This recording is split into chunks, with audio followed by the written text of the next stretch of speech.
own bed. Now you gotta fucking lie. Ain't nobody Might be a little too ain't deep. nobody Whatever. ain't none of my business. It ain't none of my business. Nobody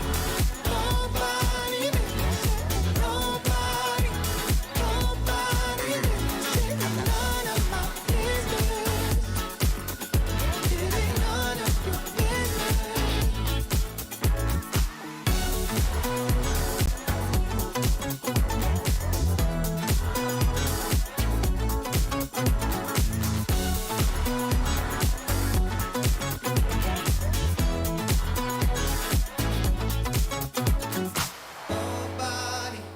Nobody listening, nobody listening, none of my business. It ain't none of my business. Look into your eyes, I see the colors of your soul, and I recognize every single line, every single roadblock. We are two hearts that beat in time, and that's how I was looking down all night, blocking out the sun that we need. Maybe we can change our stripes and colors. You're the only one I see. And I take it all or nothing at all. Driving through the night till I'm at your door. Go outside, stay up all night. And I take it all or nothing at all. Driving through the night till I'm at your door. Go outside, stay up all night. Sleep through the sunrise.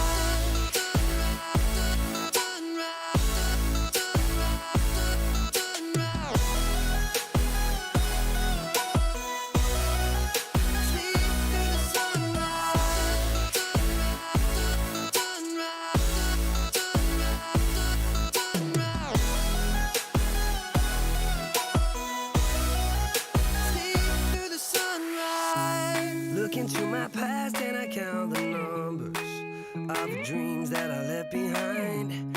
I don't even care now that I've discovered a new kind of peace of mind. Up above us, looking down on us, there's an angel I know. We don't need to worry or discuss much. It's time for me to hit the road. I'll take it all or nothing at all. Driving through the night till I'm at your door. Go outside, stay up all night. Sleep through the sunrise.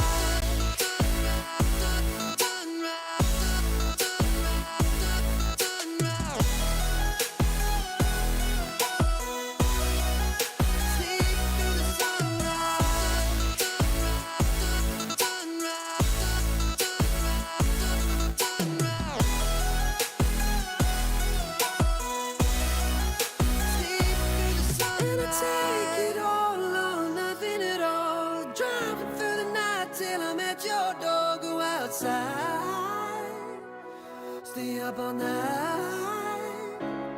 And I take it all or nothing at all. Driving through the night till I'm at your door. Go outside, stay up all night. Sleep through the sunrise.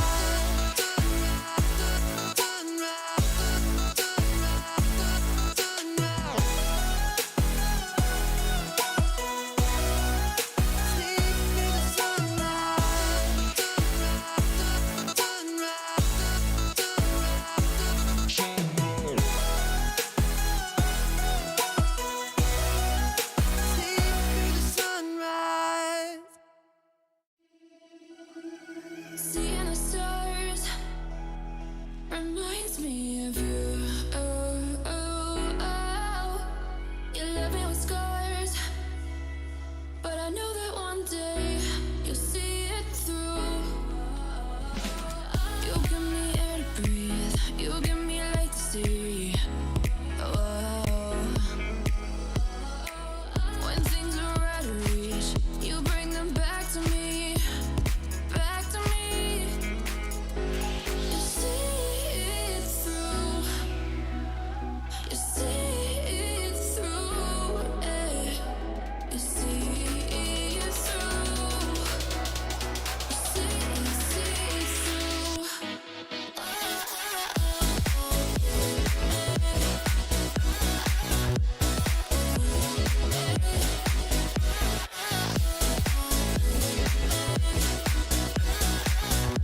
of something more than this. I've lost control of it. I've lost control. You give me air to breathe. You give me light to see. Oh. When things are out of reach, you bring them back to me. Back to me. You see it through. You see it through. Yeah. You see it through. You see it through.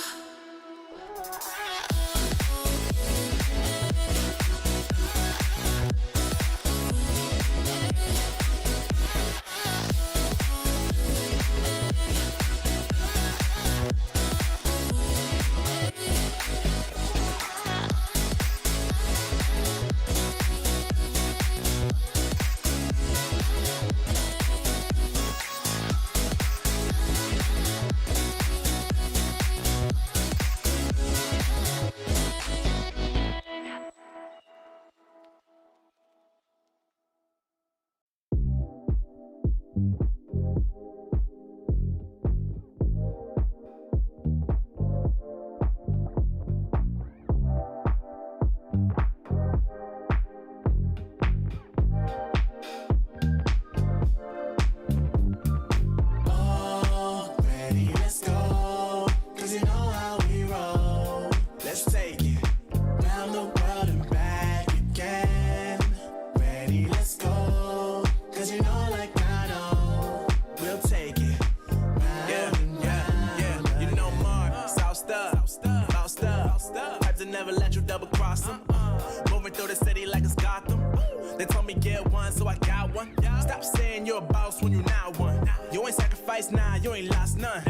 All over the gram like you got a bag. You ain't big dog, we ain't hear none of that. I'm in the gym looking like a running back.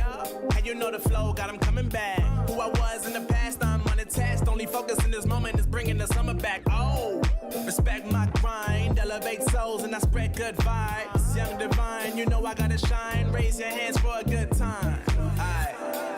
Vibe until the morning, sleep until the noon. You said that you want it, so I got it for you. Let's all get together and show them how we move. We move, we move. 3, 2, Bringing summer 1, to drop. you. Oh, ready, let's go. 'Cause you know how we roll. Let's take it round the world and back again.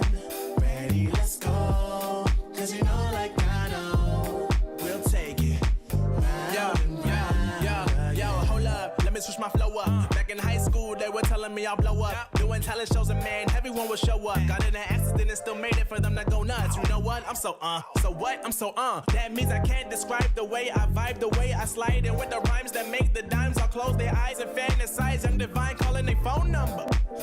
No, you know I love you.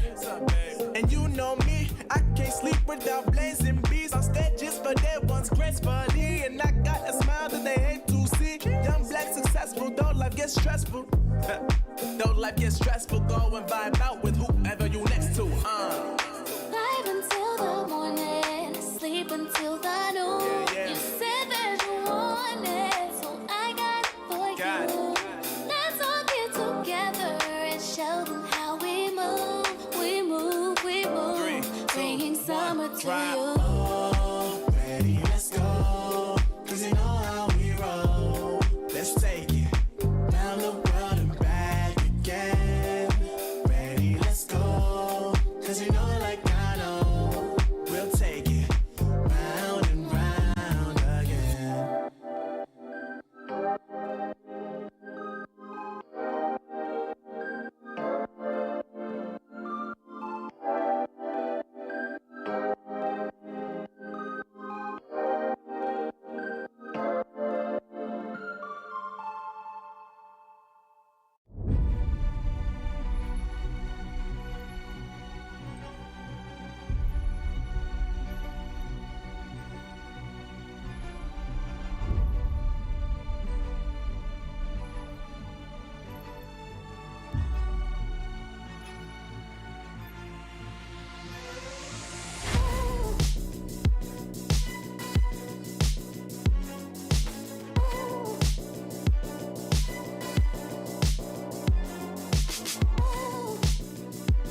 Yeah.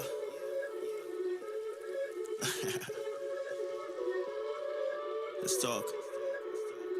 Look, ayo, we rose from the dust to the sun. They claiming that we the one, never one-on-one. Teamwork till we done. Sent on a mission, we got ambition. Never scared, we won't run. Never one and done. Some sit back and some like the hunt. I pick my teammates up when they fall. And if I ball, we all ball. Crashing balls, crossovers and all. Just call us the balls. Don't fear nothing, call us galore. Serving them all. We outside, we barely indoors because we gave it everything when we had nothing. Gave it everything when we had nothing. Holding on by a thread, couldn't grab nothing. Seems we moved on to a better place. Shine, shine away from the shade. But now that we're here, ain't no going back.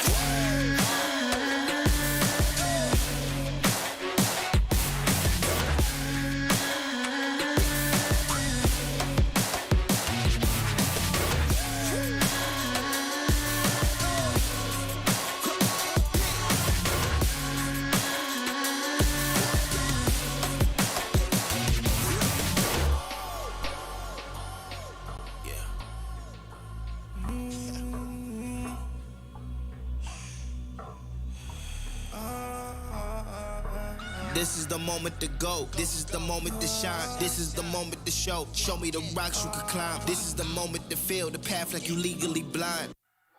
I can promise this is ours cause we built for this, kill for this. Pushing buttons, do it quick, push it off and do assist. Oh, y'all think we new to this? Pound for pound, break it down. Watch what we gon' do with this. Teamwork got us fluent with. Make y'all look like sewages. Gave it everything when we had nothing. Gave it everything when we had nothing. Holding on by a thread, couldn't grab nothing.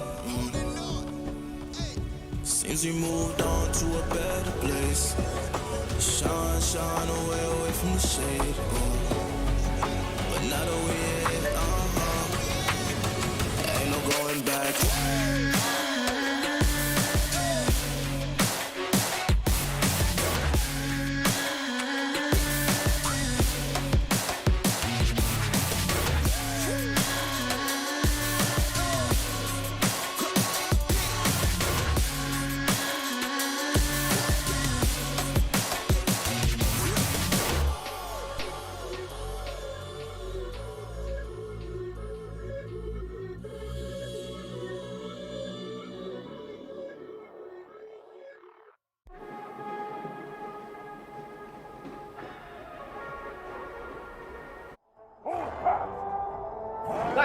Nice. Alright, go.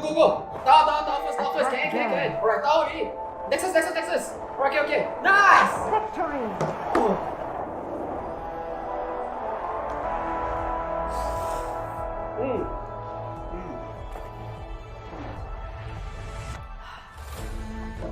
I'll see you in the game.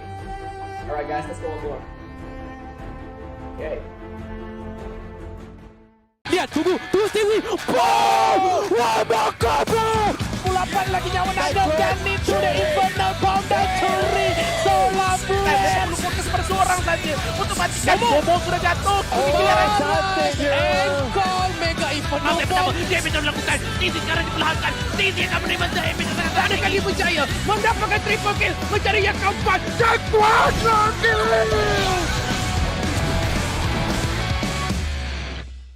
Lihat, tunggu Stevie. Boom! Wah, Makabe! Itu petangkap alam mata. Ada kali Berjaya mendapatkan triple kill mencari yang keempat. Dan kuasa kill.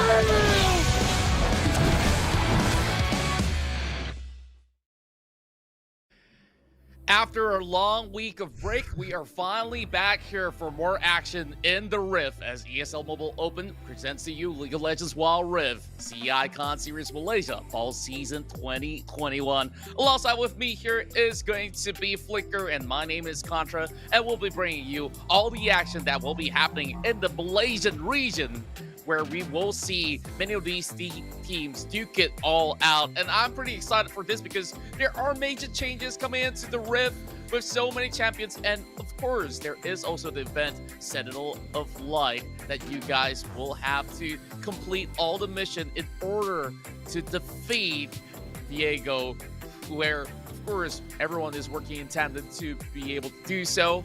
But you know what, Flicker, there's so much to cover for the entirety of the day, and I just can't wait to see what happens next, because we got a long break and we've got some roster swaps apparently heading into many of all these teams. So we'll give you all the details one after another.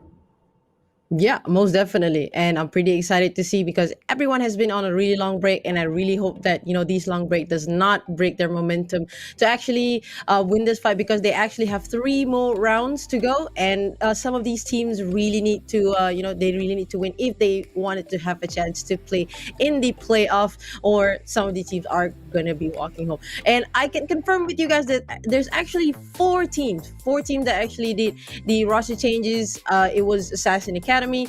Geek Fam did some roster changes as well, and I believe it was INSOMNIAX, and also I think there's one more that actually did a roster change. But we're gonna give you guys the detail more very, very soon once we get into the game. But for sure, I'm pretty excited today, because today we're gonna have like some matches, because most of the teams have been showing some really consistent performance, although there are some teams that they on the last round they did lose a couple of games. But overall, everyone has just been like on neck to neck with each other. Most of the teams do have, they have like a close point to each other. So it really shows that, everyone really wants to get out of the group stages to go into the playoffs. And I'm just so excited to see how some of these teams who actually did some roster changes are going to affect their performance in the group stages, Contra. Indeed, and of course, all this is organized by ESL as well as Riot Games, and alongside with our official tournament partners, Maggie. We'll be presenting to you this leaderboards first and foremost to keep you guys up to date on what happened before we took a week's break. So Berjaya Dragons are now currently at that #1 spot, almost tying it alongside with Sem9. And we do have a few teams here with a total of 9 points in particular. The only difference is it comes down to the round wins as well as losses, where Berjaya Dragons goes on the 7-2 record with a score difference of 5. Sem9 comes in with that 4 score point difference, heading in towards the second place. Meanwhile, UndeRank has been performing consistently well, but they have dropped a few games out there, and SDGR, who were on that #1 spot, has been pushed down on towards the 4th place. And over on the bottom 5, all the way towards the 8th spot, we have INSOMNIAX, Silent Killer, Geek Fam, as well as Assassin Academy. So I guess that's where, when it comes down to the roster changes, some of it will definitely be very necessary in order for teams to be able to advance and secure their upper bracket slot, since we've already got all of these teams who will still be playing in the playoffs. But it's always going to be much better if you do have a lifeline coming into the playoffs. Yeah, most definitely. And looking at the leaderboards right now, it's funny how it's not just funny, it's amazing how these the icons here actually created a storyline whereby the Dragons, they've suffered 2 losses in the early, but they managed to come back around and managed to take not just the top 4, but the first spot in the leaderboard right now. But of course, as I mentioned earlier, there's 3 more rounds to go. So as you can see, some of these teams really need to buck it up to try and at least get the top 4 slot to go into the playoff. And here you go for today's matches. On the first game, we would have Assassin Academy going up against the Titan, one of the Titan, which is the Geek Fam, and Berjaya Dragon will be going up against Silent Clear on match number 2. And match number 3, we have Sem9 going up against SDGR EA. And last but not least, for the final match of the day, we will have INSOMNIAX going up against UndeRank. So I'm sure you would have your predictions in your head right now, Contra. That's right. And of course, I am definitely ready to, of course, witness what's about to come here in the ESL Mobile Open C Icon Series Malaysia. So just looking at how things were going so far, I think that there will be a little bit more of a momentum shift coming in for this entirety of the week because of those big patches out there. Now that we have Lucian, Senna, and so many of all these new champions there that is left on the table for anyone to secure, we expect changes to be happening when it comes down to the way that they go in for the picks and bans. And not forgetting, there is the event Sentinel of Lights happening right now. And if you guys want to find out more, check this out.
That's right, Summoners. All of us will play a huge part here to defeat the Ruination by taking part in the Sentinels of Light, where all of us will have to complete daily missions in order to score points and unlock amazing, cool rewards that there is to, of course, beat King Viego by the very end. But it all comes down to all of you guys who will have to work in tandem, and every point that you successfully claim will be able to, of course, not only get yourselves those rewards, it will also contribute to a charitable cause with the Riot Games Social Impact Funds. So it's not just fun and games. It's great to also know that there is a great program here in order to support those that are in need in such difficult times. And you know what, Flicker, there's just so much to talk about. We even see a glimpse of Akshan, which was recently released. But I hate to spoil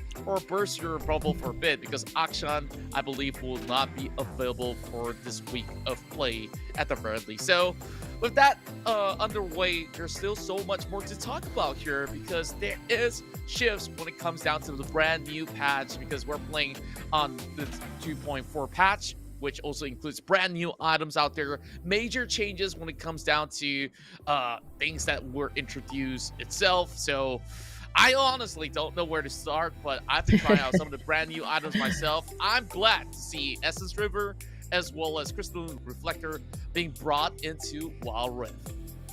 Yeah, and I really like some of the items that, some of the items that from League of Legends PC got brought into Wild Rift, and also some of the new items introduced as well. But before that, let me just talk about the upcoming match, which is going to be Geek Fam going up against Assassin Academy. Now, both of these teams, they have shown really much, we can see that along their journey here in the Icon series, they have been quite struggling to find their rhythm, to find their momentum. Goes to the side of Geek Fam, when Ozoraveki, did leave the roster. So it kind of struggles them a bit, but of course, these are the 5 people from Geek Fam that are going to continue on the legacy of Ozoraveki. You have the Shang on the Baron lane, 69, which is the new player that will be introducing, playing in the jungle. Haki will be going on towards the mid lane. Momo and Nyx will be the dynamic duo in the Dragon lane. Now, I believe that 69 was the one that they recently introduced during the midweek roster change. So I'm pretty excited to see how these guys are going to complement each other, to see how are they is it going to be a good changes that will actually carry them forward to win the next 3 rounds? Well, I hope to see, of course, that being able to propel Geek Fam, but nonetheless, Assassin Academy, they may have actually struggled through the first half of the season. Now, heading towards the second half, we have a brand new roster change coming in. Fuset being brought right in, which he has been playing for a few games already, as we have all seeing Eye into the jungle. Their brand new player alongside with Nash, who is going to be making waves into the mid lane, as there will be their staple bot lane duo Zen as well as support No Flash. So what I'm seeing right here is just brand new faces here ready to take on the Eye of the Storm with the all-seeing eye as well. So Assassin Academy will definitely be this sort of wild card here to show what they've got against the side of Geek Fam. And just look at the current state for the two teams as well. Honestly, they may not be in the best possible position, but they got to start somewhere. And on the second half, they just really have to ramp up to speed by giving all they've got. So Geek Fam, now that they've added 69, who was previously from the side of Lynx Esports, so I believe that with that ample amount of experience that he had coming in from summer, bringing in towards fall split, this will be great. But 69, he used to play in the marksman role as well, so it's definitely interesting to see what can he actually bring forward for the side of Geek Fam, where we have definitely questioned who exactly is their leader of the pack of the Geeks. So this is where we will start to get some answers coming from the team. Yeah, and I'm hopefully that these roster changes for both of these teams are going to be able to propel themselves forward. But of course, in every game, there's always going to be one victor and one loser. So I'm really hoping that these two teams could actually buck up, because they had a pretty long week. I really do hope that they find they found their strategy, their compositions, their teamwork, and hopefully we can see that these two teams really do excel in the next three upcoming matches that they'll be having for the entirety of the week.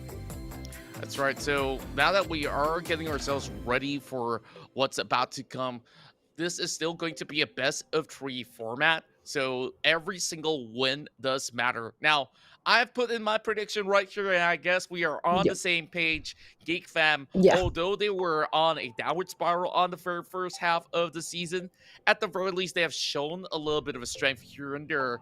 And against the side of Assassin Academy, I guess this is where I put a little bit more hope on the veterans who have been there to really put those numbers in. But now that Assassin's Academy, they've come up with pretty much a fresh new look, I think that this is going to be a very different tempo of play, and perhaps that will catch Geek Fam by surprise. So possibly a 2-1 might just be underway. Yeah, most definitely. I mean, we have been surprised so many times, Contra. I mean, look at our predictions accuracy. We both have the lowest accuracy of prediction. So perhaps maybe Assassin Academy. Of course. So I'm just hoping that, probably in this game, Assassin Academy could prove us wrong again. I mean, surprise us if you can. But so far, we're still putting our money on Geek Fam. Okay, not our money literally, but we're putting our hopes on Geek Fam. Hopefully 69 will be able to get the Geek pack up to speed, or the Geek family. I mean, of course, they still need to uphold the meme true, which is, family is always stronger together, but it's not really working out for them, actually. Well, I guess sometimes if we were to compare them to memes, may not be all too fair, because some memes do die, but some memes will be everlasting. So it depends which side of the coin are they really on.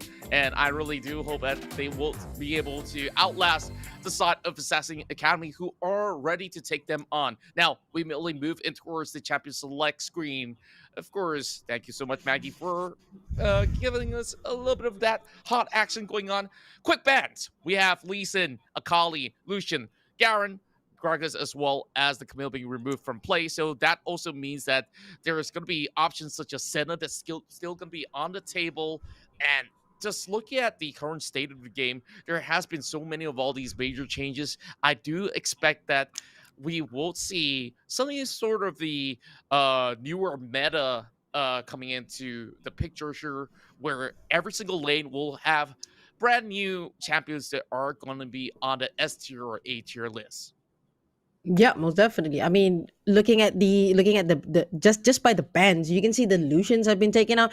It shows like how strong Lucian can be. I mean, Lucian itself is quite a flex pick. He can go to mid, he can go to marksman. So you can have that. I mean, with the culling as the one of the, the kid, it really offers a lot more versatility in terms of, wave clearing or even dealing some damage at very long range. And plus, it's very very mobile.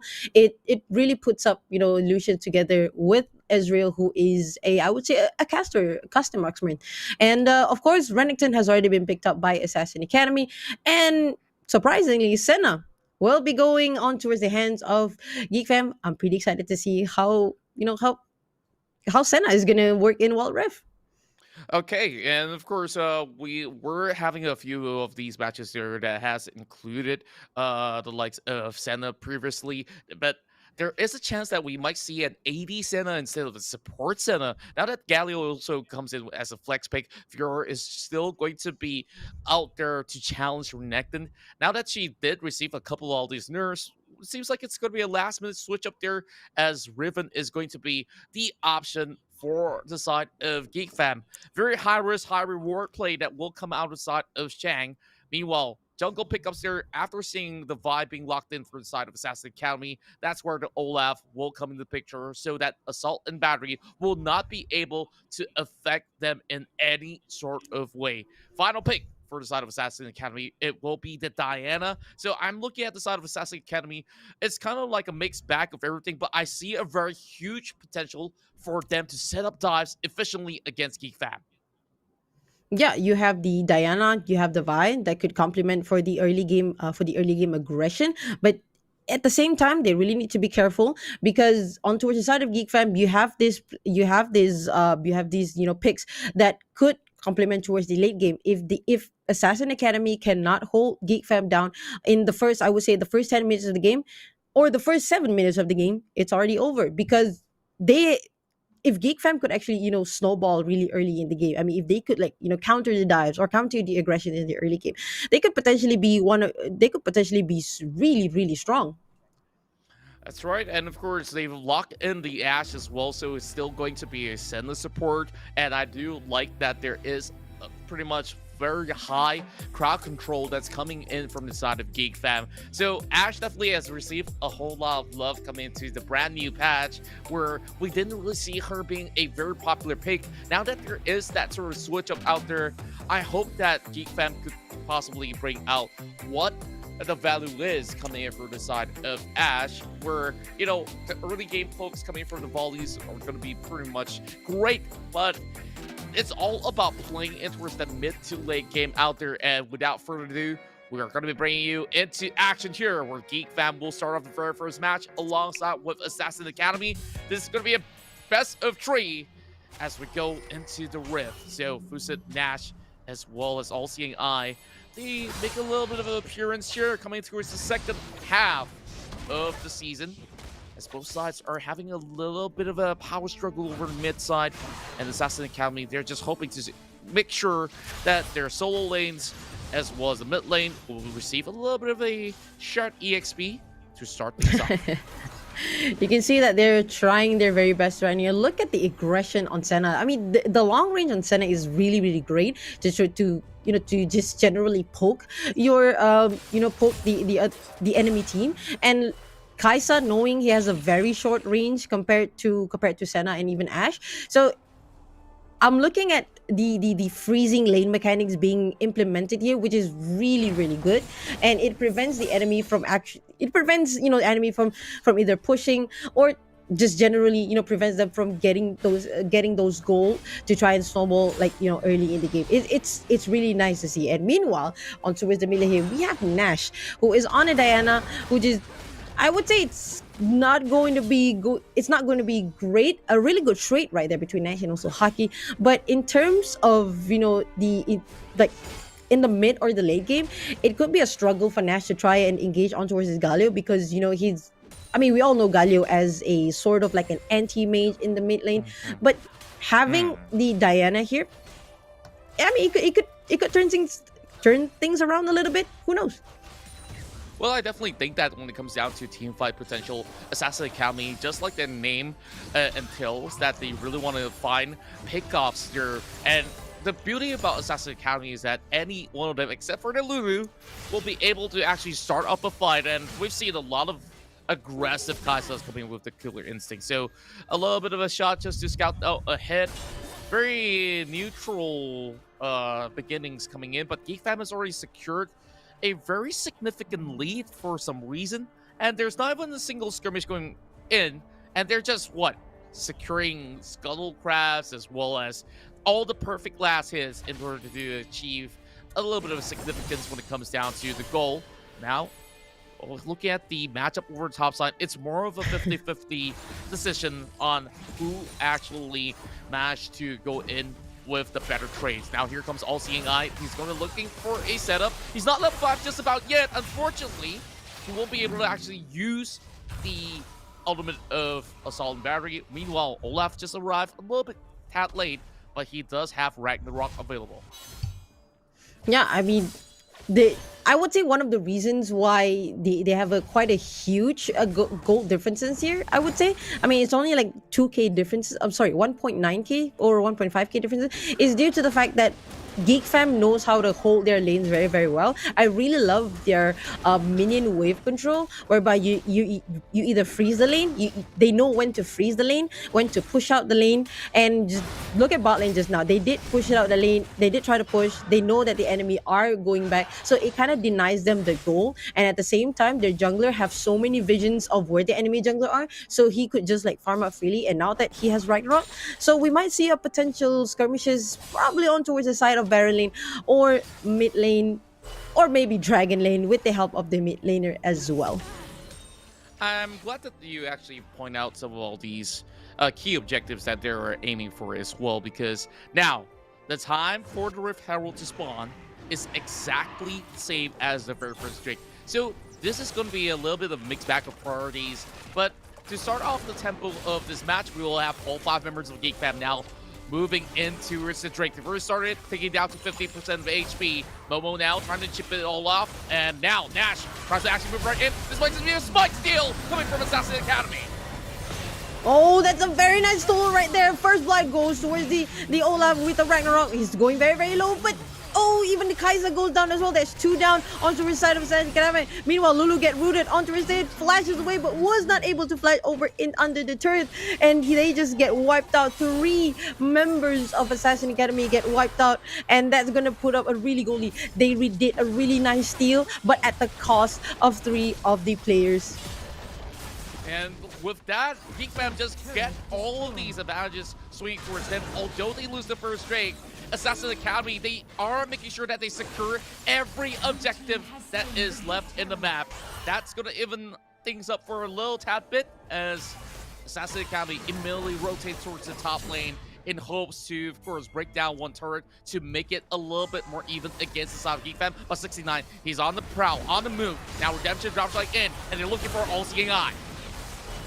Oh, very nice. Oh, very nice. Inside the crystal arrow right there. Goes on towards the Lulu. And now Zen is in trouble. Going very, very low and gets taken out by the Olaf. Olaf got Ragnarok available. Meanwhile, in towards the back, the Shang goes in with the Fiora trying to deal some damage, but he is in trouble at the moment. Oh, very nice routine place right there by the Senna. And there you go. Galio goes in, trying to taunt the people here, but Fun goes very, very low. Sky9 trying to take out Fuse, but gets taken out instead. Meanwhile, Nash just tarnished towards the backline. A very nice fly right there. Goes towards it, but All-Seeing Eye gets knocked down by Nyx.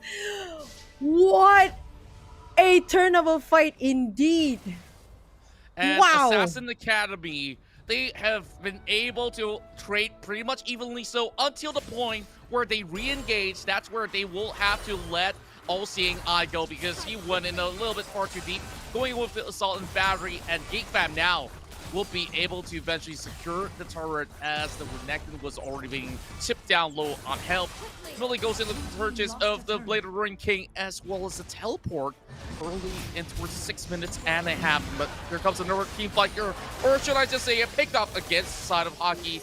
He should be able to walk away, but then again, Nash dashed right through to secure the kill. Love that engage. Look at how Lulu just carefully placed the picks and then just immediately just rushes in towards Hockey and even try to deal some damage, try to chip him off, and they did manage to pick it up.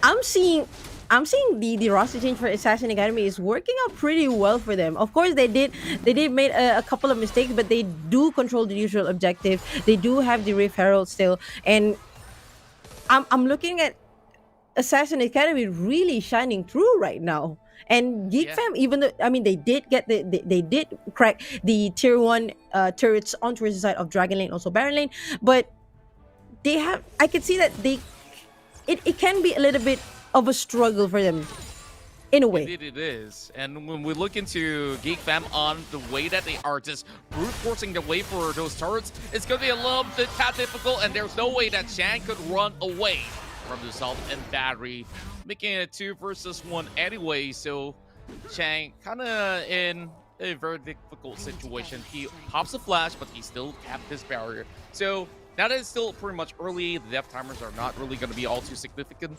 Swifty boots coming from All Seeing Eye to ensure that Vi gets into position relatively quickly, and that's really very important in the span of a few moments, because 15 seconds from now, next Drake is going to be coming up online, available, and that's going to be the Cloud Drake, and that will definitely help them with better rotations inside of the game. Now, even with Geek Fam loitering around on that river, there's not too much vision set up coming from inside of Assassin Academy other than that ward being set into place, but Assassin Academy, they might just actually look for that second steal.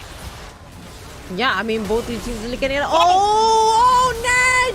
Nash managed to steal the Cloud Ray again, and then here comes the fight. Ash is in the back. I mean, Zen trying to take out the Ash in the back, but it was just too much for them. It was not worth it. Nash did a really nice steal right there, but all they did was fall down one by one, and that was a clear ace. And now Geek Fam are looking to just crack these turrets down right now. Yeah, and I felt that the moment that they got the steal, they didn't really have to commit with all 5 members out there. They got aced out in the span of 8 minutes, 40 seconds. So I guess when it comes down to objective gameplay, very significant improvements have been shown coming from Assassin Academy in order to snatch what might not have actually belonged to them, of course, but Assassin Academy right now, they can still find a few ways to stall things out. And the problem right now is the fact that heading it towards the late game now with so little resources and so little safe space, that's like what? 4 turrets in less than 10 minutes? Geek Fam, they can force whatever they want, and whether if they lose the objective or not, they can still secure a very solid team fight. Now they are pretty much on the prowl, looking for the flash, and they will go in for Ton, knocking up in the air. That's going to be TP, dropping right in towards the fight. All Seeing Eye locks down a member of the side of Geek Fam. Momo tries to fall all the way back. Hockey cannot survive. Meanwhile, the rest of AA is getting torn down, and that calls for Baron for Geek Fam. Oh, Assassin Academy, that wasn't a fight that you should take. I think they're not actually strong in team fighting, and this opens up, you know, a lot of opportunity for Geek Fam to just keep on snowballing even harder. Now, this is what I talked about earlier. Like, you do not let Geek Fam, you know, snowball very early in the game, and this is happening. It really shows. And right now Assassin Academy is just struggling to try and get those key targets out. I mean, with the introduction of Senna, who provided a lot of not just crowd control but also shields and healing as well, it proves really difficult for on towards the side of Assassin Academy to take out the Ashe, or even, you know, or even the key targets, perhaps maybe Olaf, or even the Shang who's on a Fiora. Because right now what they do have, perhaps maybe we can hold that thought for a while. All Seeing Eye had to flash away. Oh, but a very nice enchanted crystal arrow hits the Vi, and the Vi just died. That was a really nice. Yeah, that was a really nice arrow, by the way. Coming in from the side of 69 as well. Very first game with Geek Fam, but now the Shang is going to be soaking a little bit of pressure. A lot of ults being expended towards him, but he's going to be able to survive with even the hero's entrance being provided from the side of Hockey. So, when we look into things, it seems like, of course, Hockey has also been able to utilize the brand new item, which I intend to actually cover when they were showing the itemizations. So, that provides him with more armory, a little bit more tad of HP, and of course, that's what I was trying to say. But Zen now being brought down to 50%, and that will be another turret being taken down from side of Geek Fam. Now, I don't know where can Assassin Academy hold on, because there is a split push coming over bomb side, and they will have to let go of the contributor over our top side. So I don't think that there is a way that Assassin Academy can successfully defend. Oh, here you go. Team fight booked out. A very nice route right there going towards the enemy. But now, look at Nyx. Nyx in the back just goes on. Just trying to deal a lot of damage. Meanwhile, providing a lot of coverage. Zen tried to goes in and deal some damage, but it was just not enough. And Nexus is getting pounded by Geek Fam. And game number 1 will go to Geek Fam. GG, well played to Geek Fam. That was just an amazing game. It really shows like all these itemizations, all these new champions that did get some loving from Riot. Really shows off, and I was just happy to see like all these are coming together really fine. I mean, even though Geek Fam did lose a couple of neutral objectives, but it didn't care so much for them. They did manage to secure a win, going 7-19 Contra. Yeah, and of course, this is definitely a statement game coming from the side of Geek Fam that they are still here to stay, and they're fighting tooth and nail to get back and towards the upper bracket at the very least in this running season. So as we look into the debut of 69, he does have 6 kills and 9 assists, just like his name of course tells you that he is just playing absolutely well with the transitions from AD towards the jungle. But you have to give that big shout out over on towards the side of Momo, because he has popped some amazing arrows in order to secure that 6 kills as well as 11 assists. Now, I did mention to you about the sort of changes that comes in from the patch of 2.4. So Hockey was playing a very strong tank AP mid lane, and there's honestly not too much of an answer coming from inside of Assassin Academy when Geek Fam goes all 5 members on them. But we have seen some solid gameplay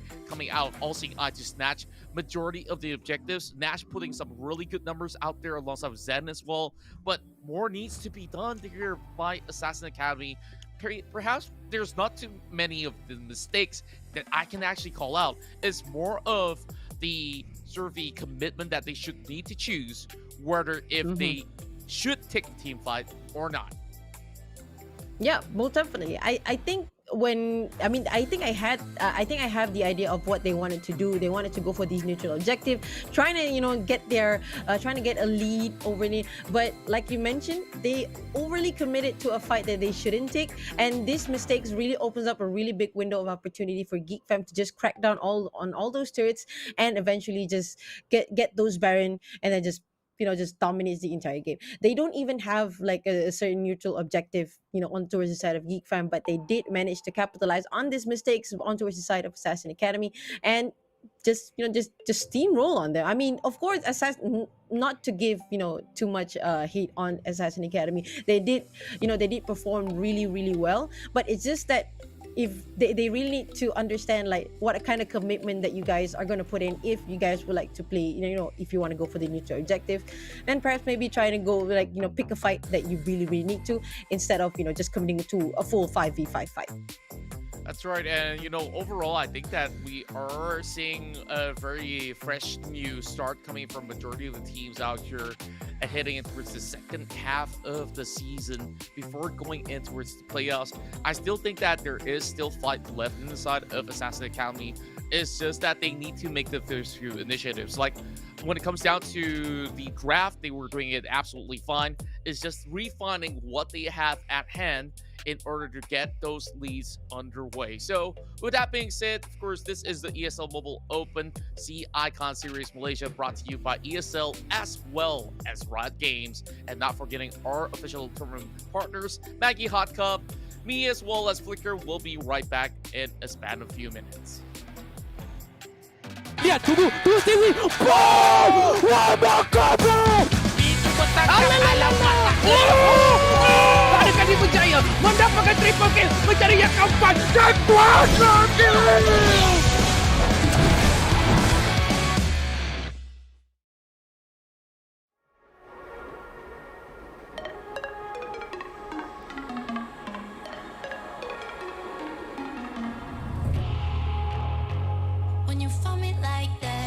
doing not bad, didn't care about you. I was high as fuck, wasn't looking for love or anything new. It ain't funny, little devil in disguise, think you got me, yeah.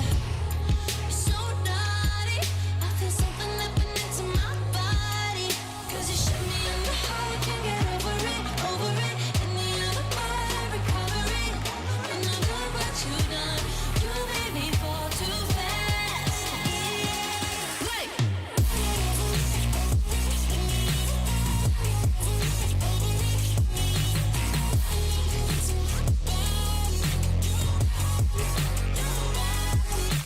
Look what you done, I'm going mad. You shot my heart, the only is dead. I need your love so bad.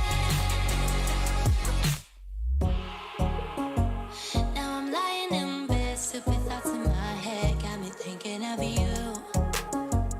If you let me know lies, slowly losing my mind. Are you feeling this too?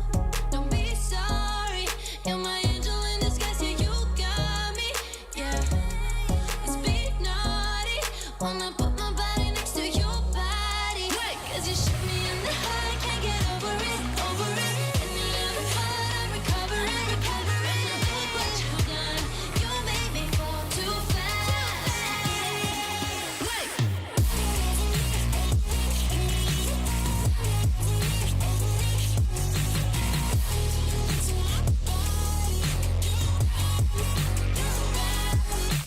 Look what you done, I'm going mad. You shot my heart, the only is dead. I need your love so bad.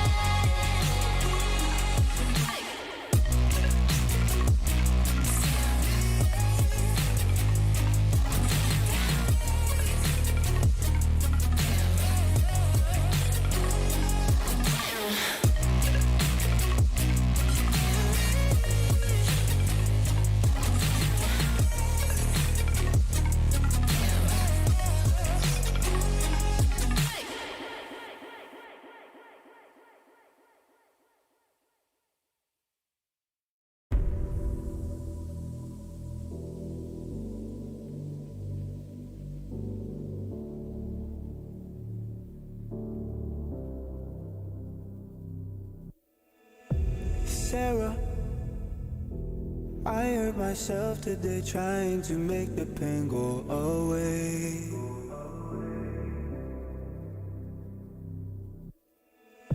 Sarah, Lihat, tunggu Stewie. Boom! Wabarakatuh! Adakah Berjaya mendapatkan triple kill mencari yang keempat dan kuasa kill?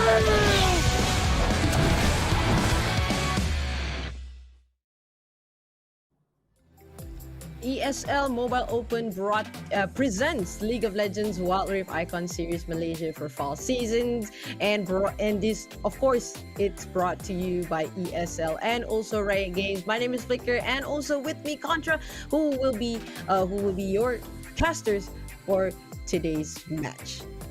That's right, of course. Thank you for the introduction so far. Flicker, we are already midway through our series between Geek Fam as well as Assassin Academy. Both sides having significant changes when it comes down to their rosters, but with all these sort of changes, it seems like Geek Fam has been able to amp up in order to get themselves a very convincing victory coming into game number 1. But this series is far from over.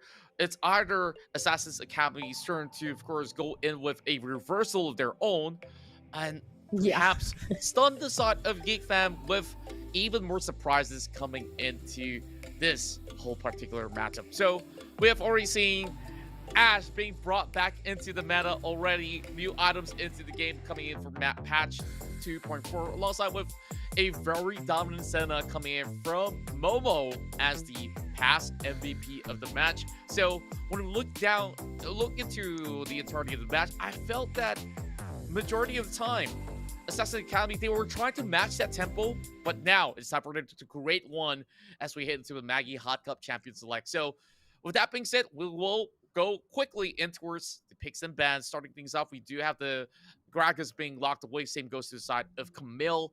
Geek Fam, perhaps they will try to actually negate some of all these tanks, because when we look Mhm. into all these item changes out there, it seems like the meta for tanks is here to stay, or else they'll just leave it open for the fighters. Renekton now being locked away from the Shang, so they won't be able to have some of all these options on the table. Geek Fam, they opt to ban out that Galio, although they have that first pick priority. So I'm pretty sure that they are up to something relatively different, with the very final one being the Akali. I mean, they did ban out the Akali, so I'm assuming that it's perhaps going to be perhaps maybe a Lucian mid, perhaps maybe. I'm expecting, perhaps maybe a Ziggs, maybe. I mean, the Zig is open, and we can see that the Lee Sin is being hovered by the Shank here. I mean, Lee Sin, you have a lot of potential for playmaking. You can just go into the back and kick the key target onto your team, but we'll just have to see how it goes. And right now, on towards the side of Assassin Academy, for me, previously the composition that they tried to brought out really worked out in a way, but now I think they're gonna do a little bit of switch up here with the Braum pickup. Maybe we're gonna see or for a late game competition, and Lucian is being picked out on towards the side of Assassin Academy. Perhaps a marksman, perhaps on towards the mid lane. What do you think, Contra? Well, of course, it is very flexible, but I do like the pairing of Lucian as well as Braum, very consistently proccing out that concussive blast effect of the stun. But heading back towards the side of Geek Fam, that's where they opt to pick up Twisted Fate alongside with Senna, so there's going to be very good poke potential and also room for some cross-map plays. And Hockey definitely has been able to show a little bit of that going on that Galio initially in towards game number 1. But Cinch, surprisingly, will be introduced by Fusits in this whole series. That also goes to show that he knows what he's up to.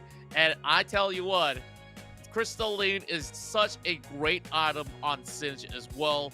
And with that, Geek Fam, they opt to respond by also picking up Pantheon alongside with the Riven.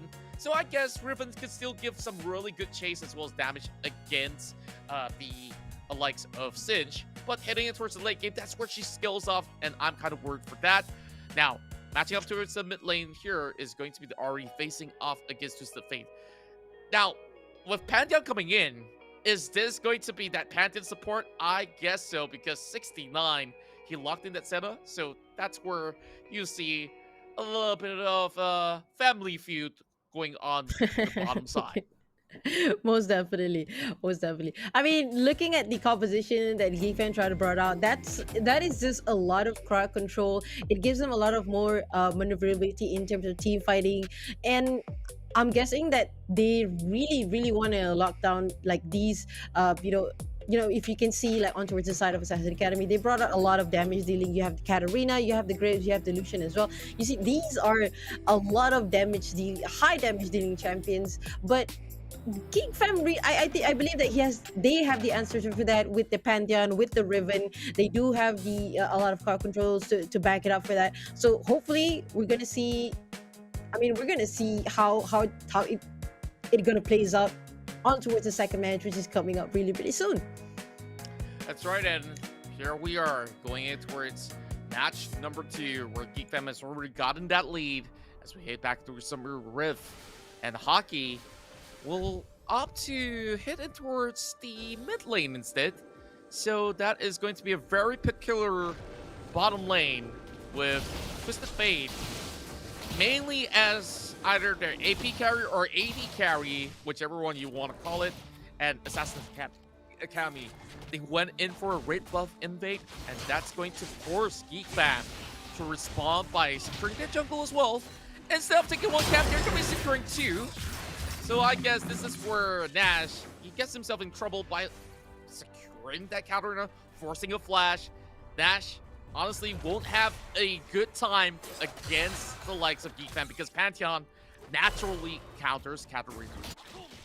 Yeah, most definitely. I mean, I wouldn't say that there's nothing much that the Katarina can do. I mean, if Nash can actually bait out, the stun provided by Haki, I mean, he could turn the fight around. But you can see that right now Nash is playing a little bit more passively. He's trying to, trying to play like Berjaya. Oh, all-seeing eye has been spotted, but missed the root right there.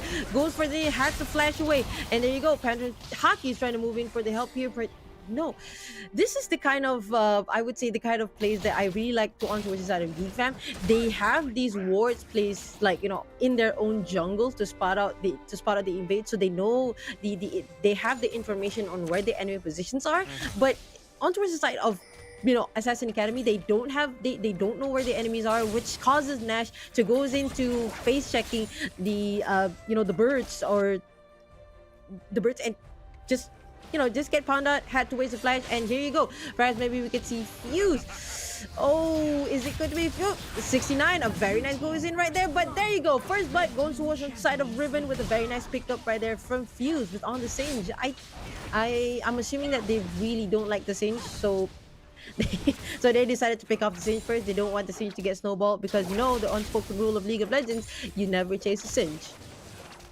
That's right, you don't chase a Singe, but you can definitely camp a Singe if this is going to be that sort of scenario.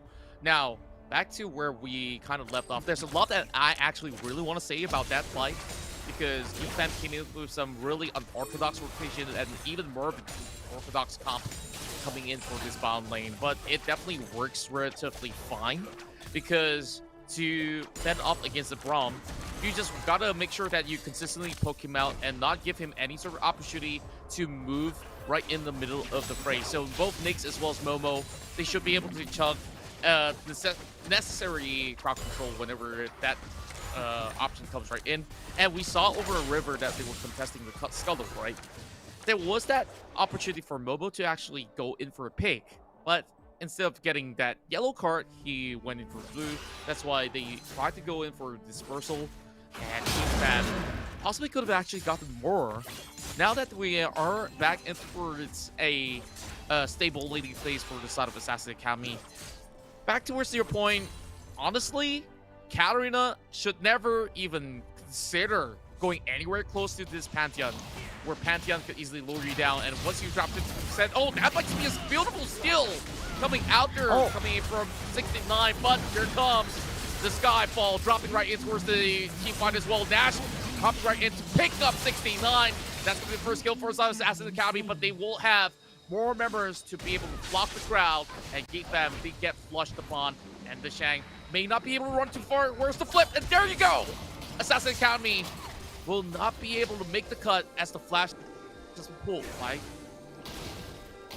That was a really nice I would think that is actually really nice how Assassin Academy was able to to group up all together as five and trying to win this fight right here, because they have a really strong team fighting composition. They can dish out a lot of damage. I mean, one small mistake from Haki, they could missed out the stun. Katarina could deal potentially a lot of damage, but then again, you have a lot of champion on towards side of Geek fam, Geek fam, that could potentially stop the Katarina from dishing out that much damage. And looking on towards side here, they did manage to get themselves a Rift Herald, which give them a little bit of strong, pushing power capability in a way, but they really need to be careful again and picking those fight like when they would need to pick the fight instead of going ham all five on that. Exactly, and now we do see majority of the core items already coming up online. To Essence River, the brand new item being introduced. Of course, it was first introduced back in PC, and it really does help the ability casting marksman to be able to do much more. Another dive onto our support, no flash. The top side of the turret is brittle already, but Zen's gonna be able to move right in. The rest of Geek fam will do so as well. Now there's only 58 HP, the turret does not go down, but eventually Assassin Academy should let this one go.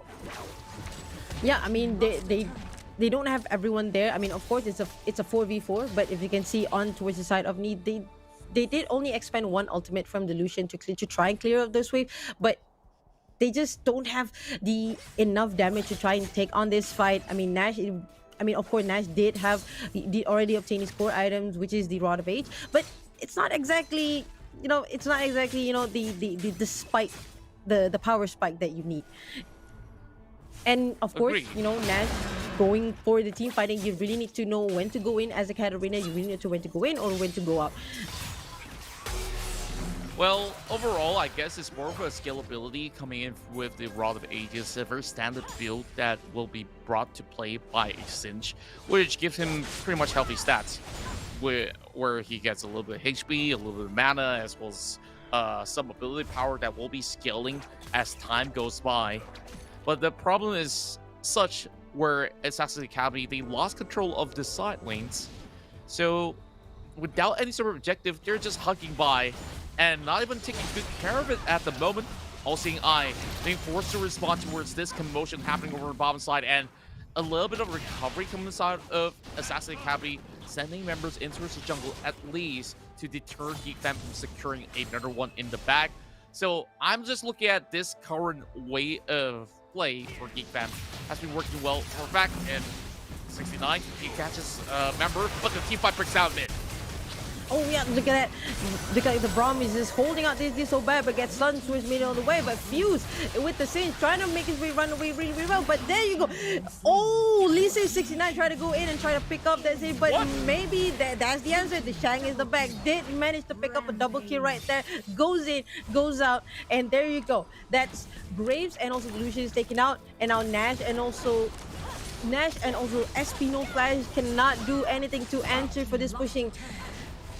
It's a very questionable fight, but at the same time, we can see that Assassin Academy are not, well versed in trying to handle the fight or the strategy that Geek Fam is pulling out right now. Let me also chip into that fight in particular, because Assassin Academy, they were trying to force this fight, knowing that the jungler is not going to be participating, and hence why they managed to secure a beautiful kill on towards Nick, but that also expended a flash coming from the side of Zen, and immediately they diverted their focus on that Lee Sin, which they should have actually pressed on, and they didn't really have information of the Shang, which allowed this beautiful flank maneuver coming from the Ribbon to shut them all off, and hence why they successfully regained control of that tempo. But then again, Assassin Academy have shown some really convincing action when it comes out to the team fight.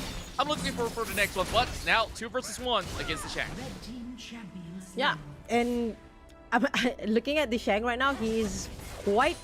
he's in a really good position right now, trying to take out this Nash. Nash is going really, really low, but with the wave, managed to shut down Nash. And now the Shang is currently unstoppable, and he's actually going unstoppable right now, sieging that turret right now, trying to go in. Look at the mobility. Exhaust has been popped out, Flip has been used, and another ultimate, right, the Glacial Fish has been put out. But Momo comes in to save the day, and there goes down Zen. Zen is getting knocked out, but the Shang is still alive, and Assassin Academy is trembling right now.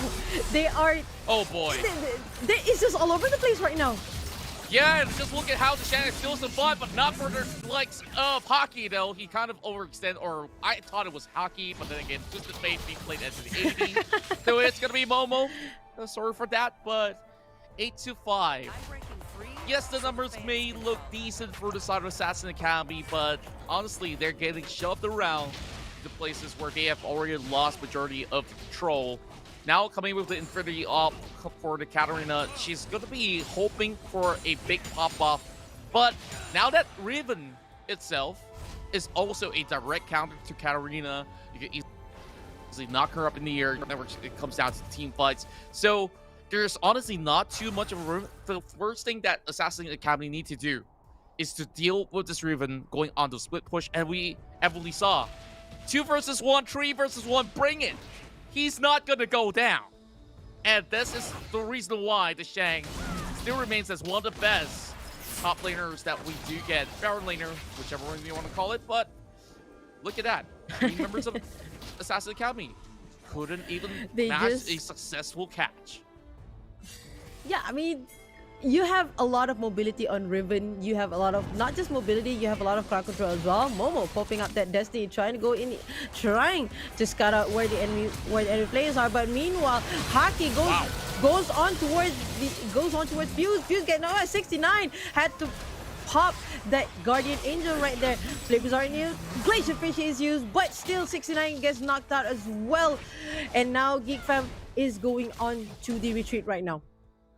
No. Well, overall, I'm just looking at Geek Fam right here, who is trying to be very opportunistic, but diving on towards the Cinch honestly isn't the best catch on the table. Now, that's going to be the rate buff up for the contest. Geek Fam already having the Shang low, they will not be able to, first, still is one away from Assassin Academy. While I do like the fact that Assassin Academy have been able to stay intact as 5 members, as much as there was so many poke damage being brought out there to try to secure that 1 kill upon 69, which he have dove upon turret, will not be able to survive even with that Guardian Angel. Now, heading in towards 12 minutes here, next Drake's going to be extremely important, and Assassin Academy, if they really were looking forward to, of course, scale a little bit better in towards the late game, I hope, because I'm looking at the skill abilities, there is a cap where Assassin Academy will not be able to break through that 4th or 5th wall, whichever you want to call it, in order to dish just about enough damage against Geek Fam, because Geek Fam, they just excel in all fronts. Yeah, I mean, they really know what I mean, Geek Fam really knows that they can't actually take the team fight. Meanwhile, Nash goes in with the ultimate, trying to dish out a lot of damage. He did manage to dish out a lot of damage, but it just wasn't enough. Glacier Face had to be popped out. Wave has been used. 69 goes down by the hands of Singe. Meanwhile, Zan in the back trying to deal some damage, but the Shang is just proved too strong. He did manage to take up the Delusion, but there you go. Double kill for Nash, and they are looking pretty strong. Meanwhile, Momo taking the advantage, trying to get those turrets, and now one of the inhibitor has already been cracked. Geek Fam knows, like Assassin's Academy plan. They want to go for the team fighting, they want to go for the late game, but you know, Geek Fam said, nope, we're just gonna take these towers and then we're gonna go bye-bye. And meanwhile, yep, you know, and I just really look at the way that they really were taking in that fight. It definitely was looking pretty good for inside of Assassin Academy, because Geek Fam kind of overestimated what they could potentially offer, and that's also a reason why when it comes down to this really heavy damage composition coming from inside of Geek Fam, they really need to focus one member down than to really just go in for scattered objectives out there. Without the presence of Momo, honestly, they may not have as much to offer as we look into some of the crowd control that they have. It's going to be micro stuns overall, as well as some of the snares that can be provided by the Senna. Lucit's understanding that this is going to be a very risky place to be, so he immediately pops the Insanity Potion and he will walk out of that alive. I mean, you just don't chase the Singe. I mean, he has the... I mean, looking at the itemization just now, he's looking pretty solid right now to actually dish out a lot of damage. Look at it. He just moved from Dragon Lane on towards the side of Baron Lane in just like 2 seconds. That's how fast a Singe can be. And meanwhile, Flash these out, trying to go for the root. A very nice 4-man root right there. But the Shang is getting knocked out by his knee. Nash just jumping in front with the Shumpo, trying to catch more people here. Meanwhile, on towards the side, Fuse did get stunned right there, but Haki trying to survive with the shield. And there you go, Assassin Academy managed to pick up 1 kill, and Geek Fam is going on the retreat right here. 69 though, he's going for a little bit of split push. Here comes the Destiny, dropping right in, the catch, all seeing eye. And with that, even 69 comes in to pop the Dragon's Rage, and that will secure them yet another one. Assassin Academy, 2 members down. This will open up opportunity for Geek Fam to secure the Baron without Smite. This is going to be extremely risky for Assassin Academy to even consider a steal coming on. TP available, and Geek Fam, they're already shredding it down to 6,000. And only support no flash is going to be over the wall. Is he going to be able to survive? Yes, he will. Pops the blast cone. But Nash, he's still running at it, but this one is pretty much a freebie for Geek Fam. Yep, that's gonna be a Baron power play for onto side Geek Fam, which gives them a lot more, I would say, a lot more control. They have a lot more pushing power now. Now, like I said, they don't want they know that they don't have the capabilities to go on a 5v5 team fighting, so they decided to opt out for taking the opportunity to try and crack down these turrets and just try and just run it down. They do have 6 towers. Geek Fam did manage to take down 6 turrets, and meanwhile Assassin Academy is still struggling to try and push it out because they just cannot. They were just able to catch all these players right here. That's right, and if we look at the itemization as well, Solari Charge Blade for that Lucian.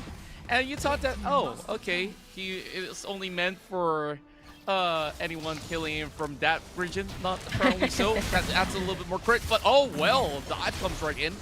Looking for Nash as well. That won't be successfully connected with the Sonic Wave. But 69 and the rest of Geek Fam, they've already removed every single one of the turrets available. Needing one more over top side. This is where the team fight breaks down. Oh, that's a very nice team right there. Nash gets taken out, Fuse gets taken out, SP no flight as well. All Seeing Eye and Zen is the only one left. But the Nexus is getting cracked down. And there goes Zen. All Seeing Eye is the only one left. And there you go.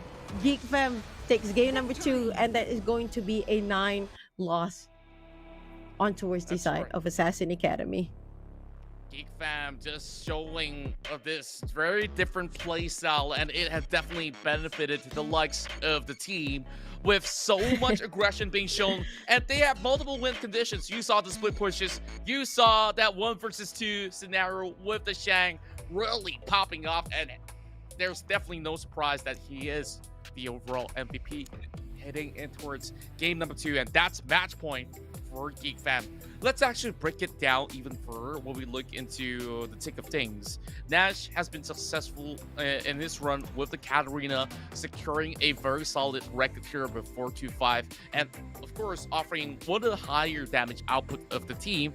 Unfortunately so for Zen, he's pretty much pushed all around because that first turret takedown over the bomb site have been able to allow Geek Fam to take over control of many of all these areas, not allowing Zen to even farm up all too safely, while Mobile can easily just drop in with the Destiny and just pull that gold card onto All Seeing Eye or any target that he really wants to in order to set the quick pickup by the side of Geek Fam. But team fighting potential, I'm looking at Assassin Academy with some very significant improvements. So hopefully in the upcoming series, they should be able to do much better than this.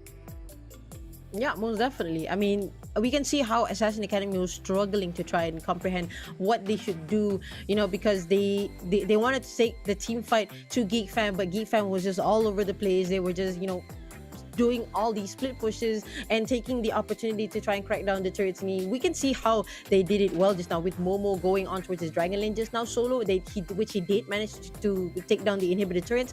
It was just quite difficult for Assassin Academy to, because the moment they because Geek Fam have, global presence. You have the Grand Skyfall from Hake. You have the Destiny from Momo. So it was really difficult for, Zen and All Seeing Eye to just farm up safely to try and get those core items and, to try and just deal out a lot of damage, actually. And it turns out it wasn't working really well for Assassin Academy. Geek Fam was just one step ahead, and this shows how what experienced player can do in in grim situations like this. Indeed it is, and you just look at the output coming from the Shang as well as Nash. They come really close by, both achieving 17 to 18,000 of damage being done.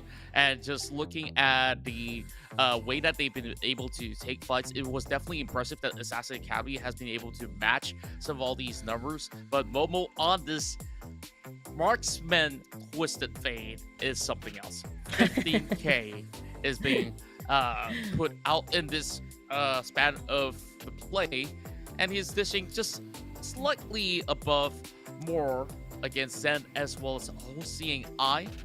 Just look at the way that they have been able to directly counter some of the picks, starting off with the mid lane, and of course the Shang just playing with absolute sheer confidence here to really get members of the side of Geek Fam so much so ahead that 69 honestly was that pick-off machine where he just really needs to connect some Dragon's Rage, or in sort of fact, he has also been able to pick a few kills for his own. So honestly, Assassin Academy, they look to be pretty convincing to me.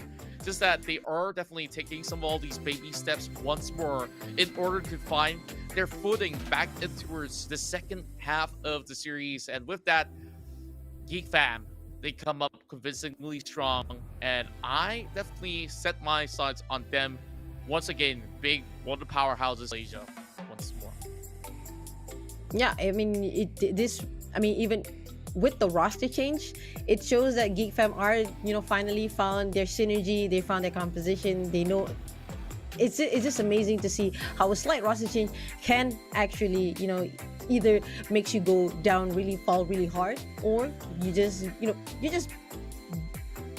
like, be stronger than ever. You know what they say, what doesn't kill you makes you really stronger. And now they are quite well on their way to perhaps maybe represent Malaysia once again, in the Icon series.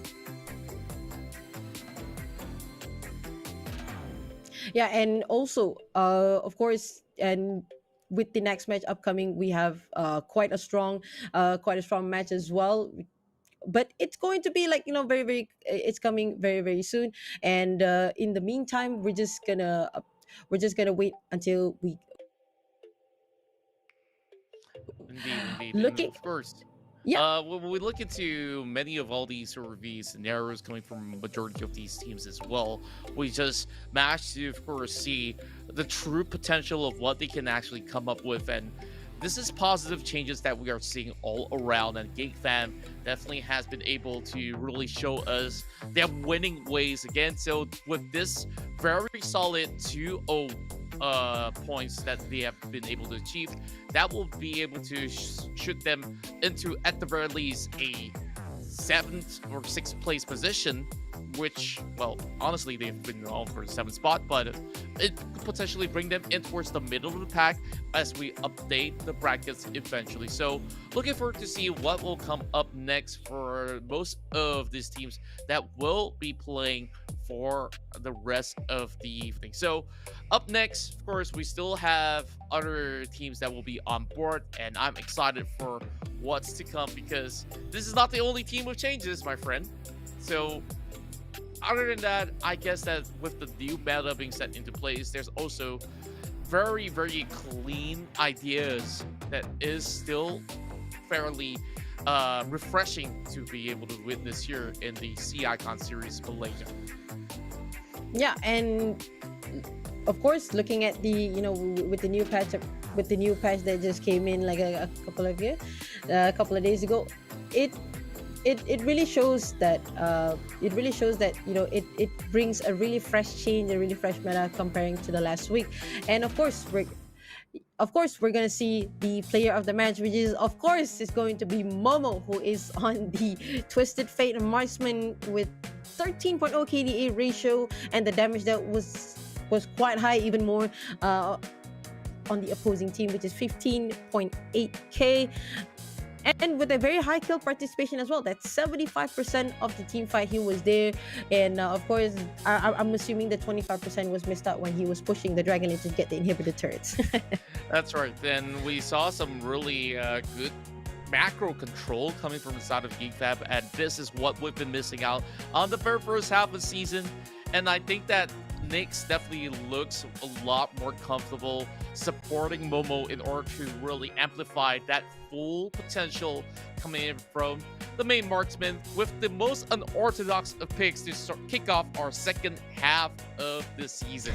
So more AD Twisted Fate might just be brought into your ranked games, ladies and gentlemen. So you might want to consider including that in your 3-man band when you go into some of your matches. So with that said, first, Momo being the star of Geek Fam for the very moment. Unfortunately, we won't be able to get the interview alongside with Geek Fam for now, but it's going to be pretty much A-okay. We just let the results do all the talking. So I am definitely looking forward to what's about to come in the upcoming series, because in a matter of moments we'll be able to get even more. And I'm just excited to see some of the teams who also did not make any changes has been able to show us some strength. But I'm one of the teams that I am looking forward for is going to be INSOMNIAX, because they've got the player from the Philippines joining them over on that tournament, and his name is Raph. So we'll talk a lot more about that. But Flicker, game one, or should I say the first series overall, has been pretty much spectacular to see Geek fam going back onto their glory ways. Yeah, of course. And it's really nice to see, we thought that this season was going to be the season where the Giants fall, but we can see that most of these teams are actually, trying to, they did manage to, get back on track. But of course, more games coming up very, very soon. But let's take a quick break and we'll be right back very soon. Very soon. Nice. Alright, go. Down first. Can. Alright, down already. Nexus. Okay. Nice!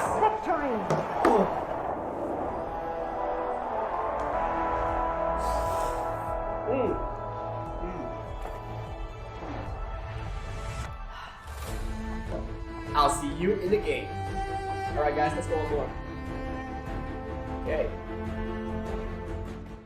Lihat, tunggu Stewie. Boom! Wabaka, bro! Itu petangkap alam mata. Adakah dia berjaya mendapatkan triple kill, mencari yang keempat dan kuasa kill?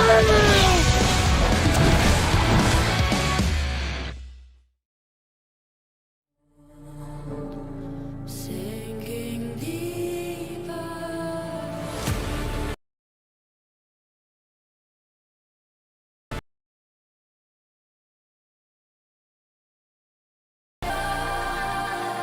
Dusk till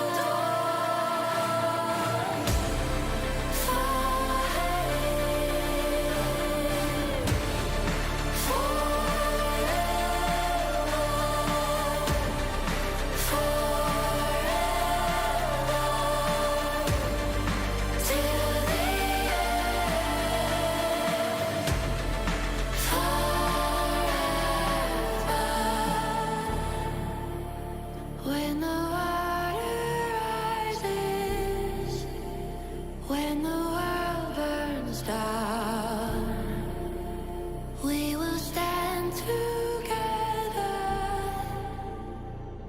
We fight forever.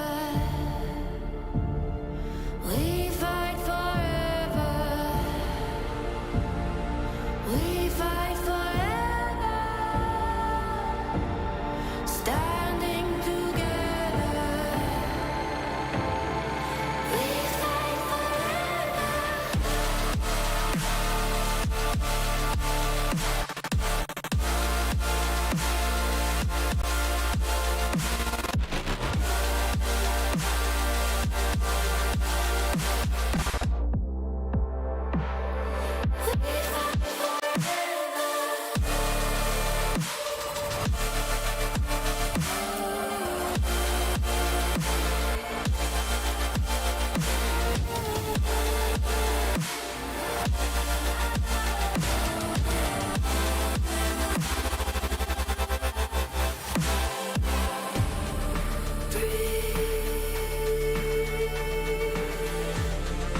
Face the storm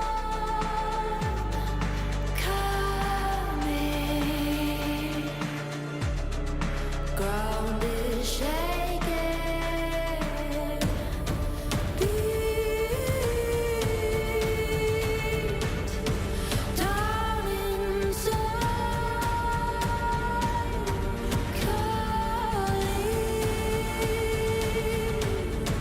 Voices in the distance.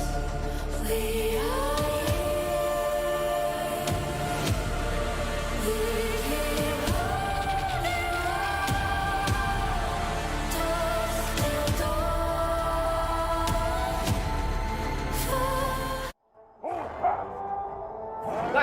Nice. Alright, go. Down first. Can. Alright, down already. Nexus. Okay. Nice!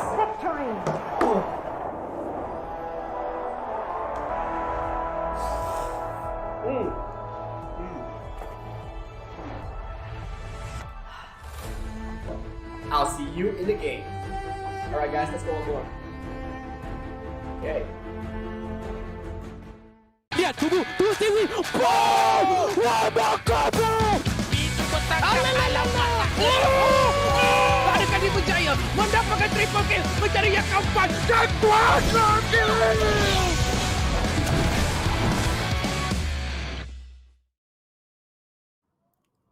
Welcome back once again. This is the ESL Mobile Open presenting to you League of Legends Wild Rift, CE Icon Series Malaysia. And of course, all this is brought to you by ESL alongside with the likes of Riot Games. And not forgetting our official tournament partners, Maggie, Hot Cup. Keep it hot, keep it fresh, and we've got more games underway.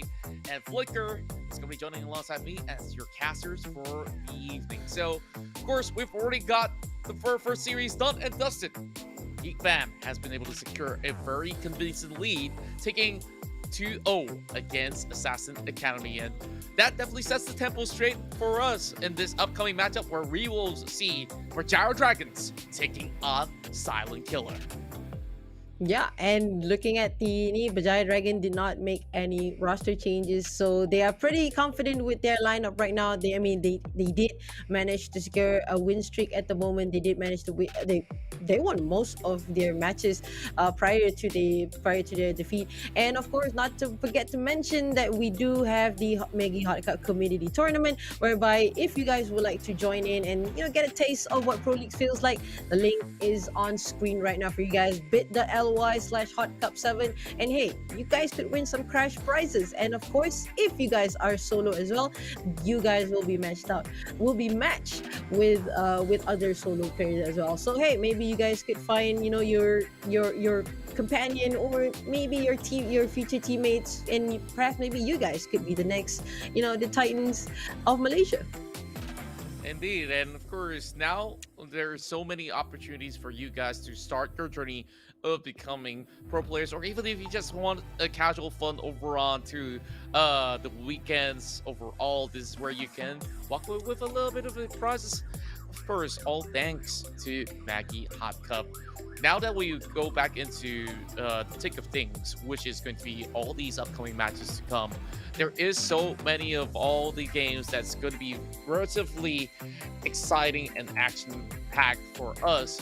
Now that we have Berjaya Dragons going up against Silent Killer, these two teams, of course, have been able to strut their stuff, and Berjaya Dragons will not have any significant changes into their roster, as they have already introduced Asilla, as well as Syndicate over on the Baron Lane role, as well as the jungle, and further have solidified their gameplay. And this is where we look into the rosters, where Asilla, Syndicate will be, as mentioned, on that Baron Lane as well as the jungle, Shelly in the mid lane, Sagi, and Winter over on that Dragon Lane duo. So Berjaya Dragon so far has still been the most consistent team that we have, as much as they did struggle on the very first week itself. But nevertheless, this is a team that we have been expecting to see to dominate the majority of these matches. But going up against Silent Killer definitely has seen a little bit of changes, of a shakeup coming through their roster, and perhaps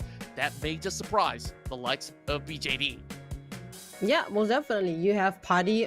Of course, you still have the first four players still with the same old roster. We have Paddy on towards the Baron lane. Our SSG is still going on towards the jungle. Dan will be going on towards the mid lane, and also Astro going on towards the marksman. But Sunshine, who was previously the support, is going to be replaced by Haz, which is going to be the support for Silent Killer. Now, Silent Killer has always been showing their dominant performance by going for these pickups. Of course, they did, sometimes they did miscommunicate, I would say, so their plans are a little bit faltered by the enemy team.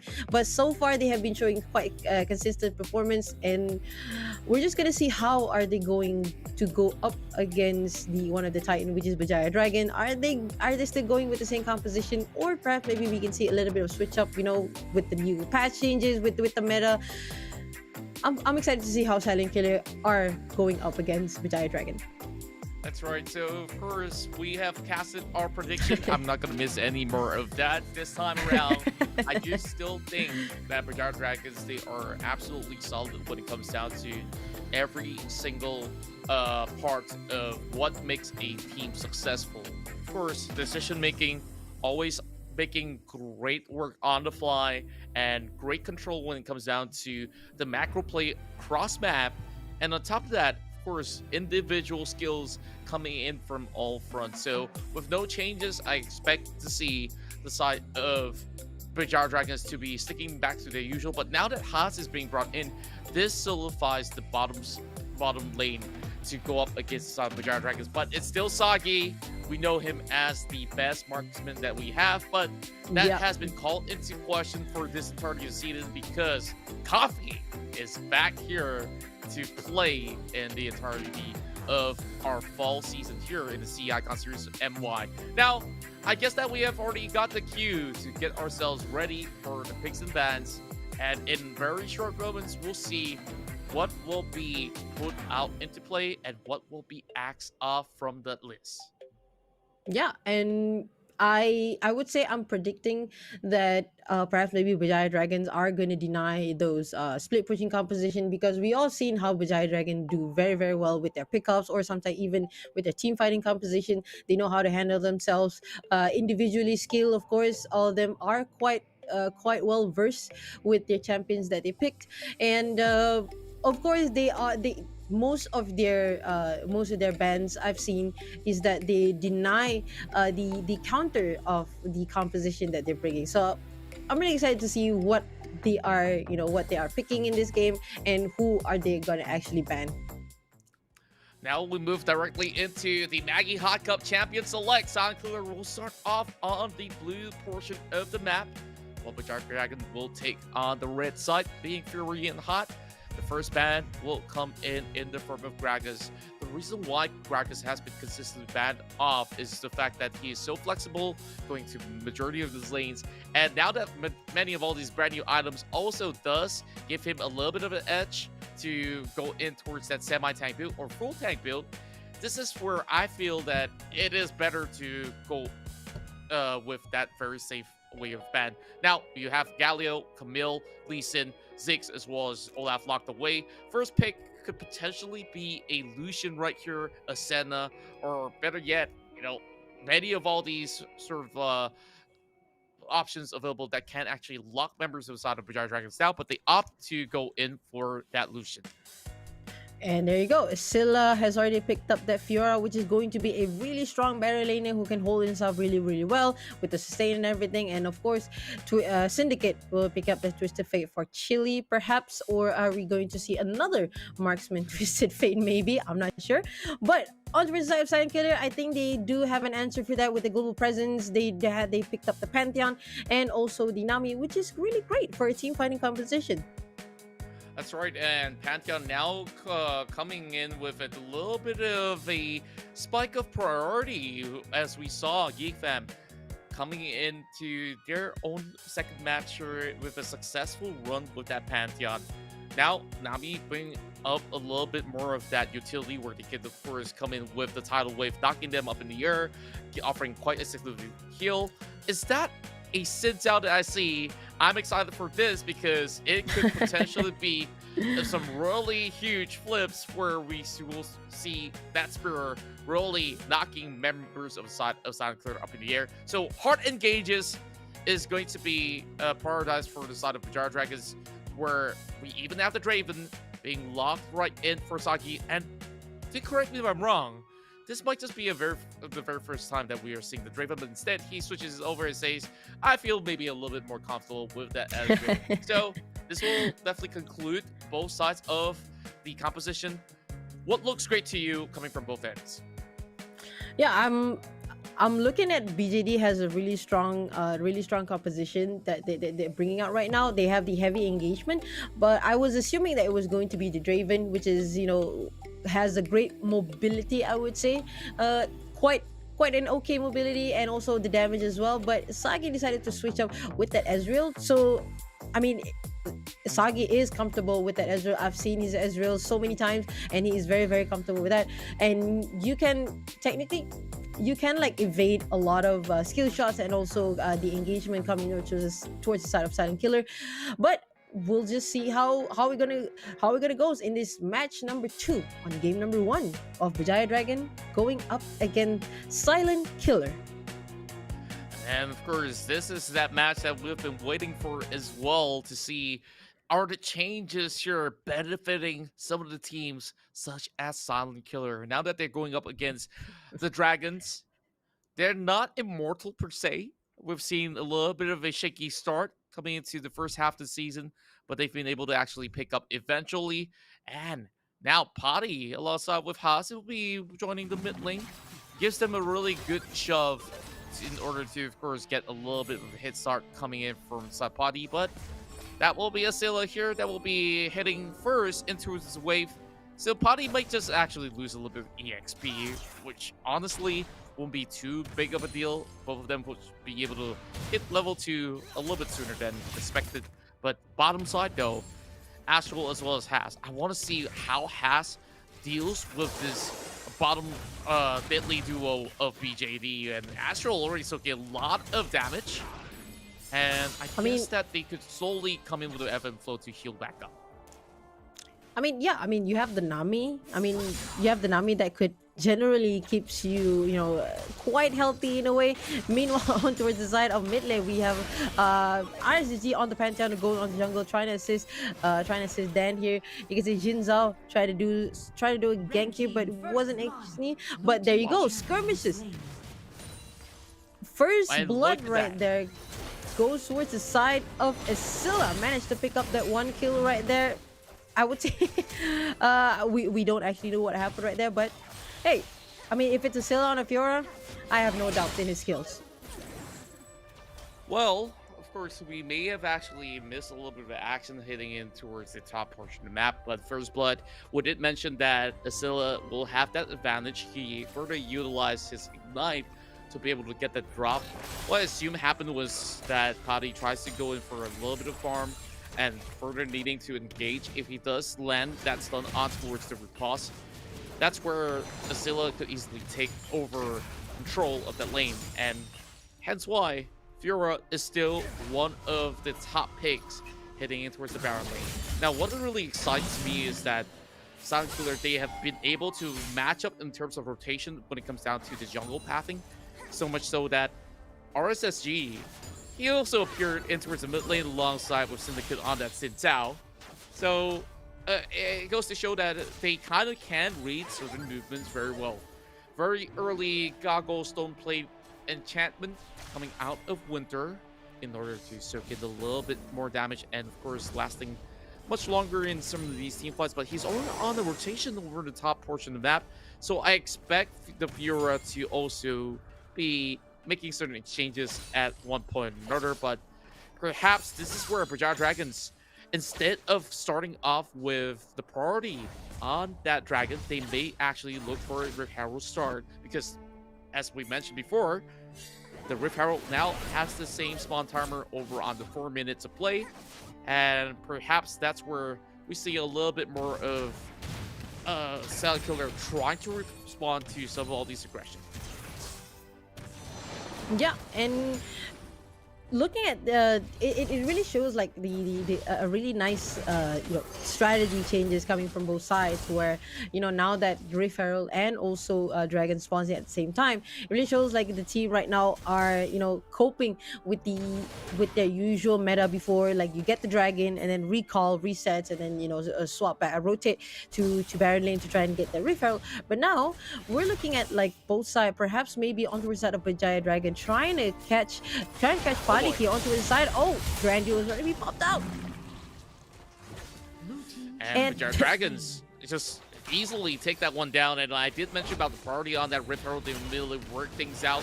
That's going to be the Grand Star fall into the Dragon's Pit. And Silent Killer are happy to actually take that exchange so that they will get a little bit more of that Omni Vamp. But BJB, they have been able to, of course, accelerate the ramp up of how well the Fiora can skill in towards the late game. As we look into some of the builds as well, she's going on the Grass of the Undying. every time he goes in for a hit against body, he gets a little bit more of a heal of damage. I mean, heal of his HP, and of course stacking more of that health bar, hitting it towards the late matter of play. And Berjaya Dragons possibly would just opt to brute force their way over the bottom side, as we have already heard a few pings over on the bottom portion. That's going to be a few items being displayed. Potty now going in for the Black Cleaver.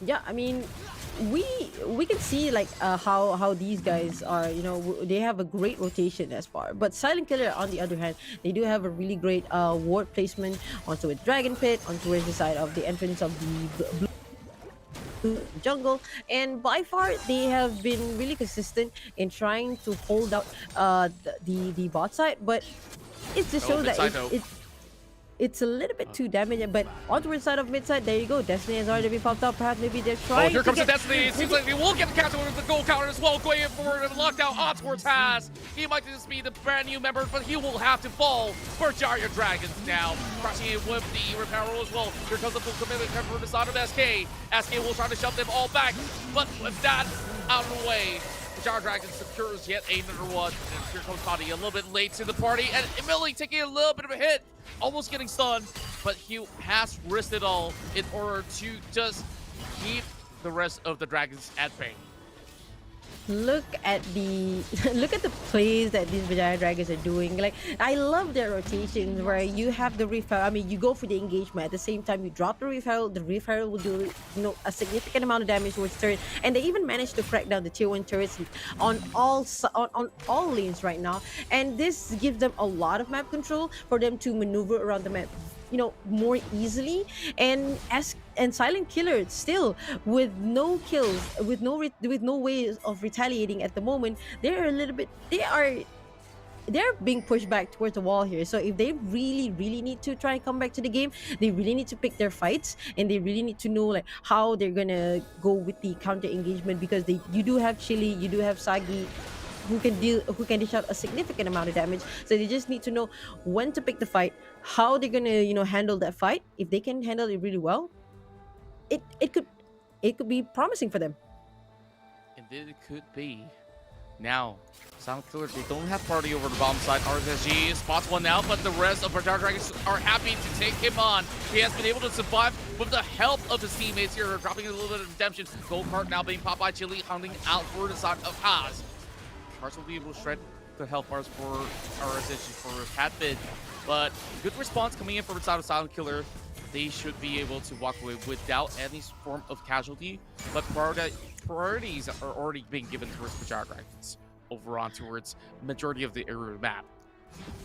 Yeah, you can see like how all these players are focusing on towards the dragon lane right now, on towards the side of Berjaya Dragons, because they want to get this you know, this Mountain Drake, which is going to be really good for not just for the Braum, but for the Fiora and also Jin Zhao as well, because they're going to be like in front line most of the time. So with a little bit of, you know, armor and magic resist that they get, it's going to be a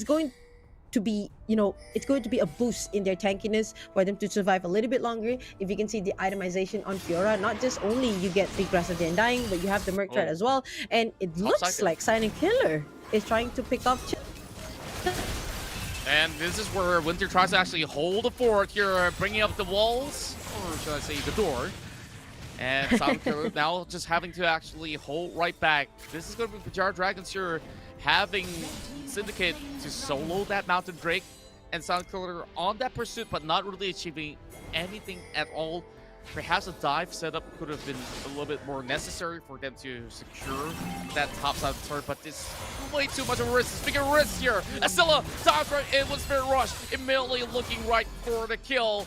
And Asilla, of course, should be able to land that final blow with a lunge over on towards the corner, and Fiora is just popping off. Meanwhile, Syndicate gives his life in order to open much more room for Berjaya Dragons over mid. Yeah, and there you go, Pantra with the Grand Skyfall trying to goes in onto with Ezreal here, but Winter is this day to hold him out. Oh, look at the damage on Sagi, and and there you go, Pantheon just exploded. Blue team lost a turret. Yeah, and I just felt that this is a little bit unfortunate where he didn't really have to commit towards that Grand Starfall, but he was just trying to remove some of all these minions out of the way. Now that there's going to be a Lich Bane here from inside of Chile, he's going to be able to actually get a little bit harder than before. And now going for a really huge drop there, but not going to be able to secure anything at all. Perhaps Spirit Rush alongside with the Ignite should have actually taken a member down from the side of BJD, but not wanting to overcommit because they have known for a fact that this may actually be responded by the side of Berjaya Dragons, judging from the fact that there was no vision setup coming from the side of Silent Killer. Yeah, because Silent Killer, as I mentioned, they have been pushed to the wall right now. They had to resort of using defensive wards. As you can see, like right now, they have the wards all over in their jungle. But at the same time, Paddy, who was trying to overextend to try and get some of those farms, just get knocked out instantly. Look at the map right now, Contra. You have Silent Killer placing wards in their own jungle all over the place, so they have a clear vision of where the enemy are in the and like I mentioned, it opens up a lot of map control over towards on the side of Berjaya Dragon. It gives them more maneuverability to control these two neutral objectives, and it's an easy Baron for them. And there you go. Isilla overextending a bit, gets knocked out, but then at the cost of Baron Nashor for Berjaya Dragon. I guess that's where, you know, Asila is just acting as a puppet for the side of Berjaya Dragons as they are just playing around with Silent Killer when it comes down to the macro decisions. So by just getting a member being removed from play in order to secure even more advantages, Berjaya Dragons definitely looking to be in a very solid state. And Winter can, by any chance or any time at all, pop that Glacial Fissure if things ever to go wrong in this 3 versus 4 scenario. And that's where RSSG goes for that, looking for that catch. Sagi will slice them away, but the other 2 members of the side of Berjaya Dragons, they will fall back. Good damage being done. Asher trying to chip even more. Here comes the stun, but not enough to finish off with her. And Scylla has already arrived to see Ignite. They pop for the side of RSSG, but he will survive nonetheless.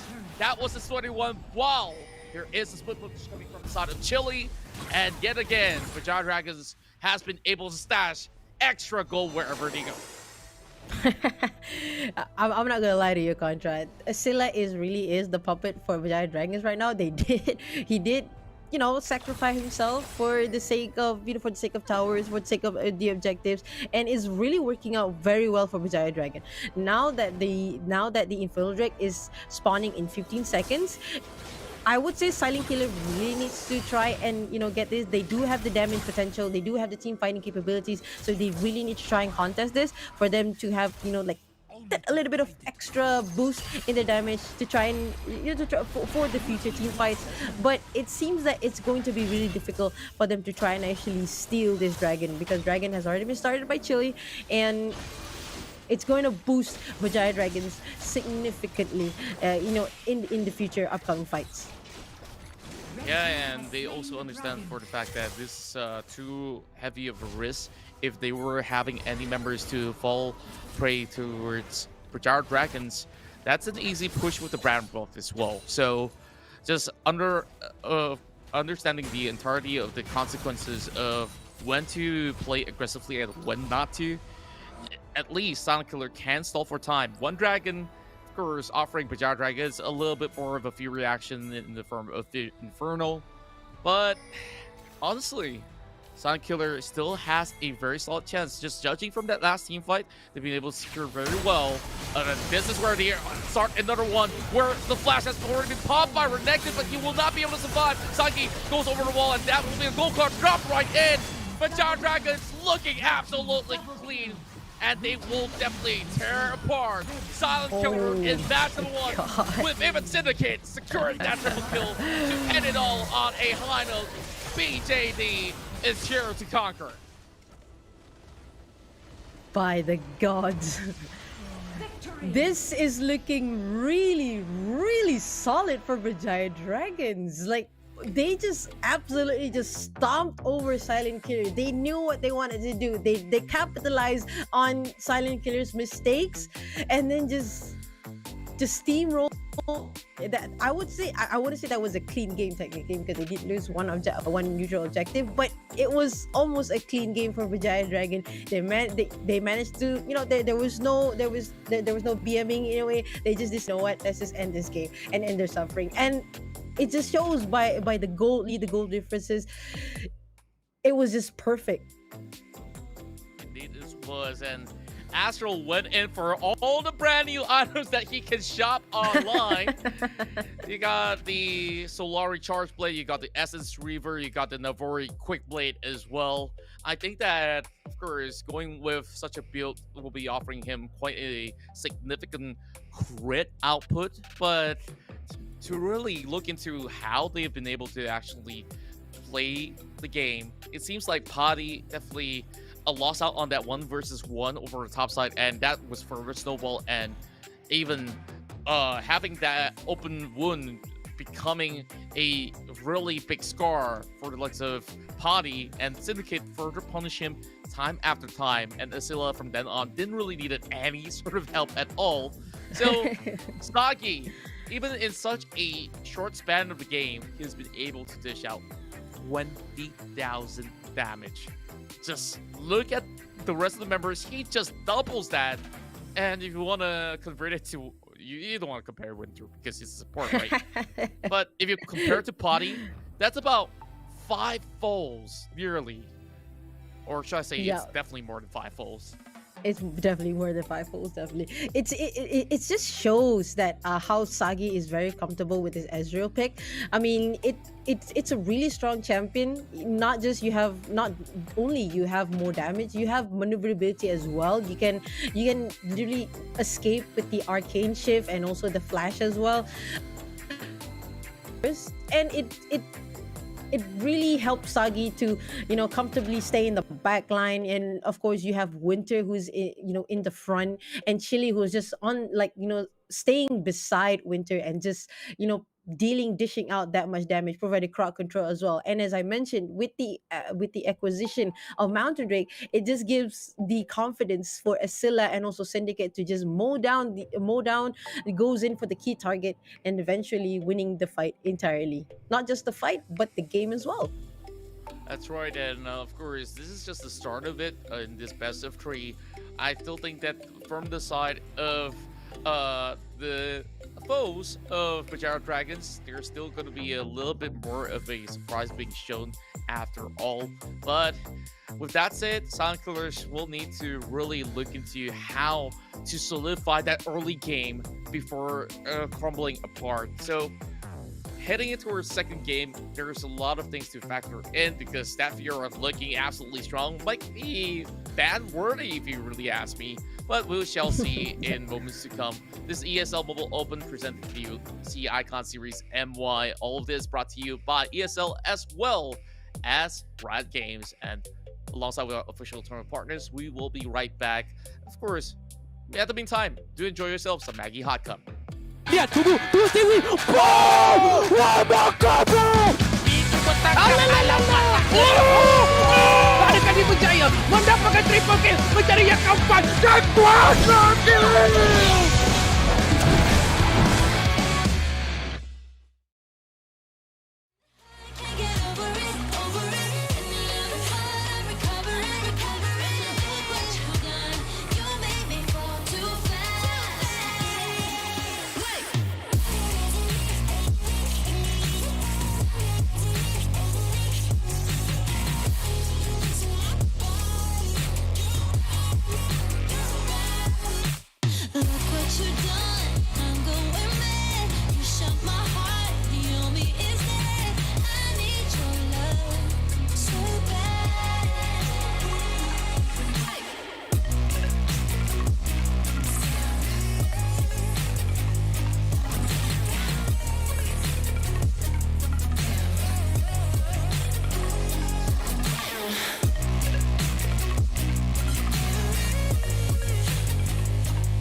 Pretend to like you.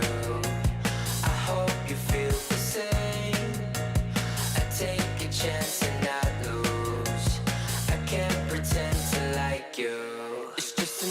thought you were sitting next to me. I don't understand.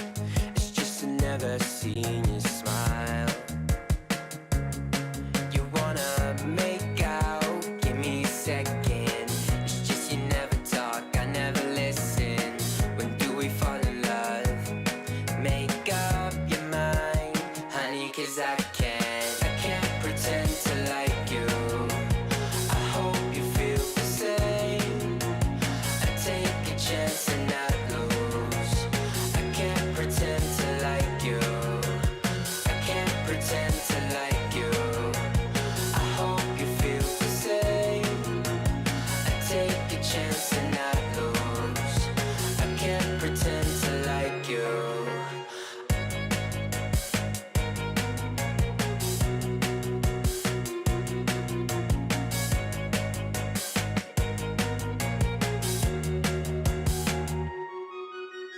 You need a friend. I can't help this time. I'm in trouble. It's your eyes, I can't seem to focus. It doesn't matter 'cause you live a lie. You want attention from every guy in the park, but when you call, give you my heart, you rip it out. I can't pretend to like you. I hope you feel the same. I take a chance and not lose. I can't pretend to like you. I can't pretend to like you. I hope you feel the same. I take a chance and not lose. I can't pretend to like you. I can't pretend to like you.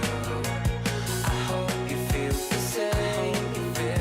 I take a chance and not lose.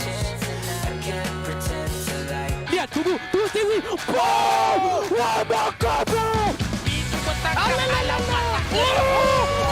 Adakah dia berjaya mendapatkan triple kill mencari yang keempat dan kuasa kill?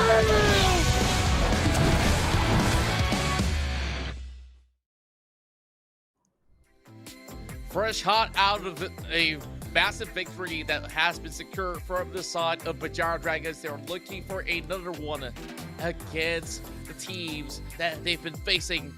And here is where, of course, pressure is on for Silent Killers, where they are one game down, needing to equalize. And of course, in the ESL Mobile Open CICon Series MY, anything could possibly happen. And of course, big shout out to ESL alongside with Riot Games for giving us a spectacular showing. And not forgetting our official tournament partners, Maggie Hot Cup. Yeah, most definitely. Makan panas-panas, barulah sedap that's their motto. Whereby if you eat it hot and fresh, you'll definitely definitely your best friend during the midnight game. So of course we see Berjaya Dragon managed to secure that first win. I really love their composition. I really love what they did. They know how to capitalize on Silent Killer mistakes. And Silent Killer was just in shambles just now. They managed to, I mean, they did manage to dish out a couple of damage in the fights, but they did not manage to do it, very well in terms of, picking off, members of the Berjaya Dragons, because it just opens up a lot of opportunity for Berjaya Dragons to just either go for the towers or go for the neutral objectives instead. And I really do think that if Silent Killer would like to have a standing in the game, they would need to put out those wards. I can like from the previous, I see that initially in the early game they did, I would say they warded off at the incorrect places. I mean, it's a strategic place to place the wards, whereby you ward the river, you ward the side bush, but it just wasn't enough to gather the information on where the enemy positions are. Unlike on the side of Berjaya Dragon. That's right. So when we get ourselves into the picks and bans right here, it will be crucial for them to be coming in with surgical precision on what exactly should they pinpoint on some of the core picks of the side of BJD. And I think that Twisted Fate, now appearing for many of all these significant games, Berjaya Dragon has been absolutely lethal, and Chili has been able to, of course, transition so smoothly in towards the mid lane. After all, he's been playing League of Legends for many of years before coming to Wild Rift, so that's where where I have predicted very well, Twisted Fate, I'll ban the way alongside the Fura as well as the Braum. Meaning to say, Silent Killer, they're opening up the option for Lucian, but also the Camille to be brought out. So Berjaya Dragons possibly will have some big smiles and a green. And well, look at those predictions falling into place. Oh, this is going to be a really interesting play. I mean, we've seen how Asilla handles himself on the Camille really, really well with the heavy lockdown on the key targets. It was actually really nice. And now Chile will be going. I think it's going to be a mid lane Galio maybe to hold out those mages in the mid lane. I'm assuming it's going to be perhaps maybe either an Ari or maybe a Diana in the mid lane, perhaps, or it could be a Lucian. Well, of course, Lucian already being picked up for the side of Silent Killer, so that will be available for the side of BJD. So other of the parties that they can still move on about is going to be that Ezreal, but since they have already shown a little bit of the cards, you can leave that marksman pick for much later. So Sagi obviously secure that Senna pick, and I'm assuming that Gallo's going to be the support while Senna will be played by Sagi. Well, oh well. Last game which I saw Sagi playing on Senna, he was building Frozen Mallet. This time, there's no more Frozen Mallet as it's been removed from the game, but we do have other items to, of course, come into the picture, and of course, we'll elaborate on that later on. I mean, you have like you have a lot of alternative options for Mallet. You have the Cyrilda Grudge now, which is Cyrilda. My apologies. I mean, but then looking at the knee right now, it's definitely going to be a Senna onto the marksman of Sagi, and Winter is going to go onto Galio, which is quite interesting. I would say. You have your tanky, and now with the crystalline armor provided as well. So Dan is going to have trouble trying to dish out a lot of these damages, because some of these damages are going to be reflected back on him as well. So item wise, I would say it's going to be a really interesting itemization build now that onto the side of Sagi. Frozen Mallet is out, but Surrender Grudge is indeed in the game. We'll see how we're gonna go. Yeah, and I do think that at the very least, Silent Killer will have a little bit more of a stable laning phase as compared to the very first game, with very, very safe picks coming with Lucian as well as Ari over the mid lane. It's kind of like a foolproof plan as we will hit in towards game 2 in this best of 3. But our Dragons have taken the lead. Can they go in for that back-to-back win, just like how Geek Fam has did earlier for today? Many of all these longswords being purchased, and Pade, of course, relying back onto the trusty old Garen, as we will have the Ganasha versus Noxus top lane going all out. And, well, probably they'll be flexing their God King skins. As we start things off here, Dan on Orianna. Last season, I think that Dan has been able to also play very well on control mages, per se. But just looking at the way that this is going to go, it's going to be pretty hard post level 5 whenever the Ari gets the Spirit Rush. So you need to really time it well when exactly to use the Shockwave. Yeah, most definitely. And I'm looking at based on the composition that both team have right now, you have Pade on the Garen, you have RSSG on towards the Olaf. In terms of, I would say, Silent Killer does have that potential to dish out a lot of damage, avoid all these crowd controls. Oh, there you go. Perhaps maybe we can see another gang here. Oh, Winter now getting in trouble, but he still kept his flash for the very last row. Tried to go in for a little bit of a healing, but it seems like Sagi may have missed the mark to get Mr. Alistar. Well, of course, this is where Silent Killer, at the very least, has been able to flush out Winter. And Winter has been so disciplined not to pop a flash or even ignite. So, very neutral start as we go into the game. With our Dragons, only very small little micro decisions that has been able to gain them a few hundred gold up ahead. But Sagi now preventing Silent Killer from securing this. But RSSG, they're immediately going in to really step it up a notch to further solidify their position and make themselves known. But Syndicate, he rotates right downwards, and that's going to be first blood for Berjaya Dragons. it's gonna be on Winter as well, but I really do think it's fine. But that was a really nice fight.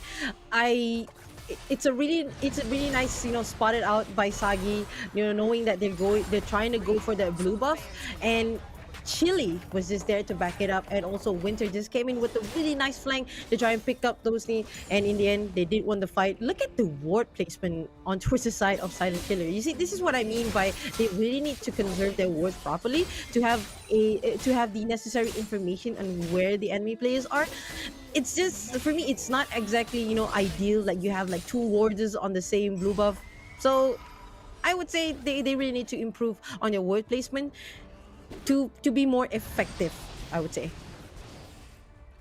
Yes, indeed. And just look at the amount of wards. All 5 members dropped it all the way towards that blue buff side, so that Blue Sentinel probably will be feeling a little bit insecure whenever she comes back up online. But nevertheless, I guess that it is still very much decent effort coming from Silent Killer, trying to force a response coming from BJV. But honestly, the result wasn't what they possibly wanted to expect. What's interesting to note is that Haas, he's not going for that typical build coming in from the Alistar, and instead this is where the setup comes right in. Goes in with the hit pulverize, and before I even get to finish the point, I'm looking at what? That rune that possibly will give him just extra movement speed, which I honestly think wasn't necessary. Maybe he didn't really have time to set it all up, but oh, a pick up there with Chili landing that charm, and that's where the second kill goes over to that mid lane ace of the Berjaya Dragons. Now looking for that dragon, vision already being established by Silent Killer.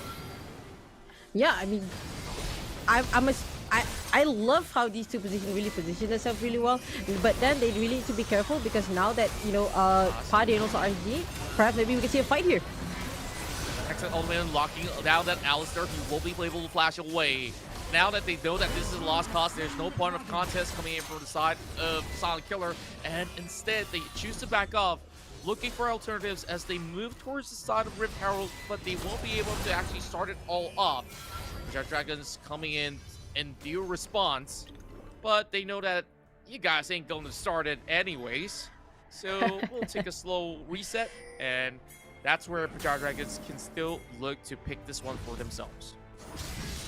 Yeah, I mean, looking at the movement from Berjaya Dragons right now, we can see on the minimap right now, they're all moving towards the Rift Herald. Meanwhile, Astral and also Haas decided to, continue on towards the Sea Tier. So I really don't think that that's actually a really good idea for them to do that. But nonetheless, Asila will be going on to response, trying to defend that Dragon Tower. And meanwhile, 3 members of Ni is already right there, trying to push out the towers. But I don't think that they will be able to do this. Idol taking a little bit of damage there. It's going to be really difficult for Silent Killer to try and push it out here. They're trying to grab those opportunities, but it just wasn't good for them.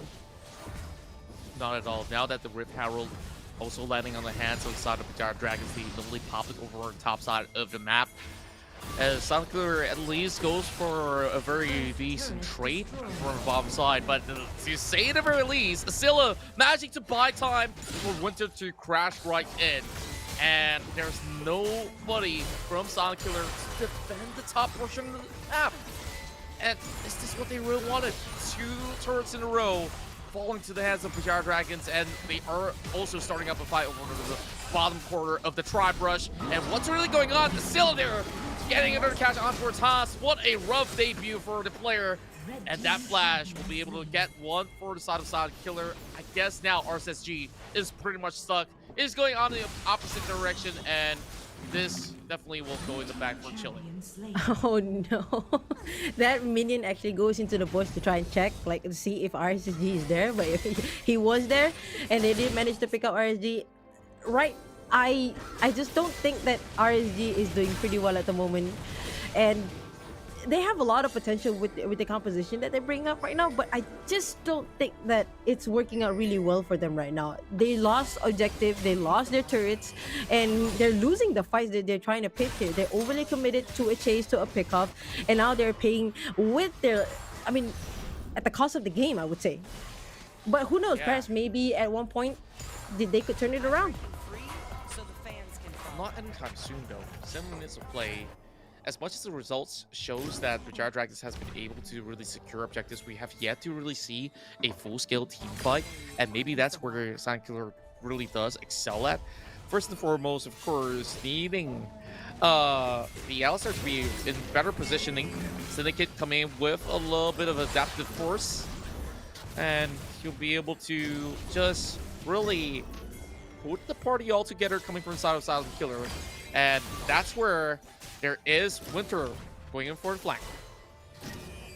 I mean, okay, I really have a lot of questions about the Space Rush Alistar. Meanwhile, RSSG going a little bit of ham here. Meanwhile, Party on towards the side gets taken out with the Noxian Guillotine. Very well played right there by Asila, and he's just absolutely dominating. Wow, beautiful hit, but to cancel out that Hexed element, but he will not be able to survive all too long. Here comes the taunt, and everything being thrown on the table here. Dennis will ask for forces of flash. This is where the Olaf comes into the picture, drops that axe on top of the head, and with that swing, he will be able to find only Winter. And straight to the hands of Asila. He's already coming up fresh with another dunk. After taking on their Baron laner, they say, okay, this is my time to shine. Asila, 2 games in a row, having a spectacular run. Yeah, and I definitely think that he's gonna go for more here. I mean, he's not this time. He's not just the he's not the puppet anymore. He's the executioner with the Noxian Guillotine, dunking on all these players of Silent Killer. Everyone is just in shambles. I love Berjaya Dragons, movement in this game. I mean, in this particular game, they just know when to take the opportunity, when to grab it. It's just amazing. Wow. And meanwhile, Chili. And that's where you see Chili is going to go for more, having the Alistar on the low, double charm, and that is going to be a little bit of a knock up there, but that will not stop Chili at all, as he goes unstoppable, by the way. Trying to connect some taunts while I'm at it, but RSSG is on the move, already propping out the Ragnarok, chasing it for a little bit of a skirmish against Sagi, but he knows that this is going to be a little bit more difficult because Potty is not ready to take on the fight, and instead it's Potty that seems the short end of the stick. Another dog goes through. Asila as a monster with 4 kills. Oh dear God, Asila. He is just executing people with that Noxian Guillotine, and I love it.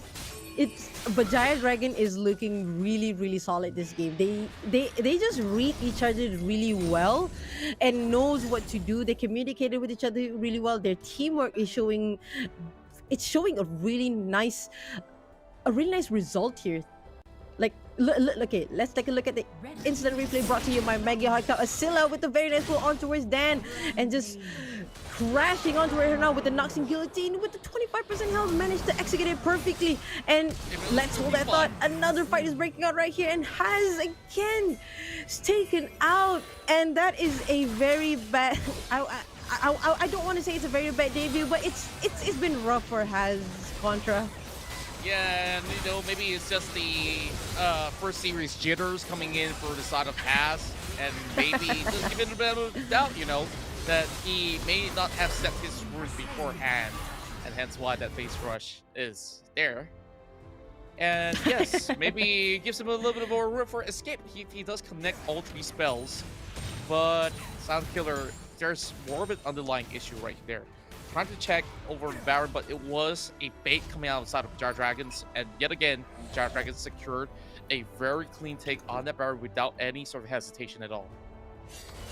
Yeah, and I love the ward placement on towards the side of Berjaya Dragon here. The ward placement are just, it just gives so much information for Berjaya Dragon to try and actually, if it gives the information if they wanted to commit to a fight or not, or where are they moving now. And looking at on both sides right now, you have Chili on the other side and Syndicate on towards the other side, and maybe Syndicate is gonna get picked up here.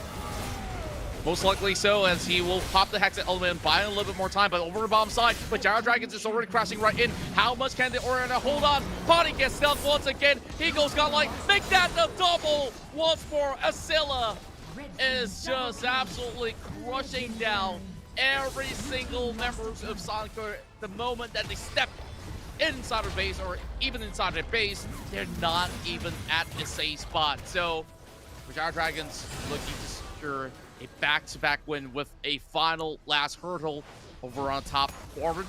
And Has is the only one there. And yet again, he tries to dodge it. He gets charmed up. And still now getting knocked in the air. A little bit more room to breathe. Ignite being dropped right outside. But Astral is not going to be able to defend after all. And that's where Silent Killer, they are here to just take them on. And that's 3 inhibitor turrets down. And I just don't see how. I mean, Silent Killer is gonna need a miracle to actually win this. Has gets Berjaya in the back. They try. No, Ragnarok pops up, but they just get knocked out one by one.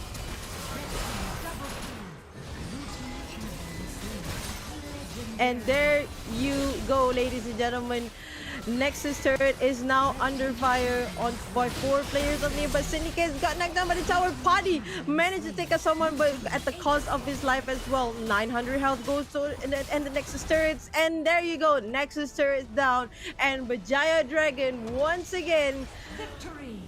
are on a win streak, and they will continue to win for the sake of the streak. Well done right there. GG, well played. It was such an absolutely stunning performance.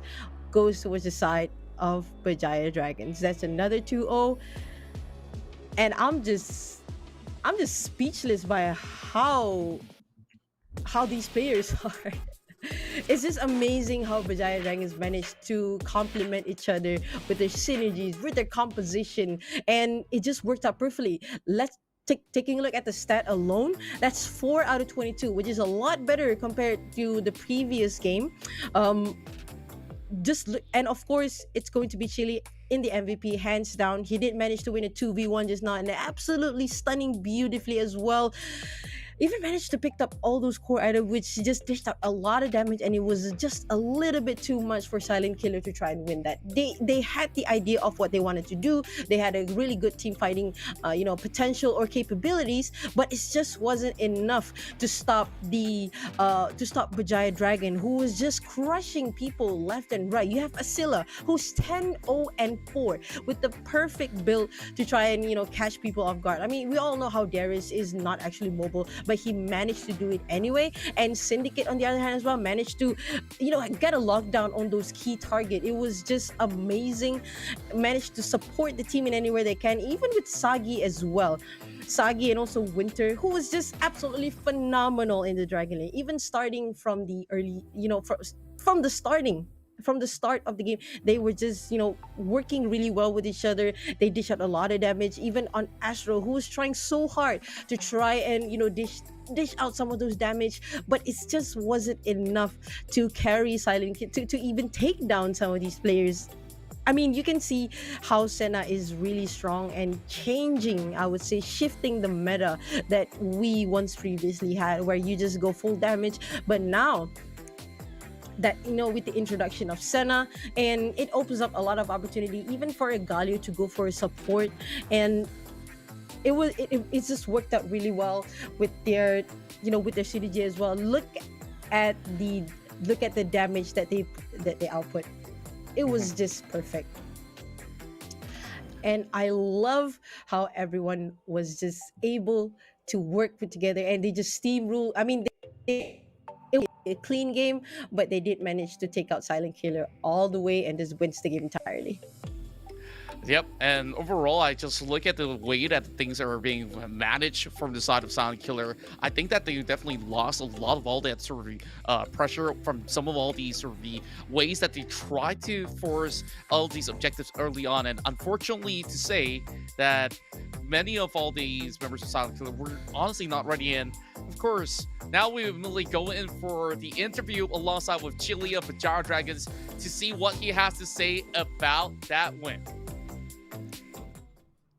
Of course, welcome on board, Chili of Berjaya Dragons. It's great to have you guys. And first and foremost, of course, I want to ask you guys had a long break of a week at the very least to go for a little bit of reset. So at the very least, how are you feeling on top of it, walking with a 2-0 victory against Silent Killer? I think us winning against Silent Killer is kind of like, I would say like is in our expectations, like is what we are expected to do, I guess. But yeah, coming back from the 1 week break is pretty fun to be able to play competition again. And coincidentally, like last week we went to got our vaccines as well, so it's like a very good time for us to have a break. And then it's Yeah. great to be back. And I'm glad that everything is well aligned and you guys also have been able to keep yourself pretty much safe and vaccinated. So overall, I'm pretty sure that you guys are one of the few teams that didn't really make major changes when it comes down to significant roster swaps or so. But when it comes down to the planning and the brand new patch to come, I'm pretty sure that you guys have been experimenting a lot. Any sort of fun things that you've been experimenting with on your solo queues? Not much really. Like I feel like the patch, like the most recent one is like probably just Akshan, but I think it's kind of like disabled today. So I feel like for solo queue I was like just spamming Rengar because it's kind of OP. So I think Rengar is the key if you want to climb. Okay, Rengar is the key to climb some of these games, but of course, you were playing a whole lot of jungling back in the previous season. Now that you're getting the mid lane, of course, there's also hot favorites and many of all these changes out there. When it comes down to itemization, but when it comes down to the way to, of course, manage the mid lane, any sort of tips that you could actually give advice to players who are hoping to main the mid lane to perform extraordinarily well, just like how you did on your Ari? Yeah, I feel like for mid lane in Warrior is lesser on the laning phase, but it's more like how you manage to like get prior for your team and then like help your jungler to secure scatter and like roam to side lanes to gang. I guess you have to be always looking at the map, looking for opportunity, and like always try to do things with your jungler. I think that's the key in Wild Rift lah.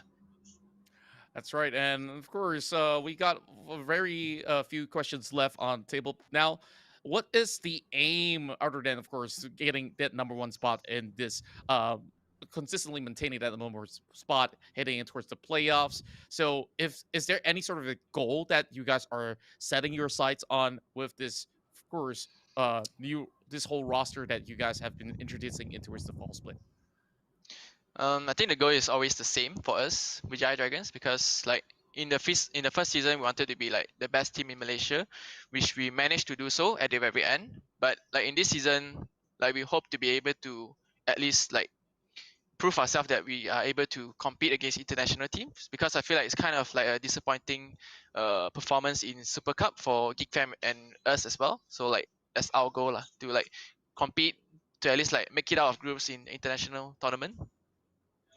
And of course, any final words that you want to ask Chili here? And of course, there's a whole lot more out there, but Flicker, I'll give you the honors. No, I actually have no question. Actually, you actually took the question out of my mouth, Contra. But All it's right okay. then.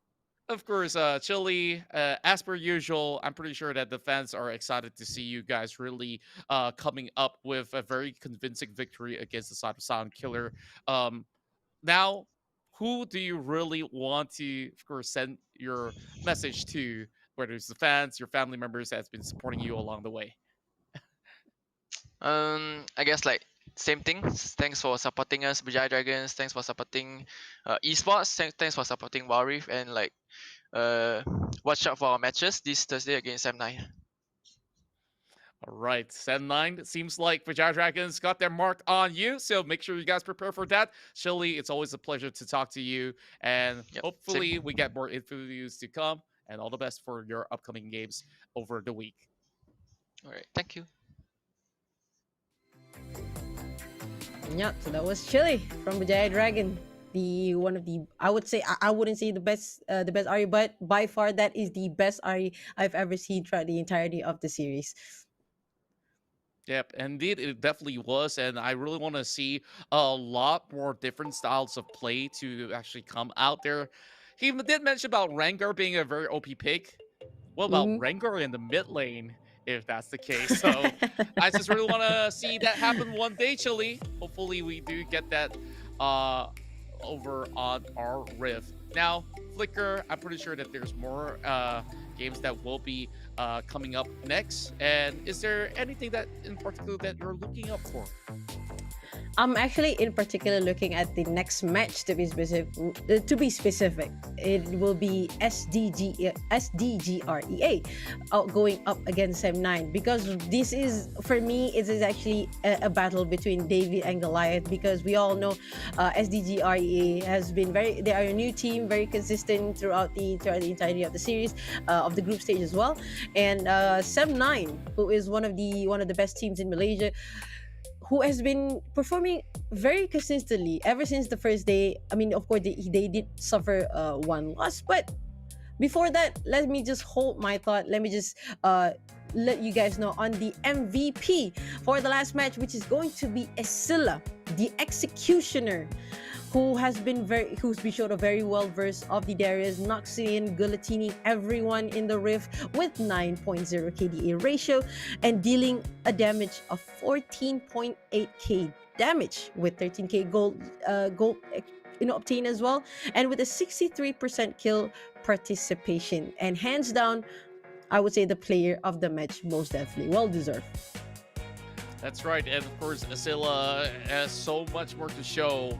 And I guess if we ban out that Fiora, he always will come out with something even scarier. So I really want to see what else is in the pool for Asila himself. Now, Berjaya Dragons have been able to actually come up with some really solid moves out there in the Rift.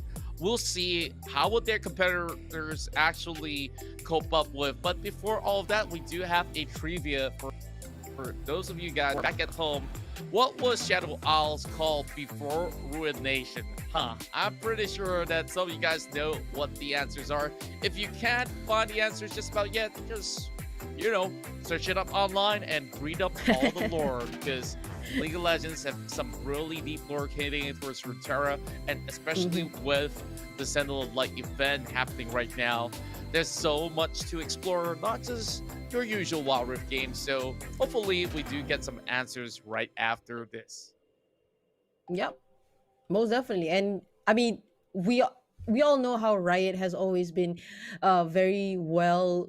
They designed their lore on League of Legends, not just League of Legends, but the lore of Runeterra itself is so deep. It goes really deep that there's a lot of YouTubers out there who actually made a content around the lores of League of Legends. And Riot has been, designing it very well. And if you guys ever want to go into it, please do. By also mean, you can just Google it up online. And yes, Shadow Isle does have a name before the Ruination.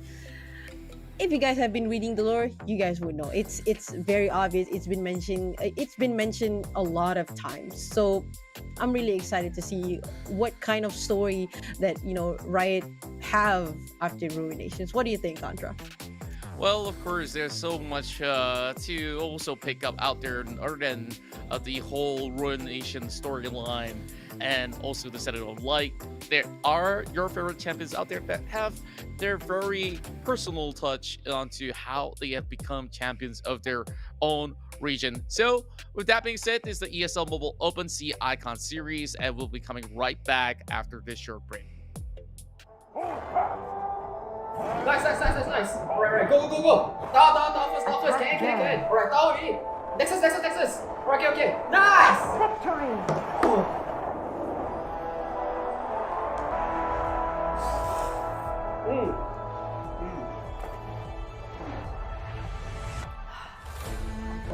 I'll see you in the game. Alright guys, let's go on. Okay. Lihat, tunggu Stewie. Boom! Wabaka, bro! Adakah di Berjaya mendapatkan triple kill, mencari yang keempat dan kuasa kill.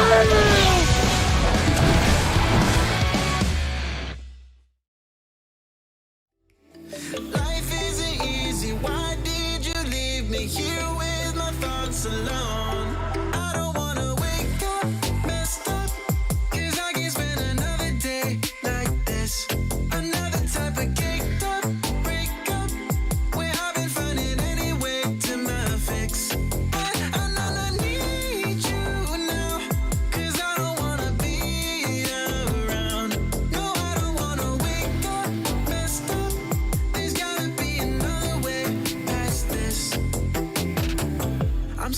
sorry that I didn't go to therapy. Thinking everybody, even you's an enemy. Brutally awake and quite undertaken, did not do nothing wrong. Life isn't easy, why did you leave me here to get drunk alone? And I don't wanna wake up messed up, 'cause I can't spend another day like this. Another type of caked up breakup, where I've been finding any way to my fix. But I know I need you now, 'cause I don't wanna be around. No, I don't wanna wake up messed up. There's gotta be another way past this. If I am so wrong and so gone, miserable, won't you stick around just for some be visible? But you don't, no, you don't care. Leave me to suffer, erase all the doubt, pouring Jack in my mouth, in a love with enough of the pain and the drugs to be present for now. All I'm right now, I don't wanna wake up messed up, 'cause I can't spend another day like this. Another type of caked up breakup, where I've been finding any way to my fix. But I know I need you now, 'cause I don't wanna be around. No, I don't wanna wake up messed up. There's gotta be another way past this.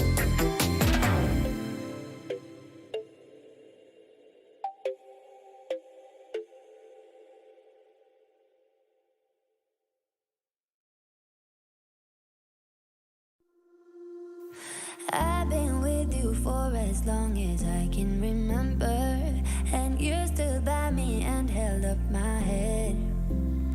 But it's getting hard to say that I am not a pretender.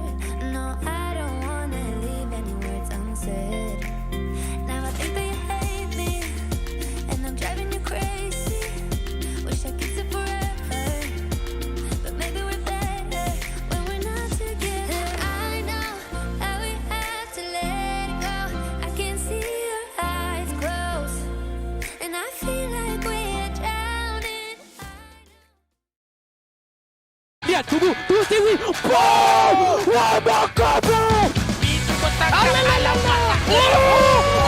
Adakah di Berjaya mendapatkan triple kill, mencari yang keempat dan kuasa kill.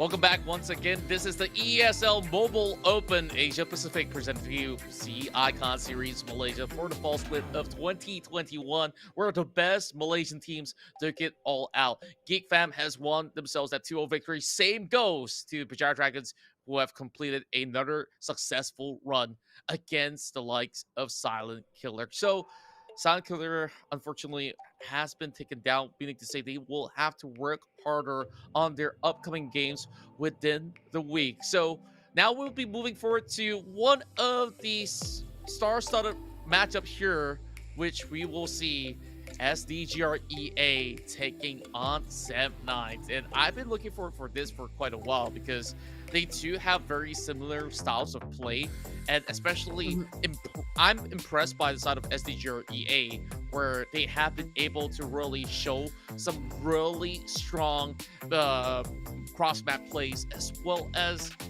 many of all of them have been able to cause quite some upset on the very first half.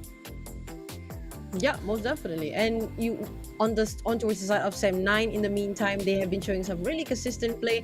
Of course, at times we can see like sometimes they did, fall for a bit. They lose a game, probably because they wanted to check out like how the enemy is gonna play, and they managed to come back really nice. They did manage to reverse sweep a couple of their matches, but overall, I think it's definitely going to be a David versus Goliath kind of matchup, because SEM9, with Swag on the support, who has been showing some really consistent plays.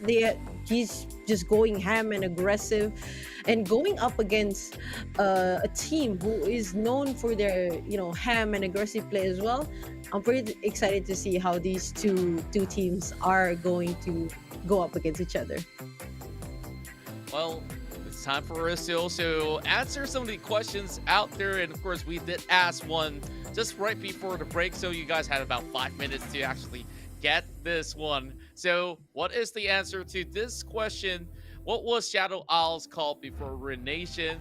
Have you guys got it just about yet? The answer is Blessed Isle. Yeah, I mean, we all know from the lore, the Blessed Isles is a place, it's a sacred place. So if you guys guessed it right, hey, congratulations to you guys. If you guys got it without Googling, hey, you guys really are the master lore of League of Legends. That means you guys are well interested in Riot Games lore. Please do continue, because they did amazing stories behind all of these events and also in their champions as well. That's right, and I'm really hoping to see what is the story gonna be like by the end of the Sentinel of Likes event, because week per week we'll get chapters after chapters in game, and I've been reading every single one of it to see how did they assemble the Sentinels all together, and now it's time for them to challenge the Ruin Nation already. You guys can also opt to do so by participating in the event, where you use any sort of champion and of course recruit your Sentinels out there in order to get those points. And by the very end of all, you guys collect your rewards, and on top of that, all of you guys will also contribute into this donation drive into charitable causes, as Riot is currently running this program where they will be channeling this social fund to those in need currently. So of course, by just enjoying your casual Wild Rift matches, you are actually doing great by contributing back into society, and that's what I love the most about Riot Games, as well as the world of League of Legends. And on top of that, I do play myself some Valorant as well. So hey, all that is definitely cool. So Flicker, I guess we're getting ourselves ready for this upcoming game, where the players are trying to get themselves into that lobby. And as we slowly get our way set up, I want to get your predictions as well before they flash out on the screen, because there is going to be SEM9 here, who has picked up Dazzle Me coming into the fall season, and they have not really made big changes after all. But for the side of SDGR EA, like, they aren't opting to do exactly the same, except for the fact that they just look stronger and stronger as time goes by. So is this the day that they've been able to upset the likes of SEM9? I mean, judging by looking at the previous games that we had, that they have been showing some really consistent performance. They have some really strong composition and synergy with each other. They just proven to have this really great synergy and communications, and also teamwork that they've shown with each other. And it really shows that they could really take up the Titans. And I would say, but going up against SEM9, I would say SEM9 still have a shot of being the bigger boss here. I mean, who knows, perhaps maybe this is the time when we see Goliath is able to take down David himself. Yep, and this is where, of course, SDGR EA, they will no longer be looked at as underdogs of the tournament. They are currently in that top 4 position. They used to be at #1 spot. And of course, M9 is also giving chase. Whoever takes some solid 2-0 victory should be able to keep that pressure onto all the other opponents. And let's start off here with SEM9, RH, Kazo, Ravens, Wild Rabbit, as well as Swag. Needs no introduction if you've been watching from the summer season. And immediately we switch over to the side of SDGR EA, where not much has been changed as well. Emotionless being the staple Baron laner, Fallen in the jungle, Williams over mid lane, got Gatsby alongside with Zafarov on that Dragon lane. Yeah, and I really like how William plays in the mid lane. I mean, we always seen his twisted fate was really nice, but at the same time got Gatsby as well.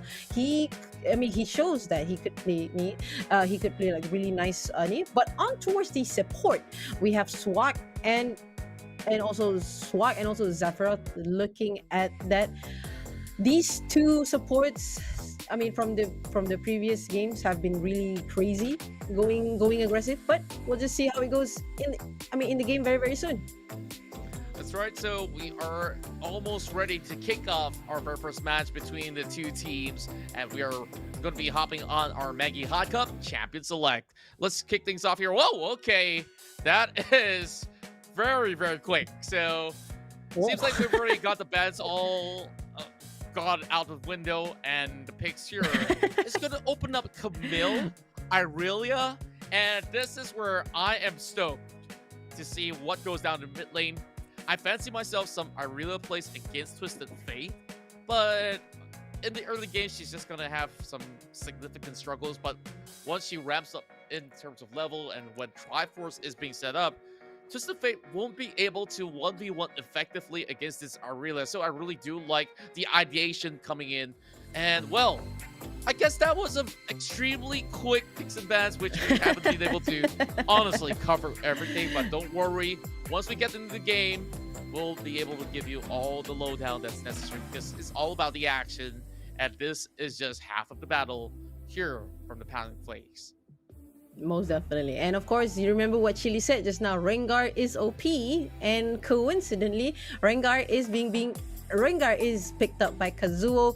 So me personally, as a Rengar main myself in League of Legends PC, me as a Rengar set, we see 3 squishy targets and we know that we're gonna dominate. The Summoner's Rift. But we'll just see how Kazuo is gonna be, because Kazuo, I got my eyes on you. I'm a Rengar main. Please do not disappoint me. Well, Rengar mains, or I guess good games will be shown. 7-9. I mean, I have high hopes. Nothing wrong with that. And of course, so does the fans out there that's been on this hype train or meme train for the likes of Swag. Fallen, unfortunately, he hasn't even gotten a single part of his neutral camp. And now he has to give it away to 7-9, who went in for that invade. This is such a rough start coming from the side of SDGR, but hopefully this will be able to have the likes of the Sinsao to eventually find his footing, because there was no Lish being provided from the side of SDGR. At 7-9, they're just having fun, having a really good hit start for the Rengar, so I'm pretty sure you're happy about that. I mean, looking at the position right now, it really proves like it really proves that this could hinder Fallen from being able to snowball in the early game, because you are denied of that experience and also that time for you to clear those jungles. But and also at the same time, it opens up for SDGR EA to just try and push the dragon lane. But Wild Rabbit is on a misfortune, so it kind of gives like a really easy clear, and it's just working out really well for 7-9 at the moment from what I can see. And now Wild Rabbit does have a really nice EXP boost, I would say, from going solo in the lane for a couple of minutes there. And so we'll just see how it gonna goes, towards the mid or the late game. Yes, and of course, just having a little bit more vision set up around the Triforce is going to be crucial for the side of the SDGR, especially when there is Fallen trying to steal the buff away, and that's where the response comes in from 7-9. Blast goes available, and the kill will be channeled to Swag. Well, you don't mess Swag. You don't mess with Swag, by the way. I mean, Swag is really showing his teeth right now, grabbing that first blood really, really nice. And this puts up in a really good position for 7-9 to try and snowball really, really faster than SDR, because we all know how SDR can play things really, really aggressive. And Swag picking up that Braum, going up against Zafirov, who's on the Senna, and also got Gatsby on the Varus. It's really, really good, because you have that unbreakable shield that could potentially block out a lot of could break out a lot of damage. And here you go, Kazuo trying to go for that damage, but Kazuo gets rooted into the tri-bush, but get knocked out instead. Perhaps maybe they're looking for the dive here. And yes, they are, and there's no option but to respond to this SDGR. They are sending the Aria. That's where Ravens, he gets caught out right under his nose of the turret, and further lock him down with the chain of corruption as well. Swap flashes away, but Raven, 1 HP, he won't be dropped. One final tap coming in from the side of God Gatsby. That's going to be that first pointer out there. SDGR, what did I tell you guys about this team? They know how to react, respond, and they are now making sure that they go back into even Stevens. Here are hits now. Going for a hook shot, connecting on towards Emotionless. Instead of putting that Aurelia in towards the mid lane, they have that Ori that can fare decently well against the Twisted Fate. Now that they're all level 6, we are seeing a little bit of that sort of a shove coming from our head, trying to neutralize this wave, but Emotionless will lose a few of these minions. Not that he's going to be worried too much about it, and that's where two of the objectives being spawned, the Rift Herald and the Drake. Yeah, and I'm really excited to see what Sem9, how Sem9 is going to, answer this call. Now, now that, a Rift Herald and also Dragon is spawned out. So I'm assuming that Sem9 is going to go for that Rift Herald instead, trying to give them a little bit of pushing power. And look at the goal differences for both teams. It kept on shifting, leading to, SDGR, and then went back to Sem9, and it's a really nice it's a really nice thing to see where both teams are trying to playing super aggressively, trying to get those pickoffs, but mistakes were made just now, and it looks like Sem9 is gonna grab that first turret, but at the same time SDGR EA managed to get that first turret onto the side of Dragon late as well.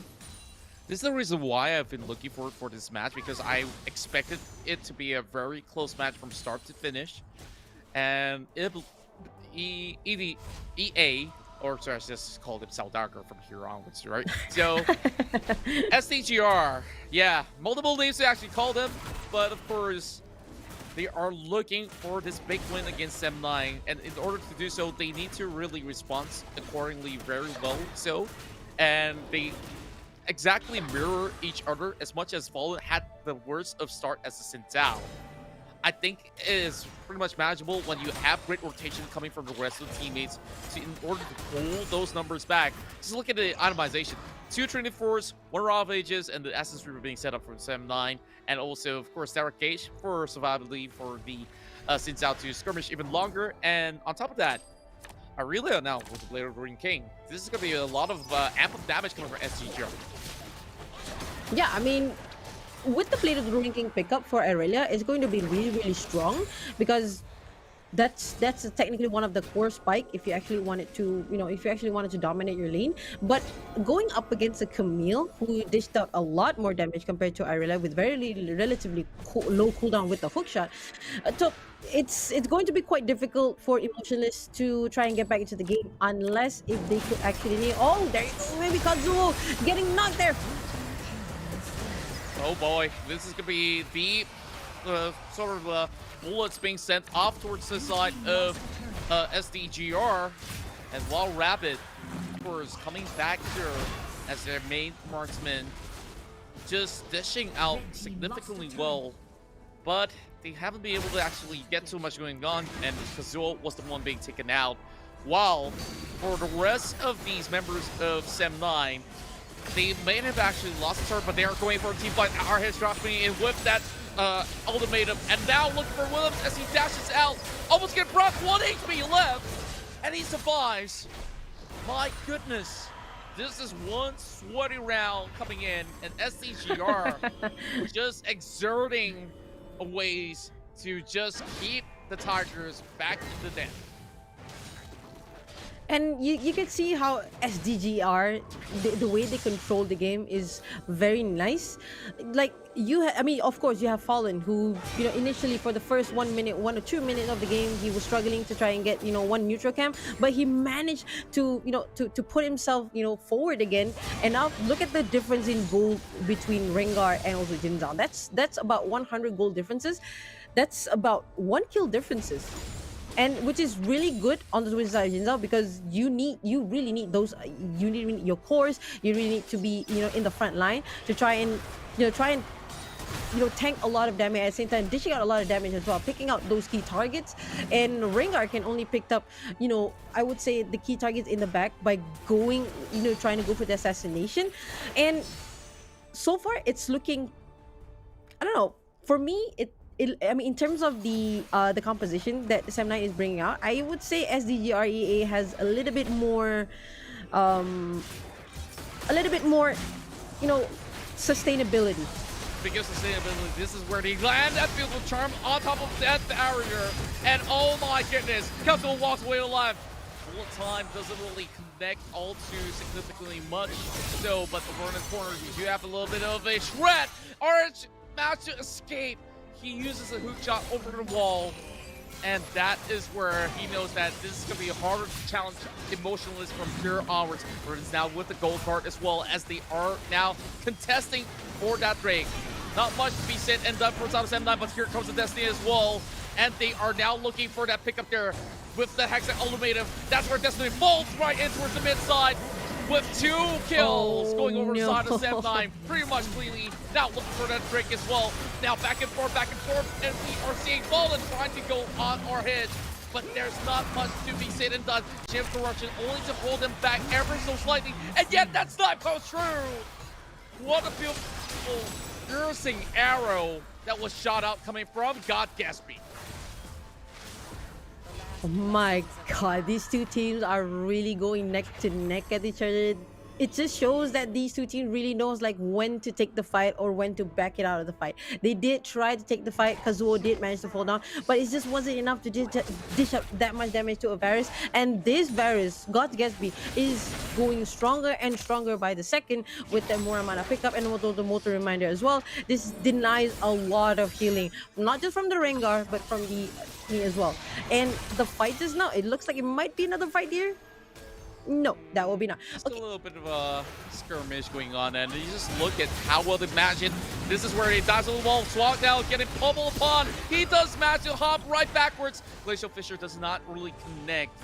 Good exit plan coming in from the support of Sem9, but over on the other corner, Emotion just drops in, and he calls out all the blades forward, and he gets clipped up. And the one with the last lap is going to be our heads with so little HP, he secures the kill. But SDGR, they strike right back, looking for the turret as well. While Rabbit just dodges that arrow for ever so slightly.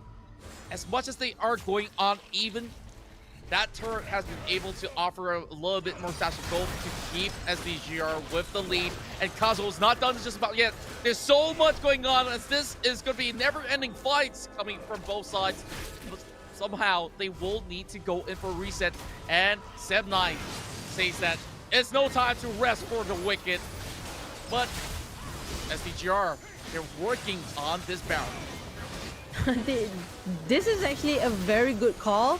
Like, you know that the enemies are retreating, and this opens up a really big window of opportunity for them to try and grab this Baron play. And if it solidifies themselves, you know, give them a lot of pushing power. Now, you have these, you know, you have the Hinzao, you have the, you know, the Varus and also the Senna, who is quite a range and quite damage as well to take down those turrets. And now with the Baron as well, this could potentially be, I don't know, perhaps maybe, you know, tier 2 turrets all correct, perhaps maybe right now SDGR, I'm foreseeing that they might be going for a, you know, for a split push. 4 people in the mid lane, and Aurelia will be going for solo, trying to push out there with as much as he can to try and take down those turrets. And maybe Sem9 will take this opportunity to try and bring the fight to the East 4 player who is 1 man down. But we'll just see how it's gonna go. There. And speaking of which, this is where they will start another battle here over the mid side here. But SDGR crashing right in, TP coming up available at SDGR. They managed to find 2 members on the side of Sem9. They're on the retreat, but the Sharp will pull them right back in. Only RS over under the tower, and he will have to fall all the way back. SDGR comes in with a big run for the parade over the mid side, and they are looking to end the game right here, right now. Kazuo going in for a little bit of his item purchase, but then again, here comes the hook shot to buy a little more time. How much time can be bought here? RS is falling low, and the minutes are set into place. SDGR, oh my word, what a beautiful game one, being secure. Victory. What a game. What a game, Contra. To win, and they're already looking at that. I just gotta say, SDGR got it all figured out. They know how to counter. They know how to take down this Goliath, and they are looking for that #1 spot, and they did it out so perfectly. They know when to take the opportunity to go for the Baron, to go for the neutral objectives, and capitalizing on Sam9's mistakes, and just managed to, just steamroll through the game. Managed to that three key target picked up. Swag, Wild Rabbit, and also Ravens. The moment that these three are picked up, it was an easy cruise on the mid lane on towards the Nexus Tower, and immediately it was his game. That's all I can say. Yeah, and it was his game. I really want to highlight that this will not be made possible if Emotionless didn't manage to hold his own, where he has been able to buy so much space to keep this Camille all too busy. And our Hitch is either he commits to a team fight or goes in for his split push, but the split push wasn't really working all too well. And God Gatsby comes in so cleanly alongside with Zafarov, and this bottom lane dominance is showing to be the key to victory, alongside with Williams, who has been able to really clutch some significant moments out there. Kazo inside the jungle, we are seeing him struggling for a little tad bit, but overall, I guess there's still a little bit more room for some improvements when it comes down to how they really want to play this one out. I see that when it comes down to the graph, the Misfortune seems to be a little bit out of place if you were to ask me. So maybe they want to look at the switch up in towards that sort of a marksman that's still left on the table out there. And even with Camille, even with Rengar, which we heard from Chile is OP at the moment, could not even do any sort of dent against SDGR. But we have seen back-to-back fights, and SDGR definitely went in to take that perfect opportunity, sneak that Baron, and came here swinging directly through the mid lane. Yeah, and to be honest with you, Contra, if I mean, me as a Rengar main, I could point out every single mistake that Kazuo did, but I'm not gonna do that in this one. I'm just gonna tell you after the game. But overall, SDGR EA was just amazing overall. They performed really well. It was just working out really well. I mean, you have Emotionless, who knows. I mean, he knows. It was a really big opportunity, because you have Emotionless, who has a teleport incoming, and that clutch teleport came in to help with the team was just amazing, and it just worked out pretty well for them. But we all know Sam9 are able to reverse sweep some of their games, so perhaps maybe we could see a reverse sweep. We'll just have to see how it goes.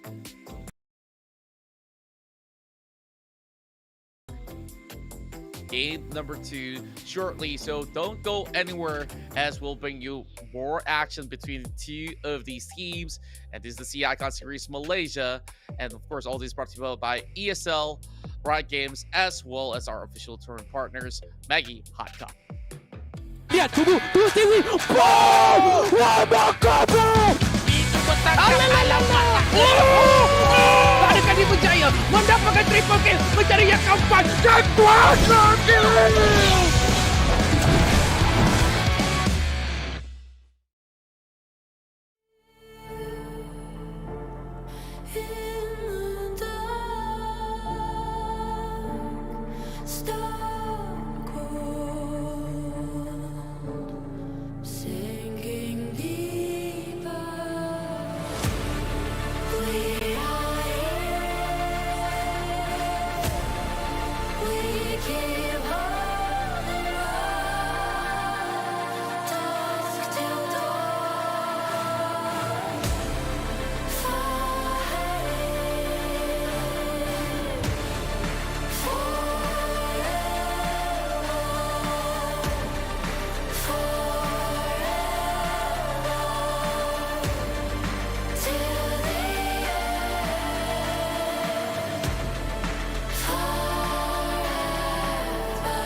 We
Lihat, tunggu Stewie. Boom! Wabaka, bro!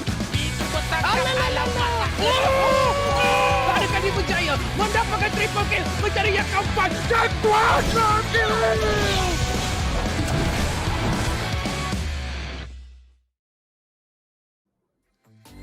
We are going into game 2 of the match between both SDGR as well as Sem9. And look at SDGR. They've managed to secure the first point. And what a way they have managed to cleanly do so. But it was a lot back and forth coming into the early game. And this is what the ESL Mobile Open C Icon Series Malaysia is all about. And well, some of the fans of Sem9 may have been a little bit upset about game 1, but there's still chances for game number 2, I do believe. So Flicker, how do you feel about that match that has just been concluded, and now we're going into another one in a matter of minutes? But I just want to hear your thoughts.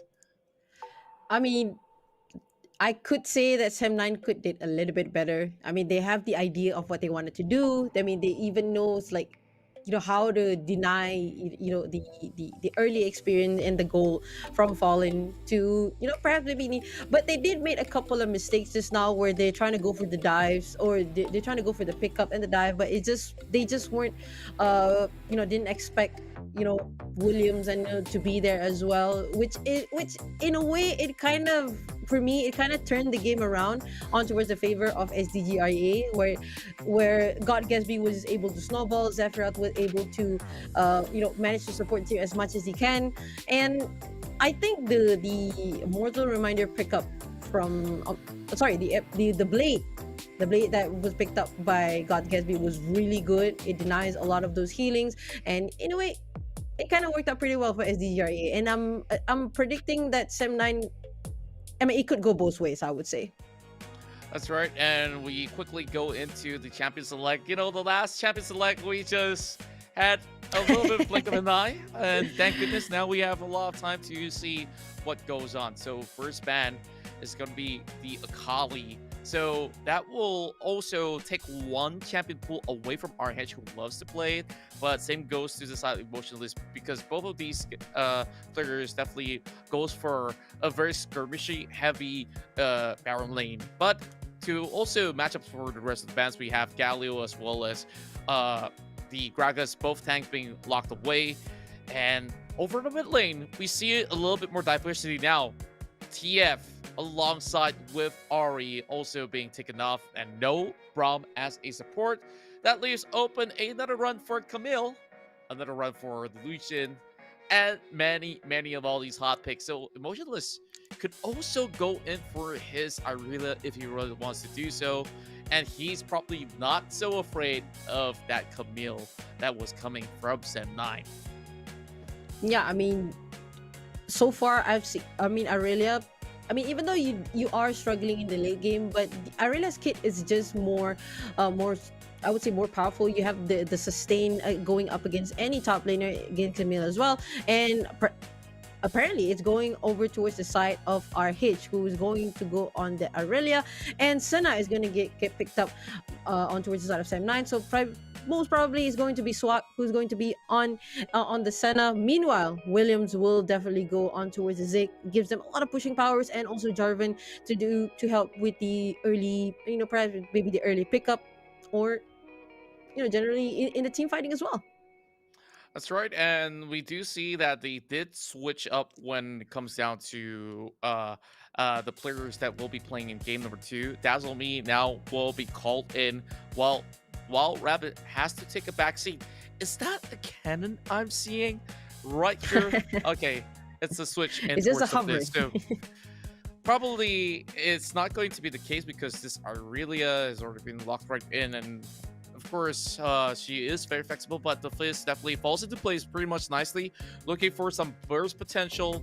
Now, Riven against the side of Irelia, where we see both of these players have been able to actually strut their stuff, while overall, it's a battle of the Sentinels that's going to be here in the Rift, where, of course, Lucian does give a little bit of edge over on the bottom side of the lane.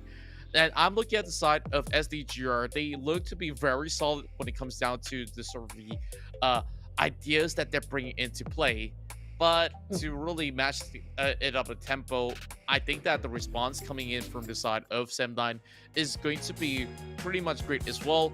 As we look towards game 2, Sem9 on that deficit, they need to find ways to move right back into their pole position, which they initially had when it comes down to the leaderboards. As we dive right into the riff, Raven now will have to play a little bit passively on this lane, because easily Williams can poke him up with all these bouncing bombs, and Wait, so long as he hold gets up, level hold up. 5, he'll be doing fine. I'm sorry. Contra, I am really sorry for interrupting you there. Is that a double support bot lane? Double support bot lane? Well, Apparently, indeed it is. it's And while This is Rabbit's gonna the be one that goes very on the interesting. Seraphine. It's interesting. So, AP carry. Okay, perhaps maybe Or it's it's going to be an probably Swak AP that's going to be carry. playing the AD role. Honestly, pretty interesting stuff, now that you point it out. Okay. This is going to be very interesting. I love these kind of, this kind of composition, this kind of draft that they put out. And well, Rabbit had to expand the barrier there to ignore some of the to deny some of his damages. Meanwhile, Raven on towards the Fizz. Looking at the composition that they bring on, it's a little bit slightly bit heavy on towards the attack damage side, but at the same time you do have some APC as well. Swat getting in trouble there, pretty squishy. Swat, you are not on a Leona, so you got to be careful there, buddy. Yeah, and it seems like he has to go on a the retreat. trades are actually going very, very well, especially when God Gatsby understands that he can easily dodge into snares, and this is where the fight begins for that river scuttle takedown. And First Blood goes over to SDGR. They may be able to find Orange as well with a flash, but Riven have arrived to the scene in order to at least snag one for Sem9. Still going for a chase as well. Emotionless, unfortunately, when they drop for that double kill, is this going to be triple for Ravens? With an outplay and flash over the wall will be brought out. Swak with the finishing blow. Suddenly, the tides have turned. Sem9 back in the game. I would say it's literally tides of turn because you have a Fizz there, but but overall it's a really interesting fight. It really shows, like, Swag just happened to be there at the right time. It really shows that the communications from these two teams are absolutely phenomenal. They know what they wanted to do. They did manage to pick up I believe they did manage to pick up RH and also Kazuo, but at the same time they got 3 instead. They got Williams, they got Fallen, they got Emotionless. So far, Sem9, it's looking pretty solid at the moment. Yeah, and SDGR, they try to pry open the bomb site, now setting up a little bit of the camp. No vision being set up on the side of Sem9 as well. And Wild Rabbit, instead, is the one that will shift in towards more of a supportive role, with Swag, of course, getting the better farms, and they're just going to share resources anyways. Either way, works just about fine.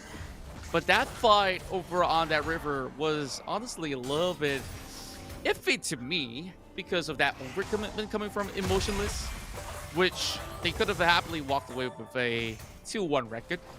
But because of that commitment, it kind of puts Williams in a really tight spot as well. As like, do I really have to go with you so early in the game? I guess so. I mean, I'm assuming that they did not expect Swag to be there, because if you look at the fight just now, Raven, who was on a Fizz, already blew his playful trickster, so it gives an opportunity for them to try and take out these Ravens, but it's just that Swag just happened to be there to help Raven to sustain a bit with the shield and also the heal as well, and also dealing a little bit of damage to Emotionless. So either they fully commit or they just don't. So Emotion decided to go fully commit to it. I mean, if it died, it's only the first death. It's totally fine. It's still early in the game, so they still have a running chance to try and dominate the game. And just looking at the side of SDGR, they are going to be moving in for the very first rig of the mountain. Meanwhile, well, Sem9's going to be able to first take this one. Very much of a fair trading to be done. Sem9 understanding that their priority right now is to ensure that they have good mechanics here to enable them to break down turrets. And honestly, just looking at this current scenario, it's gonna be a beautiful bubble locking down towards our hedge, but there's not gonna be enough to work with. But here comes Jump in the Water on top of God Gets Me. Redemption being popped, and that's where Ravens goes untargetable. Here comes the dome, locking them in with the Cataclysm, and our hedge had to fall. That was, I think that was a fight that Raven decided to not commit because he knows that, seeing that Williams was already making his way there and while Rabu wasn't even there as well. So I think RH may have miscommunicated there by going in, like fully committing over to that, 3v1 there, because you see that Raven already used the Chum the Water, and you see that the Redemption's already popped in, and it's a Lucian. You can just dash away for a while the turrets, but I'm guessing that RH didn't hear the call, so he just decided to go in. Looking at the instant replay right now, look at this. Brought to you by Maggie Hot Cup, by the way. Look at this. So Raven already put some of the water, but RH, yeah, he was a little bit overcommitment. Took a couple of turret shots and ended up going down. And now the scores are even. The 3-3 with the goal lead in the same as well. Yeah, and to add on top of that, Ravens, he cannot follow up due to the fact that he have just used a playful trickster just to escape out of that very sticky situation as well. So that itself is a little bit of a miscommunication, I would say, coming from RH. And you just look at the distance that wouldn't be covered from the rest members of 7-9, and it could easily be told. Now, Emotionless almost falling into a trap here, but they have not sensed the jungler being anywhere around the bottom side, so that will be him just hindering the likes of Kazuo to be able to go in for any sort of pickup. But Tidal Wave dropping right in. God Gets Me, maybe able to dish out a lot of damage, but the Emotionless comes in for the flank as well. Billful ult coming from the side of Swap, but that's not going to be enough. SDGR, they may just be looking for a retreat, but they are going for a catch. Kazuo with so little help left, but Fallen, they are all too low. Sam9 suddenly gets obliterated, leaving only RH, the final member on that river, to stand. And looks like it is still going to be SDGR that will be able to come up ahead when it comes down to the number of kills, and further showing 7-9 not to meddle with some of all these small little objectives that they could possibly secure. Well, definitely looking at the instant replay by Maggie Hot Cup right now, you see that the charm ultimate is already used. Emotionless was already taken out, but look at the position for 7-9 right now. RH going in towards the back was a little bit miscalled by me. Like, look at that, he's trying to go for the Nami instead. Meanwhile, Fallen is just going on towards Kazuo and also Ni, leaving Doc Gatsby just free hitting with Fallen in the front line. I think RH could have do a little bit more better if he could just go for either Guard Gatsby or Fallen assisting his team instead of going for the support in the back line. Yeah, and you really got to give credit to Fallen, and that's why we are highlighting him right now. Going for a very defensive setups on his build, and now looking to also secure the turret. That's going to be Chum the Waters being dropped right in towards Scott Gatsby, but easily he slides away just to, of course, negate the distance coverage coming from Ravens if he chooses to dive in. But of course, very much ill-advised, but Swag though, he gets caught out, he walks right into a trap. Not that the Cataclysm was actually needed, but that is going to be a kill being secured for the rest of SDGR. 4 members versus 5. I don't think that 7-9 will be able to actually get anything done, so they will be focusing over on the mid lane priority. While Emotionless trying to hold on, he still has all the HP to book, but he will fall nonetheless. Dragon Throw turret, I think that this is the best that 7-9 can get. Yeah, most definitely. And now that they know that 3 ultimate has already been expanded onto instead of SDGR, so I'm assuming that they're gonna fully commit to the fight here. Ultimate has already been popped up by Squad. God Gatsby flashes over to that wall right there, and SDGR will go on a retreat, will be safely in the safety of their own turrets. Yeah, I was honestly expecting a member of the side of SDGR to falter right there, but they are disciplined enough. Once they already got the Drake, they know that there's no point to still carry on with the fight. And 7-9, at the very least, they are going very much state even when it comes down to the items that they've possibly stashed up, and it's only 1,000, which can be changed at any given point of time for good fight. I think that Sem9 could still be able to dish out something. But the problem is this: they don't have high DPS to be churned out in all this respective fight as compared to, you know, the Lucian, who in great positioning can get all the way out there to really tear them all apart. Raven's now all alone. But Fallen will be giving a little bit of a helping hand. Zephyr at the back though, and that's some good burst. That's gonna be a kill being secured by Ravens. Redemption will not be able to be topped out in time, while Kazuo still looking to spur him up. So that's where I guess a little bit of misreading. But honestly, nobody would have expected Ravens to be over on the corner. Kazuo now in position. Staffrel trying to dodge that over, and that's a big hop. And the rest of Set 9 needs to actually come in with a backup, and that will be the Encore being connected alongside with RH, sweeping them off of their feet. And oh my, SDGR, they start to lose that momentum as Set 9 not only gets 2 kills, but also the turret up top. Yeah, I think it was a really nice, you know, communication right there coming in from the God Gatsby going with the calling right there, trying to take out someone, but he was stunned, got rooted in the back. I think, looking at that fight just now, Sem9 knows, like, you know, they had to commit to it because they know God Gatsby is already out, so they can win those fights, which works out pretty well for them. I mean, of course, they don't have, like, you know, a very high DPS, you know, because they have a Fizz, they have you know, double support onto the bot lane, but it's working out pretty well for them with all the crowd control that they have in their arsenal. So in a way, Gatsby first, then it's going to be a win for Sem9 for sure. That's what I think. That's right, but it's still going to be a really close call between the two of them for now. Now that Sem9 has already opened up a little bit more of that map control, ADGR, well, SDGR, I always get my tongue tied for this team. Saudargar. Saudargar. Let's download that in mind.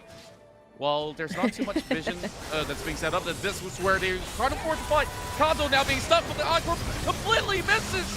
The flank coming in from Ravens is beautiful. God Gatsby turns golden, and he dishes all that damage. And that's where the hourglass has already been popped. And Raven's still looking for the hunt. That's a build-up double. And the rest of Sem9, they're feeling very confident to take this one on. Emotion is now trying to go in for the trade. RH, as much as he's low, he will be backed up as much as he falls. And with that said, Sem9 takes over. Even the Ziggs will fall. 1 for 1. That's an ace. I wouldn't say it's a clean ace, but you see, Contra, this is what I mean. I mean, of course you don't have the high DPS to complement the team damage, but you have Raven, who is on a Fizz, who can easily take out those key targets, take out, you know, God's Gatsby very, very easy. He has a very high damage output. I'm so sorry. Output with the Lich Bane. I believe at this point, Fizz already picked up the Lich Bane right now. It's going to make him, or you know, it a monster. That's all I can say. I guess you really don't need DPS when you have members from the side of Sem9 that can just absolutely cause a 100-0 to happen.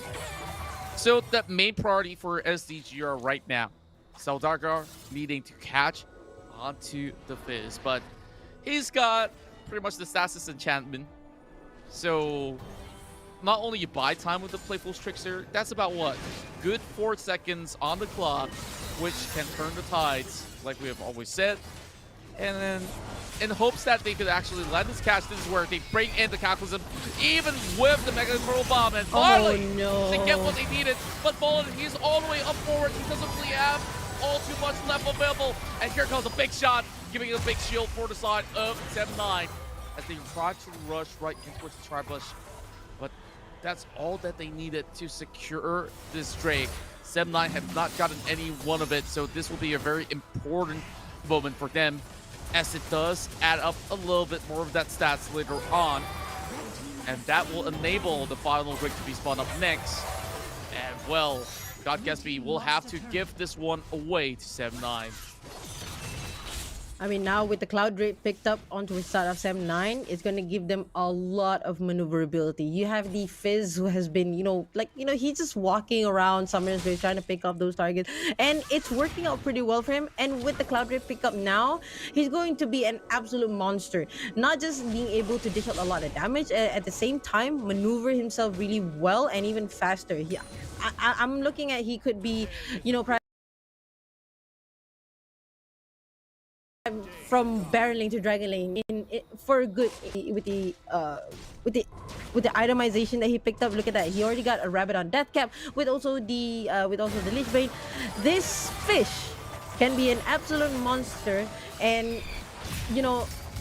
SDGR just need to find a way to hold that Raven, to hold Raven. There you that's go. a connection with some waters. Immediately diving right in for the other smaller fish in the sea. Navi goes down, but the rest of them get caught up with the beautiful dome being set up with the cast in place.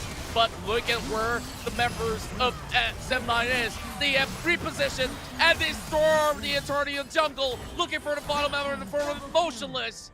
And that's where SDGR EA, they just dropped right on the floor, and Sem 9 will be able to push this towards an equalizing match.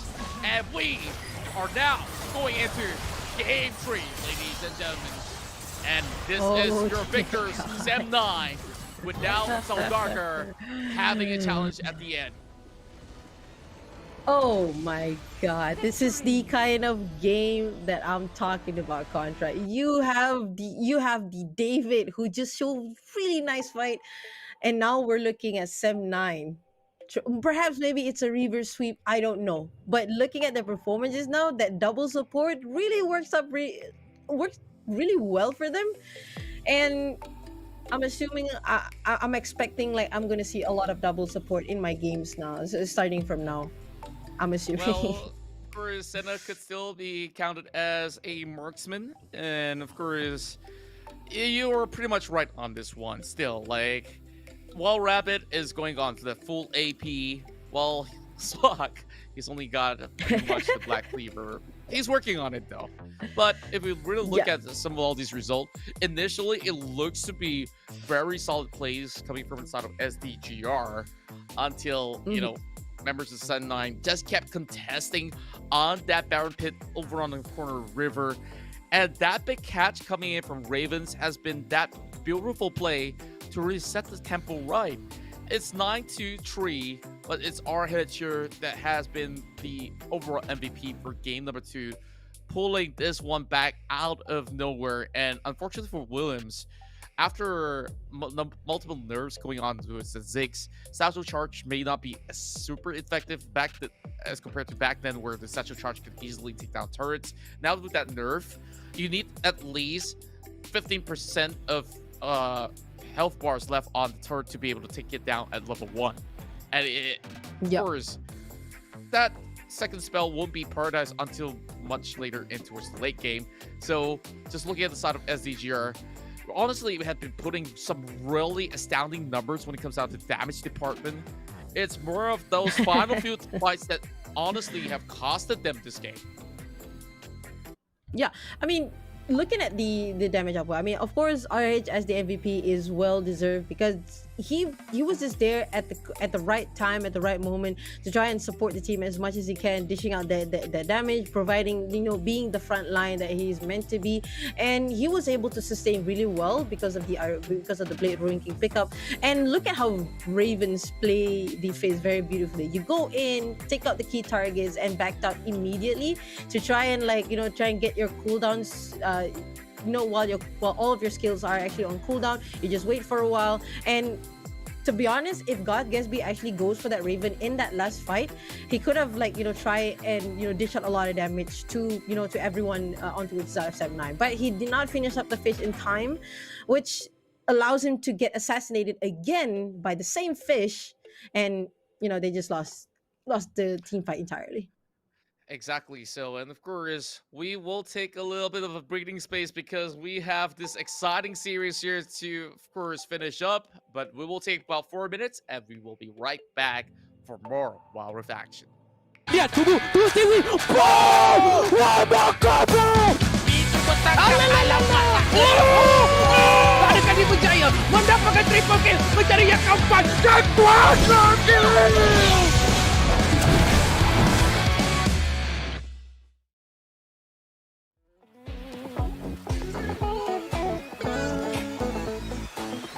Carpe diem, I know I got only one life.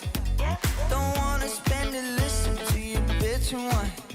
It's a little mean, I know, well, apologies. But my New Year resolutions and my honesty. Trust me, it ain't nobody, nobody makes it. Nobody, nobody makes it. None of my business. It ain't none of your business. Nobody, nobody makes it. Nobody, nobody makes it. None of my business. It ain't none of your business. Okay, stuck on the same excuses. I think it's getting old. I ain't your therapist, I ain't your measure. Hey, oh, can't really tell you anything you don't already know. No one said it was easy. Don't even bother, cause I'm in this secure location. I turned off my phone and my patience. I wanna help you, but you ain't even trying. You made your own bed, now you gotta fucking lie. Ain't nobody, nobody makes it. Nobody, nobody makes it. None of my business. It ain't none of my business. Nobody, nobody makes it. Nobody, nobody makes it. None of my business. It ain't none of your business.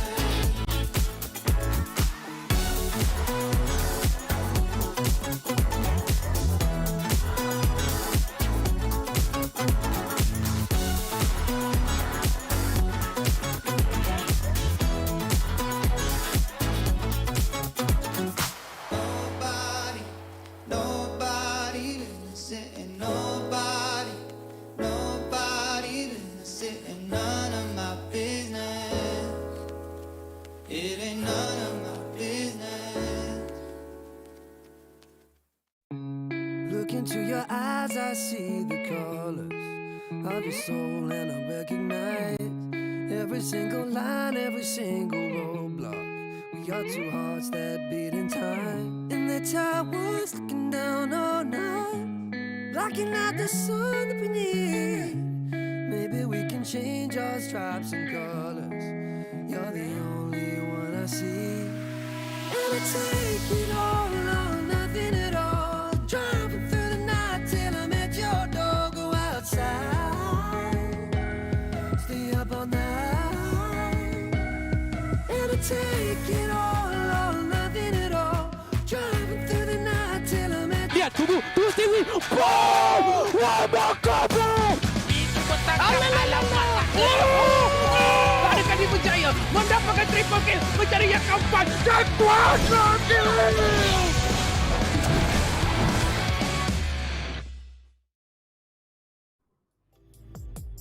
Welcome back once again, and we will continue where we left off. And it is going to be Sem9 that has been able to equalize against SDGR EA. So, my name's Control, this is Flicker alongside me, and you're currently watching the CI Con Series Malaysia. All this brought to you by ESL as well as Riot Games, and not forgetting our partners here, our official tournament partners, Maggie Hot Cup. So, we are seeing a lot of back and forth trades, a lot of massive fights breaking down, and I just love this match in particular. It definitely is our highlight match of the day for very, very good reasons. Yeah, I mean, you you gotta admit, Contra, you have you ever seen a double support in your game? Probably not, but it worked out really well for Sem9, even though you don't have a high DPS output as you know as the Lucian or any other marksman, but you did provide enough utility for the team to try and survive in all those fights. And even and on top of that, you Raven, who was sneaky enough to take out those key targets in the backline. He did manage to take out Sephiroth. He just, Fizz being Fizz. And, it just solidifies Sem9 in that match. And I don't know, I'm hoping to see the same kind of performance by Sem9. We'll just see how it goes in the next picks and bans of game number 3. As we are moving in towards the Maggie Hot Cup Champion Select, I'm really glad to see Wild Rabbit coming back in the scene, and of course with a very different take on how you really want to play over bottom lane. From time to time back then in the past season, we've seen Ziggs in the bot side. Yeah, AP carries can definitely work when it comes down to how you really want to play out, how to poke out your enemies until they bleed and fall back. But yeah, to me, it was more of how he was actually handling those team fights as well, dropping some really sick encore, and I just kept asking for more. Just like a big fan of Seraphine. So, put that out aside. Now we go on the reset. It technically has become a best of 1 between Sem9 as well as SDGR. The bans are going to be Aurelia, Ari, TF, alongside with Akali, Gragas, as well as Fizz. So now that pocket pick for Ravens is already out of the way, they will have to look for an alternative, and I'm looking at things like the Ari, which he has been playing particularly well. RH seeing that opportunity to pick up that Camille, when he locks it in. Kazuo could also use this in the jungle, so why not? Yeah, most definitely. And of course, it's going to be a Lucian Senna, perhaps, going on towards the side of SDGR EA. So this could be, I would say, potentially quite troublesome for Sem9 to try and figure out how they're going to go up against this. And of course, it's going to be a Xin Zhao, perhaps. There you go. Xin Zhao is going to be on towards the side of the jungle. And I haven't seen a lot of Jinx lately. I'm still wondering if Jinx is still viable in the meta. What do you think about that, Contra? Well, I think that Jinx definitely has a certain place in certain scenarios, but she only excels hitting it towards the late game, of course, only when she does get a few kills to snowball away.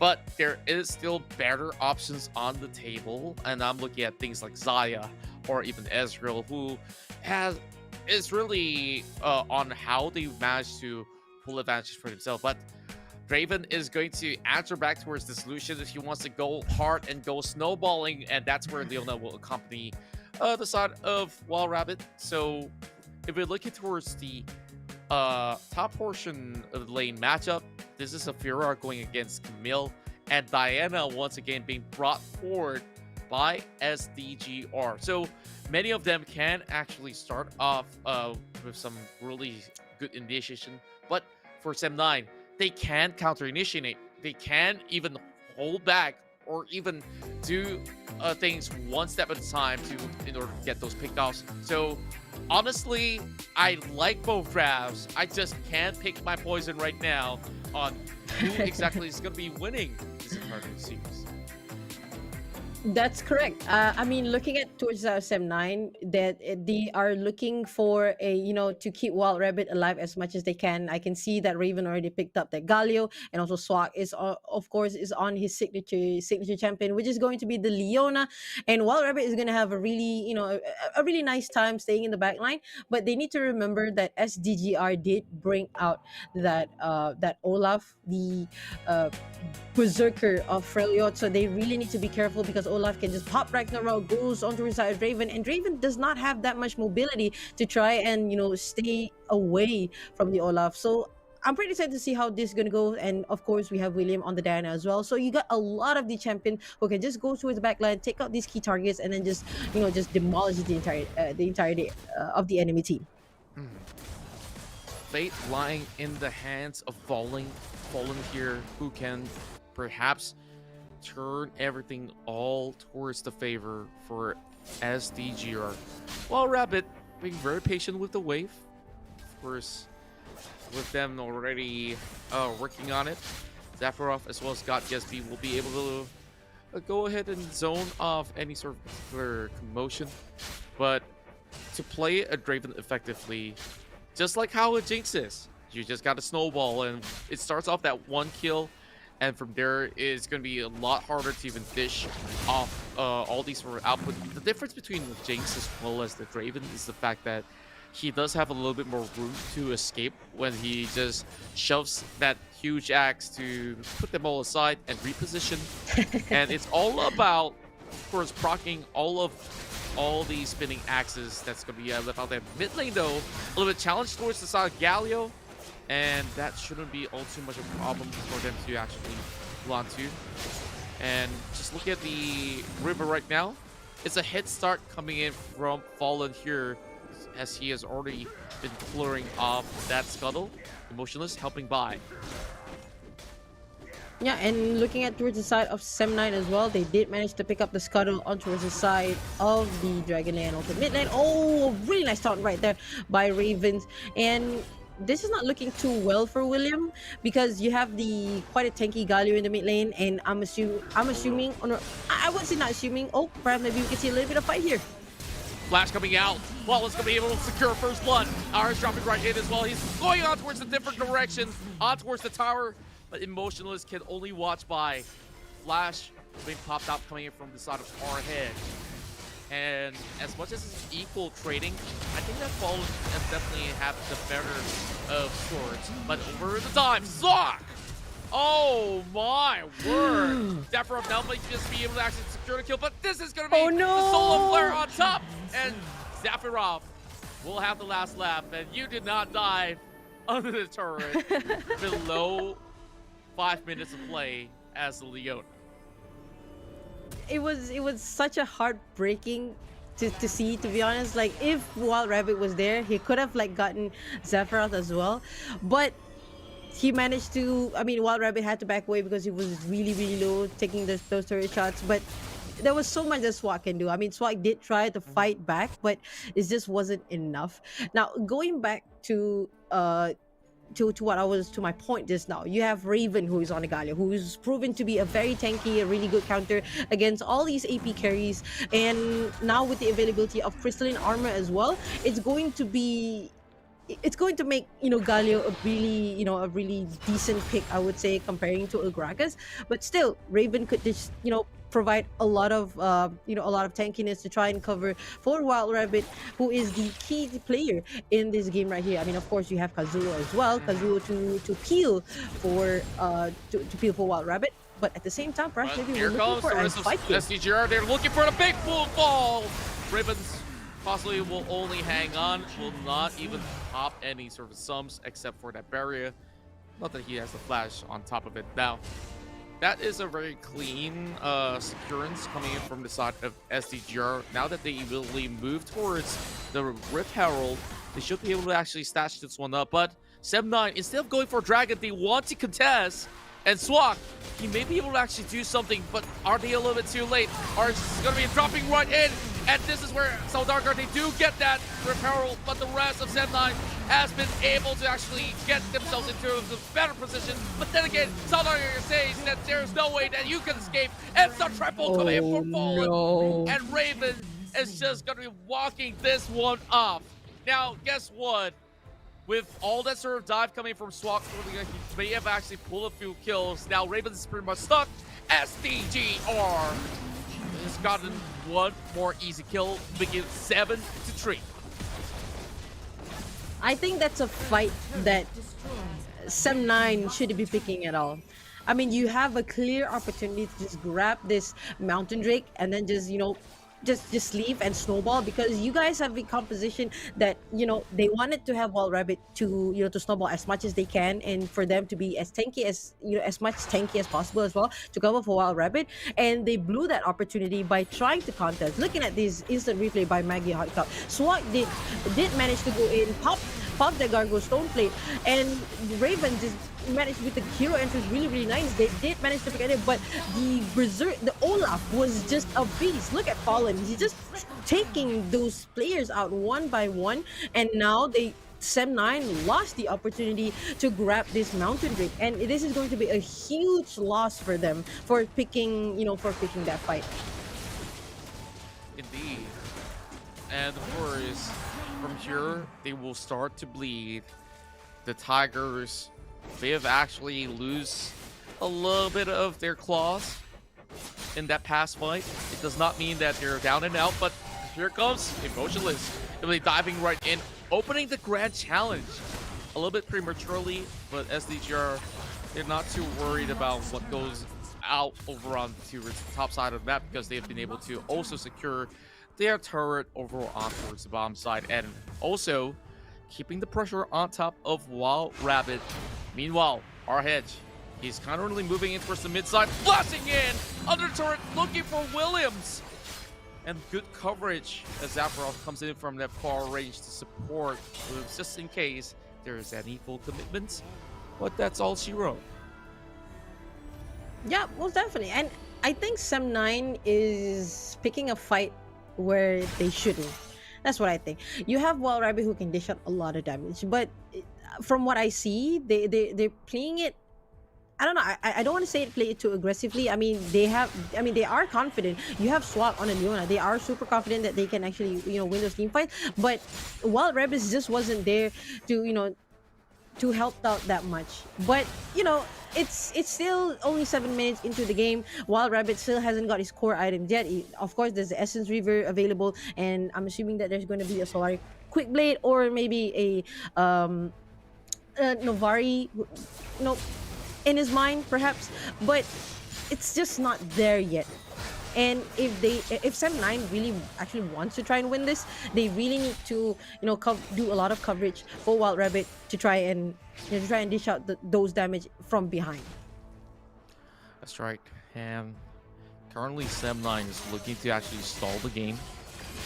7 minutes heading towards 8, and we're looking at Ocean Drake being quite a good pickup for the side of Saudargar EA. But in order for them to actually get another good team fight, they first must focus down onto Wild Rabbit as well as our hedge. By eliminating them, they should be able to open things up. Oh! Wild Rabbit flashes away. And just at the nick of time, he saved his own life there with the flash. 300 HP on towards the turret. No minutes left, but they're risking their health bars just to get that final tap, because they are just not giving all too much time for Sem9 to even breathe. So going on a reset, honestly, just looking back at some of the things that has happened inside of this game, the worst thing that could happen to Sem9 is to really boss that team fight. And I was wondering once again, like, did they really have to commit once they lose that Rift Herald? Because I felt it wasn't really all too necessary because they don't have that superior position. Exactly. And on top of that, Wild Rabbit wasn't even there, and they just overly committed to a fight that they shouldn't take. If, for me, in my personal opinion, if they just grab that Mountain Drake and then just let Wild Rabbit snowball a little bit more further, bring bait the SDGR EA to take the fight to them instead, then it could potentially be a really good comeback for Sem9, because you can see like the plans that SDGR have right now. You have the Olaf just pops right around, goes to the back, trying to take out a Wild Rabbit who's on a Draven. Imagine if Wild Rabbit does not have flashes now. He would have get taken out very easily. And now with the absence of flash as well for Wild Rabbit, they have about 30, I would say about a minute or so before Wild Rabbit flash is available, and they really need to start thinking, how are they going to pick this fight? And how are they going to cover for Wild Rabbit? Because you have the Olaf, who has no Ragnarok, but, well, hold that thought. That's where Ragnarok will not be able to consider right there. Ignite will take down that Olaf, finally going in for the shutdown for the rest of SDGR. They are relentless. They are hunting them down. Sem9 suddenly having all 3 members being popped in the middle of the night, and that's where, with a jungler or not, they will attempt on this Baron Nashor. Our head's now looking for an entry, immediately gets snared by Zafarov, and needing to, of course, sustain on this fight. This is very risky, but Sem9 still has a chance to turn things around. Ultimate not available for the side of the Leona coming in for flank, but TP could be here, nevertheless. That's where Olaf comes right in. Flash is available. Hero's entrance. Is it going to be a snatch? Sem9 does not get it. SDGR traps them all inside the pit. Wild Rabbit trying to actually go in for a flank. He looks for Zafarov, but he flashes away. And Sem9, they risk their lives in hopes to take this Baron buff away from SDGR EA. But this is going to be the end of the line with the parade marching right up over mid-side. SDGR EA will close off the entire series. I'm just gonna say it first off, but then again, I guess I called out too prematurely because there is still a chance for Sem9 as they have spawned. I mean, I would have said the same thing, Contra, because looking at the position right now for both, I mean for Sem9, not for both, sorry, for Sem9, it's looking pretty grim, and I would say they really need a miracle to actually win these fights because you see how the damage output from Wild Rabbit. It was high, but it just wasn't enough to deal, even to a, even to a Senna, and that Senna already got a Black Cleaver and also a Mortal Reminder, which is very good going up against the healing from from the Jin Zhao and also from Wild Rabbit as well. So this is going to be proved a really difficult fight for Sem9, and as I mentioned, they're going to need a miracle for them to actually try and get back into this game. That's right. And of course, with that being a little bit of grim, now 10,000 gold is the number, and SDGR is feeling so comfortable that they will just send one member on each side of the lane except for the top side, as they will put a lot more priority. But here comes an opportunity for a catch. Raven's trying to look for a little bit more of burst damage on top of the Olaf, but Fallen walks away with the Ragnarok being set into place. Motionless now, creating a little bit more spacing here. Wild Rabbit will be joining alongside with him. Riposte is already being used. Accent ultimatum. This is going to be the fight in the favor of Sem9. One Baron buff down, but there's more to go over the top side here with Kazo trying to knock them all the way back. The Sebastian Justice now with Sock blocking them with the setting plate. God Gatsby goes down, and chance being created. Sem9 by side. Orange trying to find a kill, looking for his after. He lands that hook shot. Blast full ball, and Williams with the shield. He pops the side, and Orange goes down. 1 versus 1 between Sephiroth, and they're hanging on a thread. But Sem9 is doing the best possible defense that they could ever get in and out of this match. Whew. What a fight! I mean, of course, it's just amazing to see how Sem9 are still trying to hold on to this game. You have Wild Rabbit just was able to have RH picking up emotionally down down at the solo dragon lane just now, and able to assist the fight. But you can see how what of a monster of William can be with with the Rod of Ages pickup, and also with the Rabbit on that cap as well. He was able to sustain out so much, even though he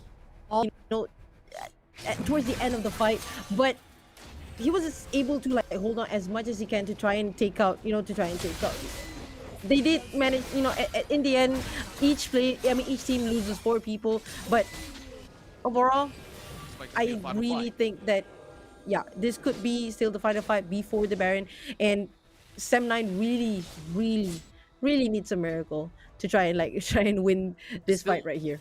It's still very doable. Now it's heading in towards the late game already, and they do have at the very least 3 items to actually work with. Now they do sense that the Baron Call has already been put into effect. TP coming up available. Sem9, they're already marching in the way. Zephyr now gets a little bit of vision on top of everybody, and it's a steal! Sem9, they have done it! But they actually walk away with it alive, and that's a killing spree coming for Wild Rabbit. Fallen with so little help, but he will survive. 3 members remain. Wild Rabbit with an inch of his gums, still hanging on. Immediately recalls with the Barrett empowered play. And now, the final hurdle is going to be set here on that Drake. And you know what? It's only going to be the third Drake. So once the Elder is being bought up, that's the final whistle to this game. Let's watch it once again on the Maggie Hawk instant replay. And he just slashes it with his own in order to snatch it and also negate them for that split second to smite it off. Oh, Kazuo, that has got to be one of the highlights. Perhaps maybe this is the miracle that they need. And Sem9 is still in this game, Contra. Wild Rabbit is getting more and more. He gets a little bit rooted there, but still fine. Perhaps maybe we can see a potential fight here, Contra. They're not going to be jumping the gun just about yet, as much as there's a lot of pistols on the side of SDGR. So long as Baron is intact, Sam9 should be able to hold on for a little bit longer. And that goal deficit that was blowing off of proportion, as much as it's still above 10k for SDGR, it's all about one bad team fight that could have possibly cost them the game at any given point from now. Because they are just waiting for that Infernal to pop up, and that's the eye on the prize for either side of teams. And Sam9, they're hoping to contest, and here comes the flank. Kazuo coming from the back as well. Hero's entrance dropping right in, and here comes Emotionless. He gets knocked up in the air, and he cannot really pull all too much, but the fight's looking pretty good for the side of SDGR. RS with so little health left, and SDGR, they clean up shop, leaving only Kazuo behind. Can he defend it though? Oh, that was so clean. The Wild Rabbit was just trying so hard, but this just wasn't enough. Kazuo get rooted here, and there it is, Contra. There it is. The game goes to SDGR EA, and they just put a knife in the back of Goliath. And now one of the Titan indeed has fall. 2-1. Wow. And once again, our predictions are off. And with very good reasons, because SDGR EA right here has shown us that they have once again taken down the Titans of the summer season. And it's the time for Titans to fall in this split. Oh, I'm just rendered speechless. It was such an amazing fight. Look at the last fight. Wild Rabbit did try to go on to Lucian, which he did, but the stasis did put a clutch on that. And it was just amazing how they could control the fight. Senna was just behind, providing that ultimate fire, and then just was able to give out a lot of shields and sustains for all of his teammates. And it just wasn't enough. And I can see that how RH and everyone was just struggling to try and win that team fight. It was just amazing how SDGR could control. Yeah. Wow. This whole match definitely was breathtaking, and of course other teams that are setting their sights watching this match itself probably will be kept at the edge of their seat as we look towards this current scoreline here, 26-10. This is probably the best form of way to show you guys that SDGR is not only top 4 potential, they are currently vying for the top prize. And who else is in the way? UndeRank, as well as members from the side of Berjaya Dragons. Yeah, most definitely. These are the only 2 Titans that they need to, for SDGR to try and, get to the top spot to be in the playoff. And their performance has been overwhelming, has been phenomenal. I have no idea. Look at Zephyroth. Look at the build. Yeah, he's definitely the playmaker right there, and he was always there to try and assist the team as much as he can, and that is a well-deserved MVP. You're on a support, but with 6 kills, that is just downright amazing. But I have to say, I have to give credit to William as well on that last fight, who was able to go to the behind, and with the nice moonfall, disrupting every members of Sem9, and just helps the team to just, SDGR to just mows down the entire enemy, entire team of Sem9. Add on to the fact that he went in for the Twin Shadows. In this scenario, it's going to be very effective because, honestly, like you have pointed out during the draft, that there's not too much mobility on the side of Sem9. It's either they commit fully or, of course, back out. So when you slow them down, there's honestly not many opportunities for Sem9 to back down from any form of fight, or for SDGR to successfully initiate and just chain combo and erupt into some of all these team fights in an epic proportion. So Fallen honestly was doing a whole lot in order to not only get himself but also the teammates all the advantages necessary. And Sem9, the first problem that they have of course encountered was that attempt on towards that Rift Herald that have cost them a whole lot. Honestly, put all these numbers aside, because every one of these numbers possibly would have been a little bit better for Sem9 or even for the side of South Africa EA.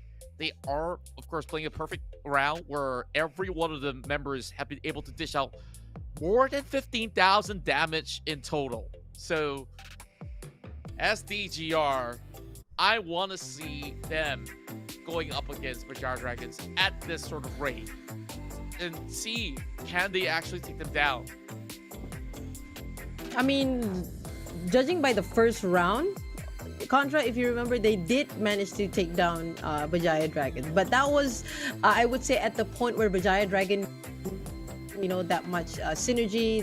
They were trying to get their, composition together. I mean, they just introduced Syndicate and also Asilla, but now, we'll just see what Emotionless have to say in the interview. Emotionless. Hi, Emotionless. Hi guys. Welcome to the interview, and of course, we know that this is a very big game that you guys have already managed to conquer against Sem9. I'm pretty sure that you guys are feeling great, but tell us, what was the final field conversation as you guys won that final team fight? Is it possible for me to reconnect? It seems a bit laggy. Is it? Isn't it? Okay, of course. We'll Let me try see to give a whether or not- reconnect here. Uh, we can hear you better, actually. Emotionally, we can hear you Oh, good. we you can can definitely hear- hear you okay. just about fine. Don't worry about the Okay, camera. so I think the that last your team voice fight- is just sweet. Okay, it's okay. So the last team fight was actually quite surprising to us when we thought, yeah, we can actually won the team fight. But when we saw William with the 5-man moonfall, we were like, oh my god, this Diana is like top tier, man. We Insane. were so surprised. He killed everyone in insane. the team fight. Yeah, it was insane, the damage.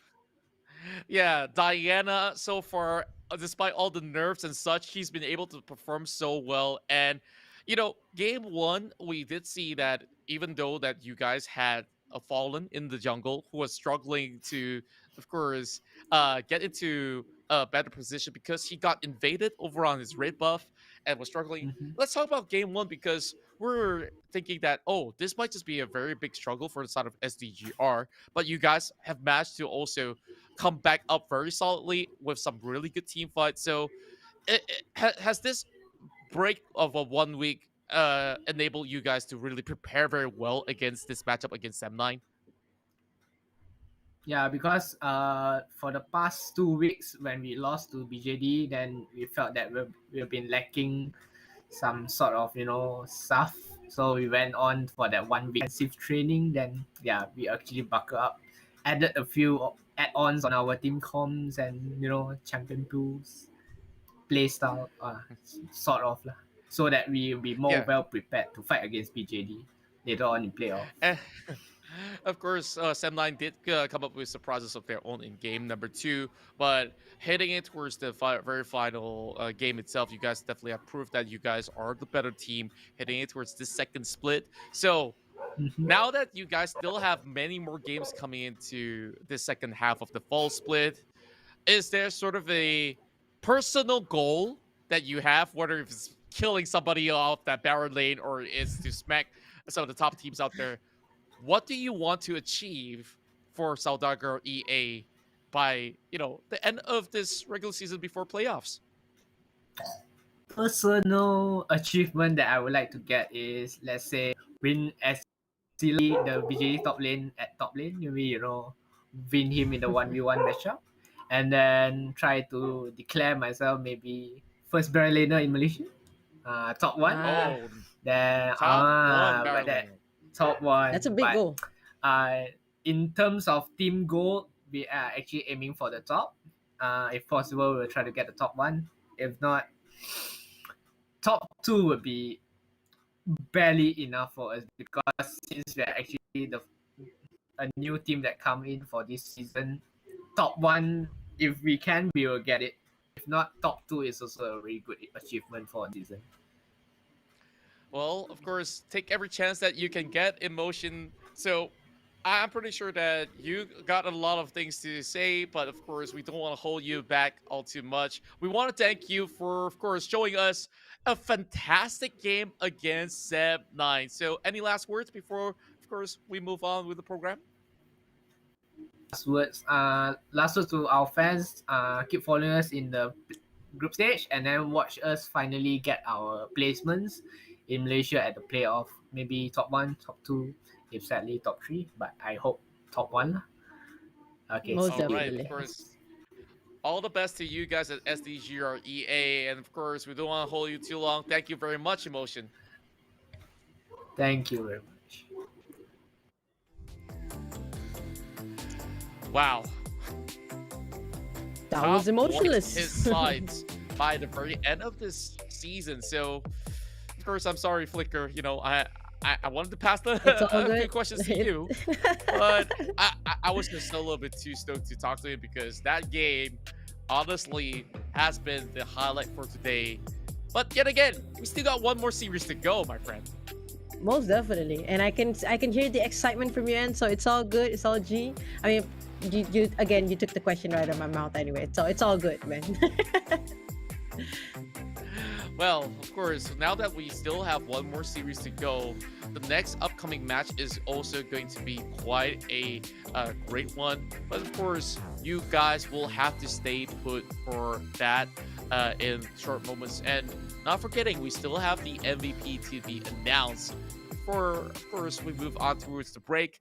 And this itself is your player of the match. You know, most of the time, Well-deserved. supports don't get all that love, but this Santa here stayed alive in the messiest of fights and has been able to contribute a total KD ratio of 12.0 as a Santa. Most definitely. I mean, his performance in the game was just phenomenal. The way he supported his team, the way, the ultimate came in was just at the right, perfect moment for him to support the team, and with the other team members as well, complimenting, playing around him to keep him alive, so he can, help them sustain, was just absolutely amazing and a very well-deserved player of the match indeed. I definitely agree. That's right, and of course, we hope to see even more of all these great saves coming in from Sephiroth and also to clutch it all off. But heading towards the next match, I think this is going to be another epic game between both UndeRank as well as INSOMNIAX, because these two are also fighting their way, one to hit in towards the upper brackets, and of course for UndeRank to, in hopes, secure a 2-0 lead in order to chase up against Berjaya Dragons. But nevertheless, if you guys are excited about all these Wild Rift matches and you felt like you're going to be part of that pro play scene one day, there's a way to start. Or even if you're looking forward to play casually, just join in via Baggy Hot Cups Community Tournament as you get registered right down in this link below that's shown on your screen.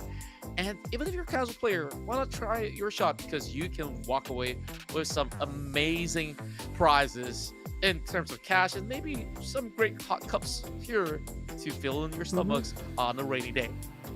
Most definitely. And of course, hey, perhaps maybe if you guys, who knows, you guys could find the teammates that you guys are looking for all this while, because I can understand playing solo in League of Legends can sometimes be quite a stressful experience. But hey, at the end of the day, it's still a game. Hey, who knows? Maybe if you guys can find your ideal teammate in this tournament, maybe you guys could be the next SDGR EA, or perhaps maybe even Berjaya Dragon, or even the next top #1 in Malaysia. That's right. So, of course, it's time for you guys to make your mark. So, make sure you guys visit that site there. And you guys can also check out all the sort of the captions as well as the sort of description if you guys are tuning in via our social media platform. So, after that really long haul of a game, going all the way into its 3 games in total, I guess we are ready to see what UndeRank as well as INSOMNIAX have to offer in our very final series of the evening. So Flicker, I guess that we gotta take it a little bit slow and of course catch our water break. This is the ESL Mobile Open CE Icon Series Most Malaysia. definitely. We'll be coming back to you shortly. Nice. Alright, go. Down first. Can. Alright, down already. Nexus. Okay. Nice!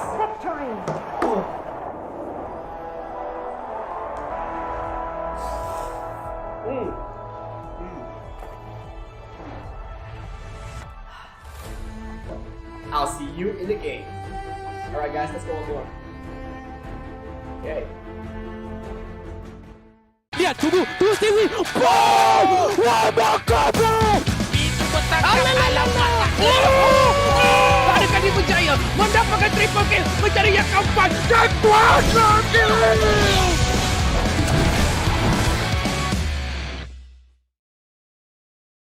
In the towers looking down all night, blocking out the sun beneath. Maybe we can change our stripes and colors. You're the only one I see. And I take it all or nothing at all. Driving through the night till I'm at your door. Go outside, stay up all night. And I take it all or nothing at all. Driving through the night till I'm at your door. Go outside, stay up all night. Sleep through the sunrise.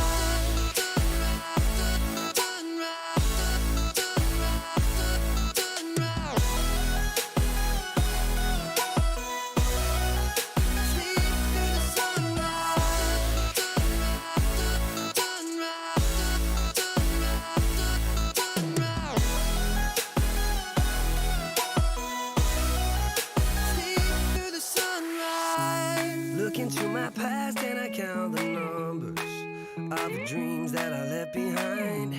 I don't even care now that I've discovered a new kind of peace of mind. Up above us, looking down on us, there's an angel I know. We don't need to worry or discuss much. It's time for me to hit the road. Take it all or nothing at all. Driving through the night till I'm at your door. Go outside,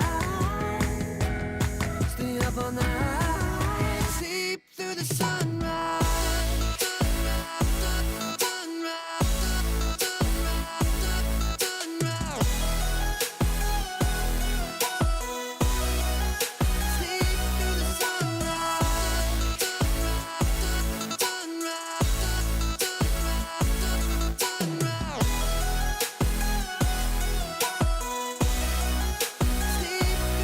And I take it all or nothing at all. Driving through the night till I'm at your door. Go outside, stay up all night.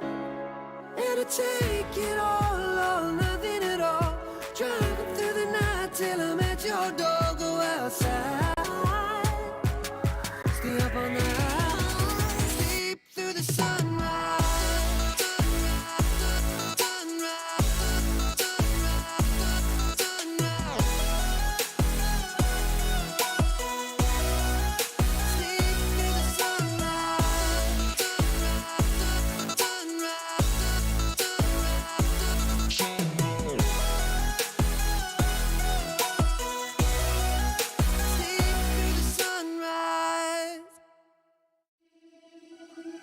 Seeing the stars reminds me of you.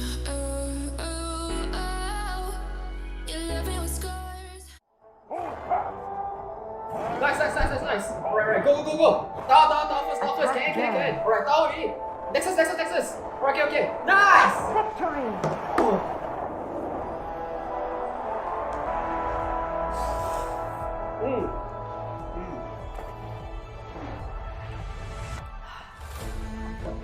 I'll see you in the game. Alright guys, let's go on board. Okay. Lihat, tunggu Stewie. Boom! Wabarakatuh, bro! Itu petangkap alamat. Adakah Berjaya mendapatkan triple kill menjadi yang keempat dan kuasa kill.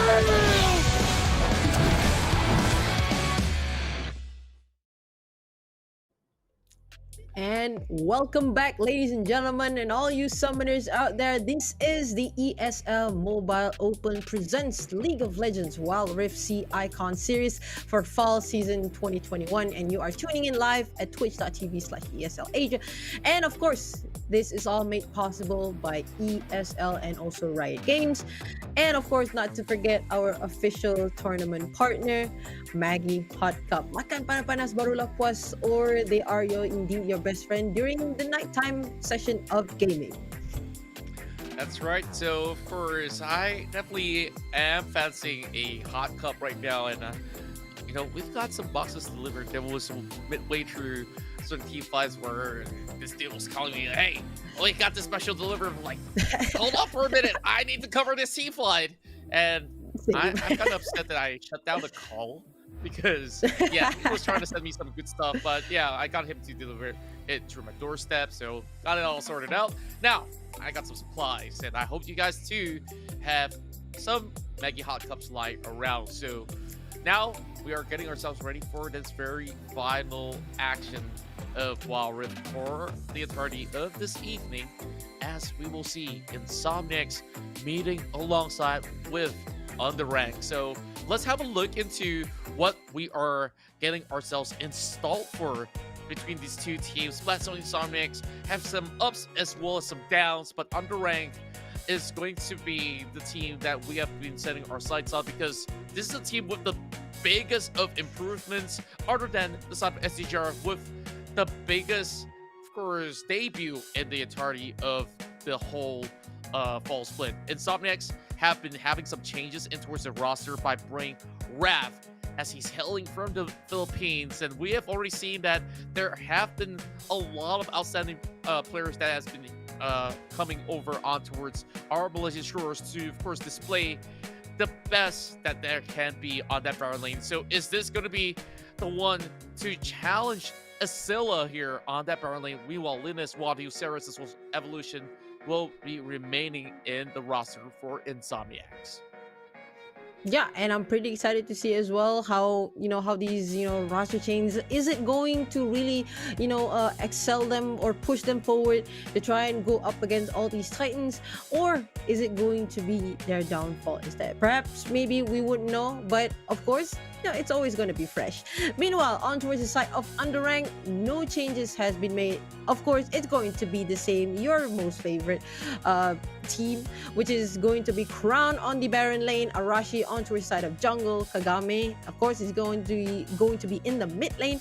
Coffee and also Shanks are going to be the dynamic duo on towards the side of UndeRank. And of course, we have Coffee, who have been made a debut, saying that he's going to be the best ADC, which is going to challenge Sagi to take that title. But we just have to see if he is able to carry this game, carry his team in as well, getting out of group stages and goes into play. We'll just see how it goes. So far, his performance has been very, very excellent. He has been able to dish out a lot of damage. He has been, taking himself, very, very well. So we'll just have to see how it gonna goes in the next game between, Splatzone, INSOMNIAX, and also UndeRank. That's right. So just looking at the current standings itself, of course, INSOMNIAX initially had some few struggles heading in towards the very first half, and they start to really pick up some great games out there, and of course causing certain upsets.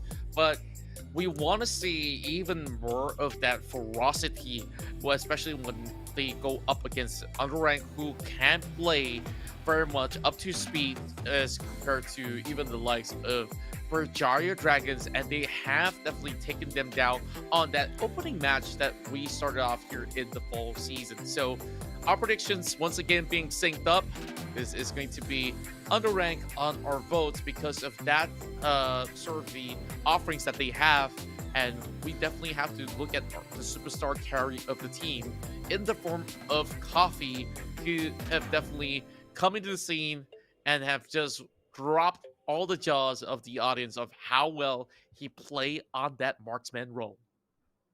Yeah, most definitely. And he just didn't bring like, normal your generic marksman onto his other dragon. Like he even once brought in APC and even a Yasuo a Yasuo marksman as well. So I'm pretty excited to see, but that was like, a couple of weeks ago, and now with all the new with the new patch and also the buffs and nerfs that, the game has been seeing, I'm pretty excited to see what Coffee is going to bring, to the table for us today.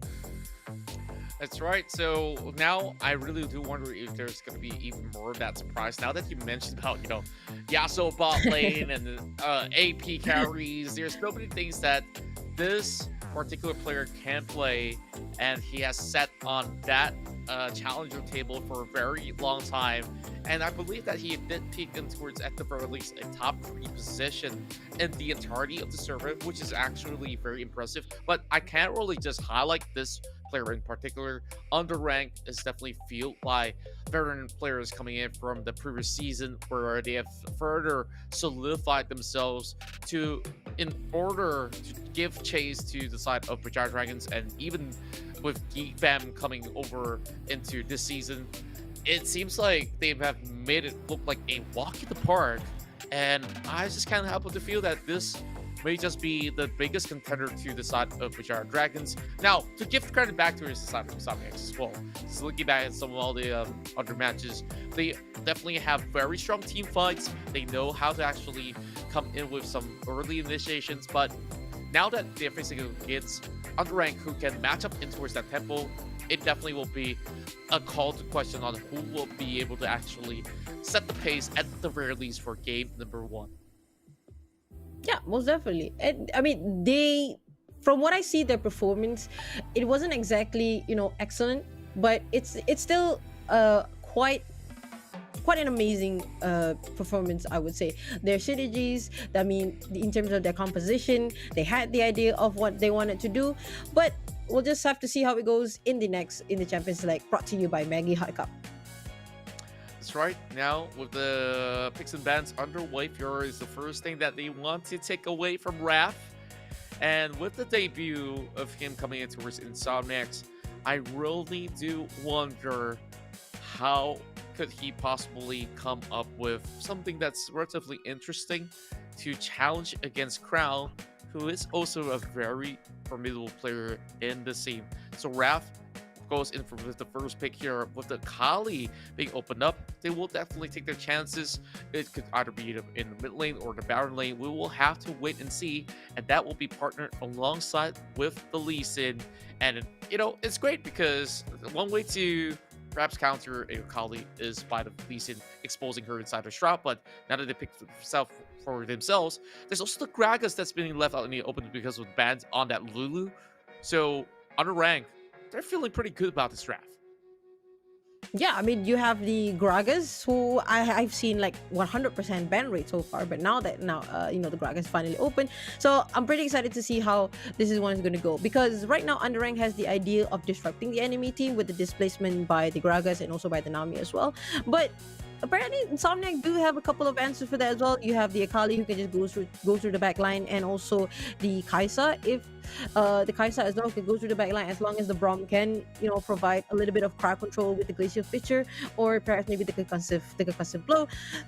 This Kai'Sa and Akali are two of the forces not to be reckoned with, but we'll just have to see how it goes, because you do have, like I mentioned, you do have the Arashi on the Gragas, which has quite a number of displacement with the explosive cast, and also the wine barrel, and also Shanks on the Nami as well, who is on the Shanks on the Nami, who can pretty much help to counter engage the enemy team, I would say. That's right. So I gotta say that UndeRank, they do secure a lot of all these champions that were initially set up over on towards the bans coming from the rest of the teams that have been playing for today. And the Akali, might just be having a little bit of struggle in the early game. Of course, a little bit of changes when it comes down to how much of the energy that she will be expending in towards the early portion of the game. But once she ramps up, it's going to be really hard to stop them. So INSOMNIAX now, of course, will need to prepare for what's about to come. First Gragas game of our day, and I really want to hope to see some beautiful setup coming from Arashi, and really not taking away any sort of the form of credit to be given towards all the players that have been participating in the fall split so far. I think that the quality that has been offered by majority of teams have so much significant improvements that it just gets me very happy. Now, Kagami though, steals? What? He's still level 1! He's still level 1! How could he do this? Kagami actually steals some of the...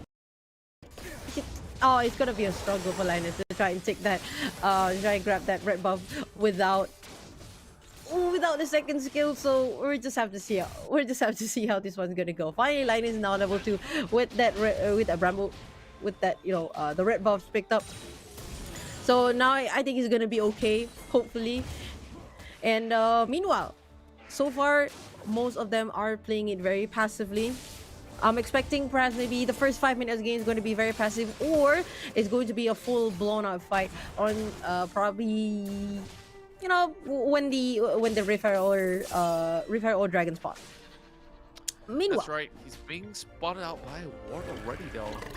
One level down as compared to the other player, but then again, he has been utilizing a lot of all these mice to just clear up to speed. Harashi now working on his blue buff. So I guess this is just going to be UndeRank here that will get a little bit of an edge coming to the game. But there is a little bit of a pick-off here. Wadu going for exchange against Kagame, but won't be able to actually get anything much done. After all, Corki does take a little bit of time to scale into the game. yeah, most definitely. I mean, of course, and also you need to rely on the special package on the Valkyrie as well, and perhaps maybe we can see a little bit of dive here. I mean, we do have, Wrath, who is really strong, trying to chip those health bar away. Crown trying it. Meanwhile, Linus goes on to the back. Is this going to be a first blood? Managed to stun! Ooh! Crown! Outplay! Crown stunned him under the turret! Unbelievable! That was just beautiful, and now it looks like Crown will be going on towards, turning the tide here. Oh, that was such a beautiful play. Stunning Linus under the tower, and it worked out perfectly well for Crown. Yeah, and that teaches Linus not to really mess with him at all. Now, this is a double bubble. And Copy's taking good advantage. Thank goodness for the door, blocking all the shots. UndeRank, feeling pretty happy about this. And I honestly love some of all these runes that's being set up, especially the ones which can give you extra gold whenever you take that honey fruit. Because throughout the game, so many honey fruits will respawn. And if you keep getting that 60 gold out there, that's like what? You get 4 honey fruits that can get you a key recipe already. Yeah, most definitely. And those honey fruits are actually really important. I would say if you have the rune that get you extra gold as well, that would be really perfect, I would say.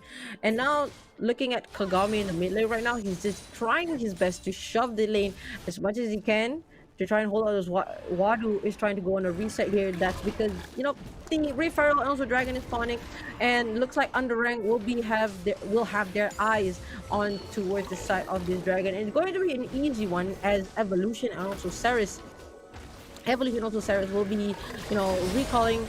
And here you go, Kagame with a very nice Charmer's bubble onto side. Linus with a nice Dragon kick right there, but Kagame managed to take out Linus right there, and this is going to be such a free Dragon goes towards the side of UndeRank. UndeRank just knowing how to juggle with the pressure, and INSOMNIAX honestly didn't follow up, and hence why UndeRank has got this going pretty much smoothly for him. Package available back in towards the base, Wadu's gonna be able to pick it up. And he's got to go quick because UndeRank, they're already working on the Rift Herald as well. And I'm concerned because I don't think Linus can snatch this. Oh, I could be wrong. And I am. Linus! What? Wow! He even Was that- timed it so well. Did you just see that? God. He even The waited juke. for the explosive cast before he hopped over the wall. And Linus make a huge splash of a steal. Once again, we've seen this before, but I didn't expect that to happen. Catch this. Watch this guy go. Thank you, Maggie Hot Cup. He spiked it. He dodged the bubble. He just got the sharp landed on him. And Arashi tried to catch him off with an explosive cast. None of that hitting. Boy, Not just the explosive cast, Condra. You see the bubble. You see the patience on this guy is just too damn strong. He just waited. Nami uses the bubble, which, you know, Shanks predicted really well, actually. You know, he was expecting perhaps maybe the Lee trying to jump over the wall. And, you know, Arashi could, you know, use the explosive cast to bring back the Lee in back into the pit. But it worked out really well, and I love it. Well done right there by Linus. Managed to pick up the Rift Herald, and now it's going to be a really strong opportunity. Perhaps maybe we can see a fight here. A really nice storm right there goes on towards the Braum. And Braum with the glimpse of the picture managed to go in there. Meanwhile, Coffee onto the side managed to deal a lot of damage there. And there you go. One already being knocked out. And also Ari managed to take down me as well. Kaisa managed to take out the Ari as well, but Coffee is still going ham. Coffee is still trying to hold on to this Wado, but Coffee is going really, really low. And that's a double kill for Wado. But that was just insane. That's of course it's a 5 for 3, but Wadu. Wow. That itself was some really good juggle of the pressure coming outside of INSOMNIAX. And as much as that Dragon was given over the side of UndeRank, it definitely puts a dent towards the members of the side of UndeRank, where we saw Coffee was pulling out of his mind. Secured a 1-kill flash coming in. Kagami forces it down, and Chang coming with the Ep and flow says, okay, kill secured. That was absolutely beautiful. I love it.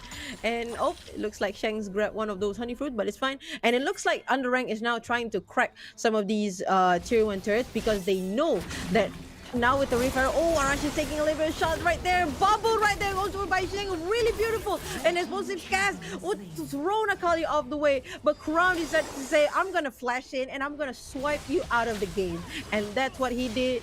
And there you go. Rift Herald has been drawn on towards the mid lane, and it's going to be a really good exchange for both teams. UndeRank grabs the tier 1 turret on towards the Baron lane, but INSOMNIAX says we're gonna grab this mid lane, so it's going to be easy for us.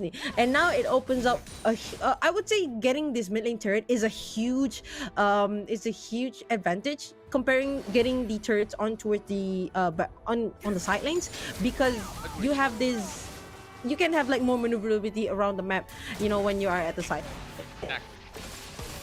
Yeah, like, I really want to add on top of the lead that they have been able to actually jungle it, especially utilizing that Rift Herald perfectly so. UndeRank, they may not be all too much having that primary focus on towards that Dragon because they are looking for a double setup. As they are working towards that tier 2, that's where Raph will really have to ensure that he keeps this Crocodile at bay. INSOMNIAX will take their sweet time, not looking to further commit towards the Dragon until they can actually spot out the rest of UndeRank. Because yes, vision control being set in the river, but not at the back of the pit though. So Arashi on the sides here is getting the blow coming on from the side of the Braum, but that's not going to be doing all too much of wear and tear. While Wadu is just trying to pull around towards the mid-wave pressure. And package now being used out, honestly, doesn't have to be pulled out. I guess it was expiring, and if it is, it's not back. But if it's not expiring, it's honestly a really good opening for the side of UndeRank, knowing for the fact that this is a very big spell being expanded, and now they spot out Arashi. So UndeRank, they can actually make this call to start off on that Drake. Now that members from the side of INSOMNIAX kind of been sent in towards a little bit of a disarray, but they are trying to regroup, and Linus hoping to catch another steal. Now, it looks like both of these teams are... They're still trying to consider to grab this dragon. Crown is just still there on top, playing 2-0 with a very nice, with a very nice itemization as well. You got the Black Cleaver, you got the component for the Hex Drinker, and it's looking pretty solid for Crown, and he's just going to continue, pressuring that Baron lane to force, I would say, to force Wrath into it. But meanwhile, Kagame might get kicked right here, but no, the Dragon Kick is not it. Glacier Fissure has to be popped. Coffee is exhausted, but a very nice sided wave right there. Goes on and knocks up those fours out. Crown with a very nice TP. Managed to jump in, and now with the killing spree, trying to assist his team as much as he can. A very nice stun right there goes on towards the Akali. Shanks trying to keep Crown alive so well. Akali has used his ultimate with a very nice thing right there. Managed to go in, but Crown is still alive. What a beautiful play by Crown. And as much as they were having some really good jungle coming from inside of UndeRank, they were battered, they were bruised. There's no way that they can outlast this sort of a hustle that's coming from inside of INSOMNIAX. And Raph, on his debut, making sacrificial plays in order to get INSOMNIAX ahead. Honestly, this is going to be a huge one. As much as we're seeing 9 kills on the side of UndeRank, does it really matter though when the goal gap is not really more than 5,000? So there are chances where INSOMNIAX, if they can pull one more in the back, this is going to go pretty good. Ultimate available for the Lee Sin. Can he pick something up? Oh, a very nice Dragon Rage kick right there, but Evolution popped that Glacial Fissure onto a Shang. Shang has 2 stacks already. With a very nice side of it on towards the Kaisa. Wadu just dishing out damage, but right in the backline, trying to take out Tini. Stasis had to be popped, but the casket and also the spirit, the orb of deception will be able to take out Wrath. And now that's 3 members down, and Crown is looking for an easy tower pickup right here, and on towards the mid lane is going to be a very easy push. Meanwhile, Shanks and also Coffee make his way towards the we're trying to make the steal here. Oh, Coffee managed to dish out a lot of damage to Wadu, but the culling finished it off. Coffee managed to take out Wadu, and it's going to be a very easy mid siege right here. What a play. That's a solo kill. And Berjaya is just watching by. And you know, yep, I got one of the best 80 carries in the world. Here, just casually flexing. So, as we look into it's the itemization, right? He's going for that Nabori quick blade as well. 3 brand new items alongside with the Proto Belt enchantment. So, Coffee is gonna go fast and furious. And of course, a little bit of a caffeinated run brings you a long mile. 415, 416 for the mid laner, as well as the bot lane of the side of the rank. Waiting for the next objective to come up, and that's going to be a big one over on towards Dragon. As that contest for Inferno will be very much crucial. While UndeRank, they're just taking out some wards and maybe teasing the Baron in post to bait INSOMNIAX in. Oh, Coffee. Very aggressive right there. Hold your horses, Coffee. I know you want to win, but calm down. Oh, yeah, just look at the damage output as well, right? I mean, as much as it can easily be recuperated. INSOMNIAX, oh my goodness, one more big play! Put the calling! Oh, very nice calling right there, but Glacier Vision Pop, but was not able to connect. But killing spree goes on towards this, goes to Kagame, managed to pick on him, but Wado gets stunned right there, managed to get picked up by Coffee. They are just going ham right here. Arashi still in the front, trying to make something. Charm goes up for Kagame, but missed out as well. But Crown, look at that, goes in with a stun, managed to swipe it out, and even though taking a turn, but he's still able to survive. Evolution gets knocked out. Wrath and the Ceres is the only one left. Crown is just going ham right here. Meanwhile, Arashi managed to get a really nice belly flop right there. Managed on towards me. Meanwhile, Kagame managed to pick up with the Spirit Rush knee. And now UndeRank is looking to finish this game. Nexus health is going really low. 1,000 left, 200, and UndeRank takes the first game of the match. Victory. In this best of 3, UndeRank is just showing off all that there is, and we told you this. Coffee is that playmaker and potentially the best ADC that we have. Of course, no shades being thrown towards the side of Sagi, but look at this spectacular run, looking all too clean. But this is, of course, being supported by Shanks. Can you just witness how many times that this Nami rotated across the map?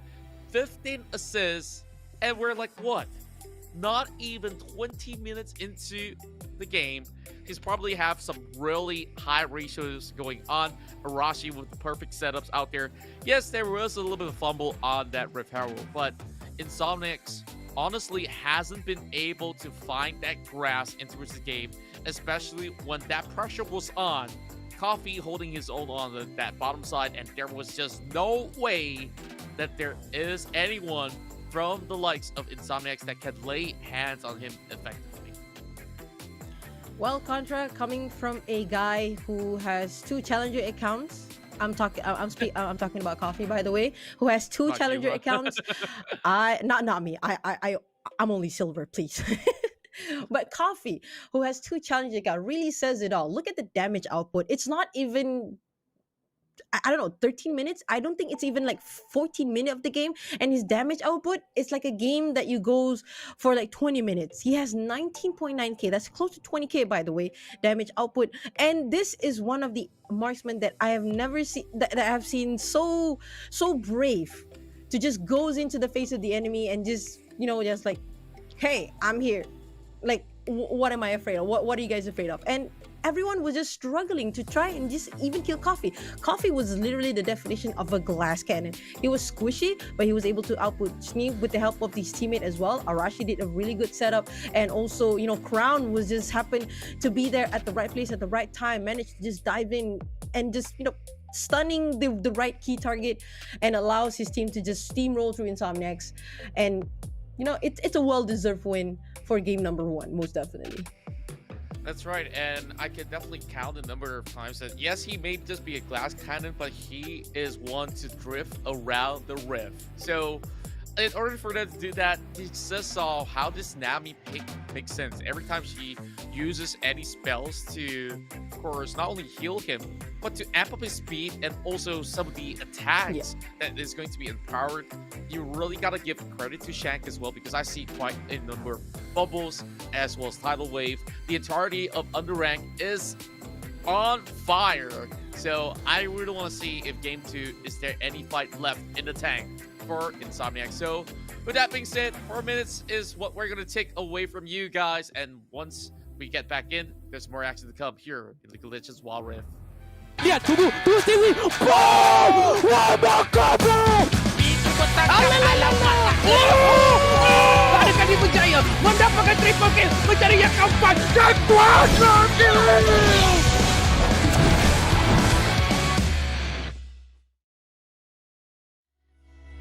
But I know that one day you'll see it through. You give me air to breathe, you give me light to see. Oh, when things are out of reach, you bring them back to me, back to me. You see it through, you see it through, you see.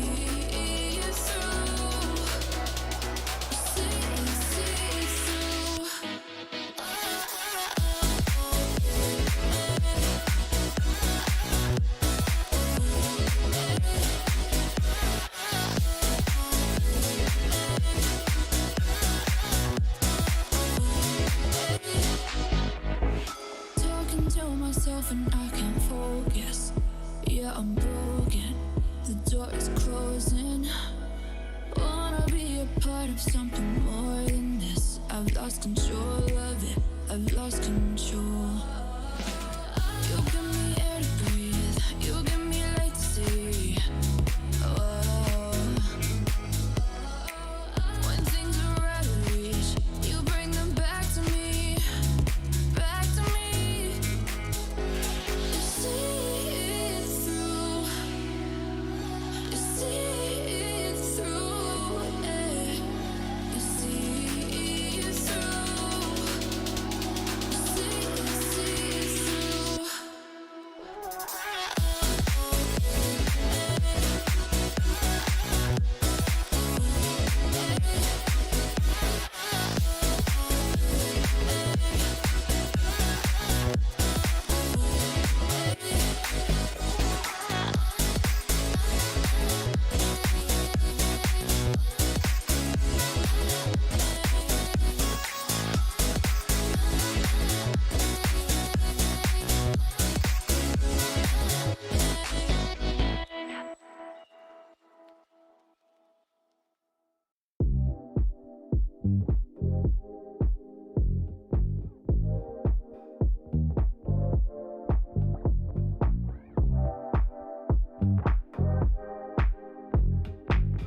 got one. Stop saying you're a boss when you're not one. You ain't sacrificed, nah, you ain't lost none. All over the gram like you got a bag. Lihat, tunggu Stewie. Boom! Wabarakatuh, bro! Ada kali Berjaya mendapatkan triple kill mencari yang keempat dan kuasa kill.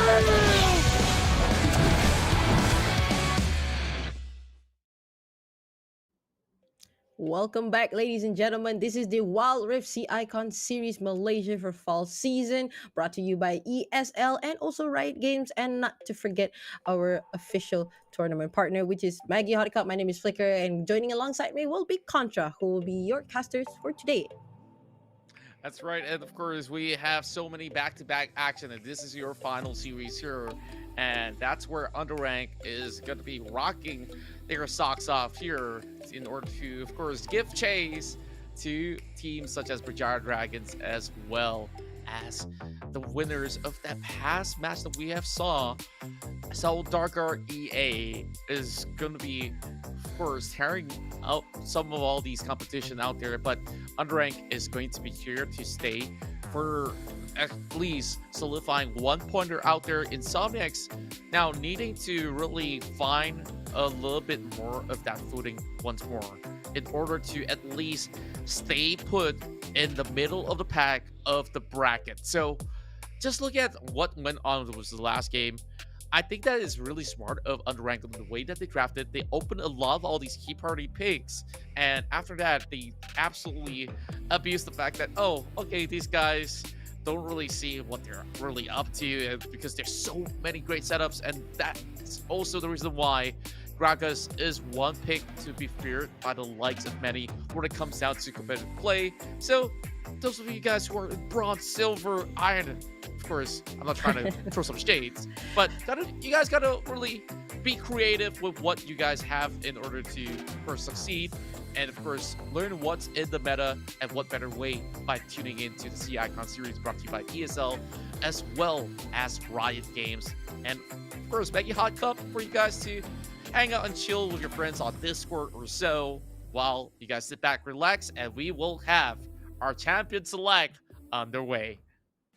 Yeah, and with the recent performance, I'm predicting perhaps maybe it's going to be the same bans again. And as you can see, the Ari has already been banned, and also the Gragas and Fiora as well on towards the side of INSOMNIAX. Probably they don't want to see another, Gragas, belly flopping everyone. Meanwhile, on towards the side of UndeRank, Lucian, Camille, and also Twisted Fate has already been banned.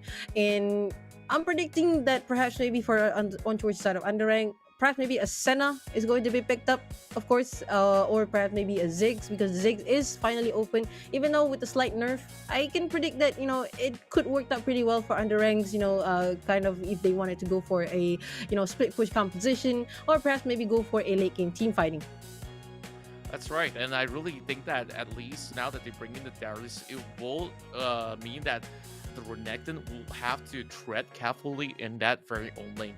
But that also opens up opportunity for INSOMNIAX to set up some certain ganks. Jax is this pick where I have been looking forward to, because now that with the introduction of all these great weapons in the shop itself, which they could easily pick up, Wit's End is one item that is really strong on the Jax. And of course, we could add in all the Solar Kick Charge and the rest of it. But looking at the current standpoint, now that INSOMNIAX is 1 point down, they are pulling a lot more of all these picks, which is more comfortable when it's tried. And Linus probably won't be having a little bit more room here to think about what he really wants to achieve. Now, heading towards the late game, at least this is where INSOMNIAX does have a strong skill ability. Nah, don't bring in that Teemo, please. Is he gonna bring that Teemo? Come on, Linus. Okay. Close enough. It's still your Close okay. enough. I actually thought that he's gonna bring it. So But- Yordle versus Yordle mid. I think it's gonna be Of good. course.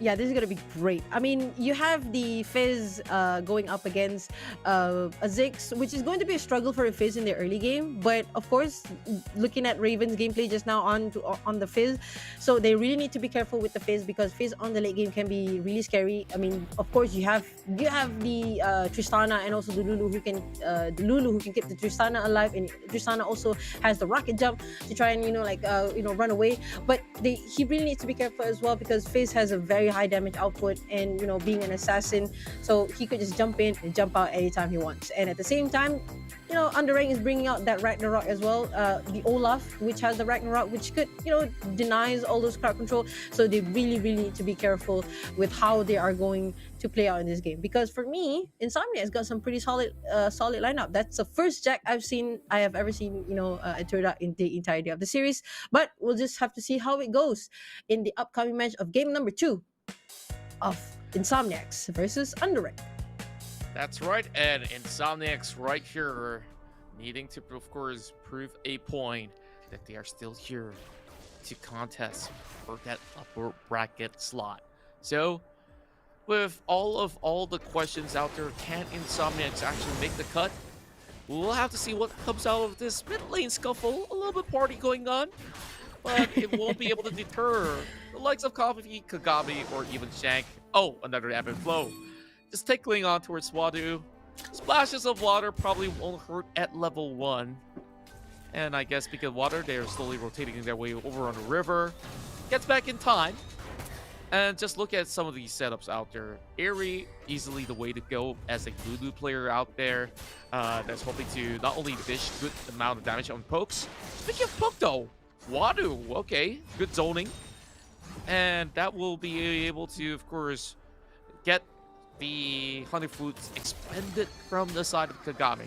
Now, what's interesting in this match, obviously, will be inside the jungle, because this Jax here usually will take a longer time to ramp up, or should you say it's almost equivalent to an Olaf, just that it provides less tankiness. But do look out for some good counter strikes inside of some of these team fights that he can pull off.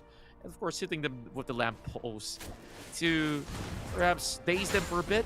And if he does get the catch on Kagami, even greater. Yeah, and judging Benny, a little bit of pokes going on here, but so far, both. I mean, of course, he didn't. I mean, the face doesn't have to chum the water just yet, but it really brings up an opportunity for a gank here. Goes on towards the side of INSOMNIAX, because now that Kagami didn't have his playful trickster, he really needs to be careful how he's going to play this out. And oh, it looks like it's gonna be a really nice bait right there, Kagami. Oh, there you go. I just said it, and I mean it. That was such a, I would say that was. It's a waste, actually, the usage of the playful trickster. If only he could have dropped the ward, which I believe that he didn't drop any ward just yet. If he could have dropped the ward onto the side of the side bush, he could potentially see the Jax coming in. But hey, I guess it's a mistake, and we shouldn't be holding on to it. But so far, of course, Kagami, first death is really fine. The game still got a long way to go. And overall, I'm looking at, if the Fizz could actually, snowball really early in this game, it could potentially be, a really nice team fighting, a really nice damage output that he could produce during the team fighting. And of course, you have Saris on the Tristana, which is really good. And of course, Linus on the Jack as well could, with the counter strike, he could potentially, help out a lot of things. Oh, there you go. Is it going to be spotted? Linus interference coming in the jungle, I guess, but Linus going to be a-okay. He won't be able to actually get any sort of commotion going down in his part of the map. Meanwhile, over on the side of the bottom lane, it seems like coast is clear for UndeRank, as they will slowly find a little bit more of an opening. 25 seconds from now, that's where both teams will actually look towards securing a little bit more of a vantage point to, of course, play for objectives. Ooh, that is a lot of damage coming up from Wadu to Kagame, and Kagame can really feel the pressure right now. And now with 5 seconds, coming into the Arashi getting jumped on by Linus. Counter strike is popped, but that's a really nice bubble right there. Shanks had to use the tidal wave with the chum of the water as well.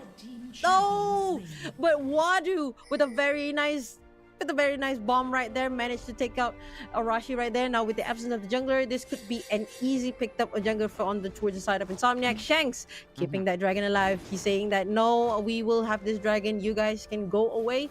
But so far both team are just they're just trying to test the water at the moment. Meanwhile Kagame trying to poke out as much as he can. And Ward has already been dropped right behind the pit there, and it looks like they're going to start the dragon immediately. Kagame still doesn't have his Tum the Water available. And Arashi looks like they're going to jump in. Crown also need with a very nice Valkyrie right there with the package. And Wadu is on the side just trying to sing out a lot of damage. Meanwhile, Linus managed to steal that Mountain Drake at the cost of his life, of course. But Coffee is trying to struggle so hard to survive, but that's a double kill for Ceres. Managed to take out Coffee and also Arashi. A very nice team fighting right there. And now INSOMNIAX is looking pretty solid. Indeed they are, and of course I was really waiting to break this one down because I look at the way that INSOMNIAX have been positioning themselves. They have been just lying underweight, making sure that UndeRank falls into some of all these traps.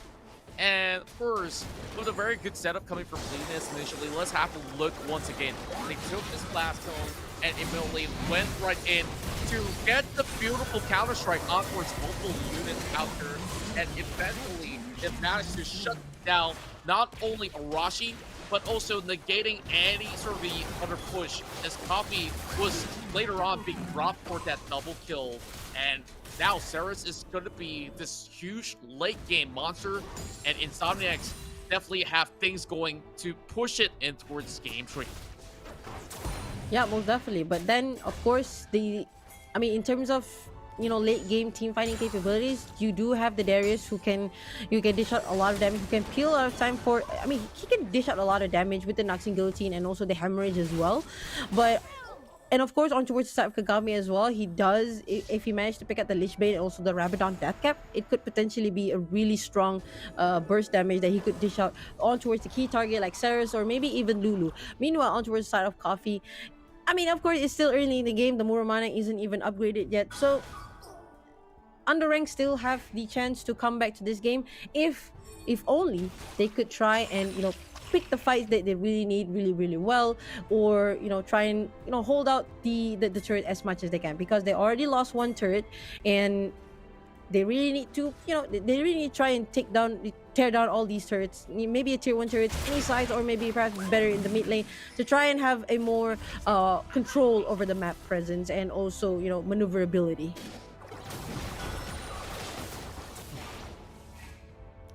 And still, so far, looking at both teams right now, they're still trying to figure out the location of each other's enemy are. And looks like INSOMNIAX has got a pretty solid position whereby the wards have been dropping on towards the river.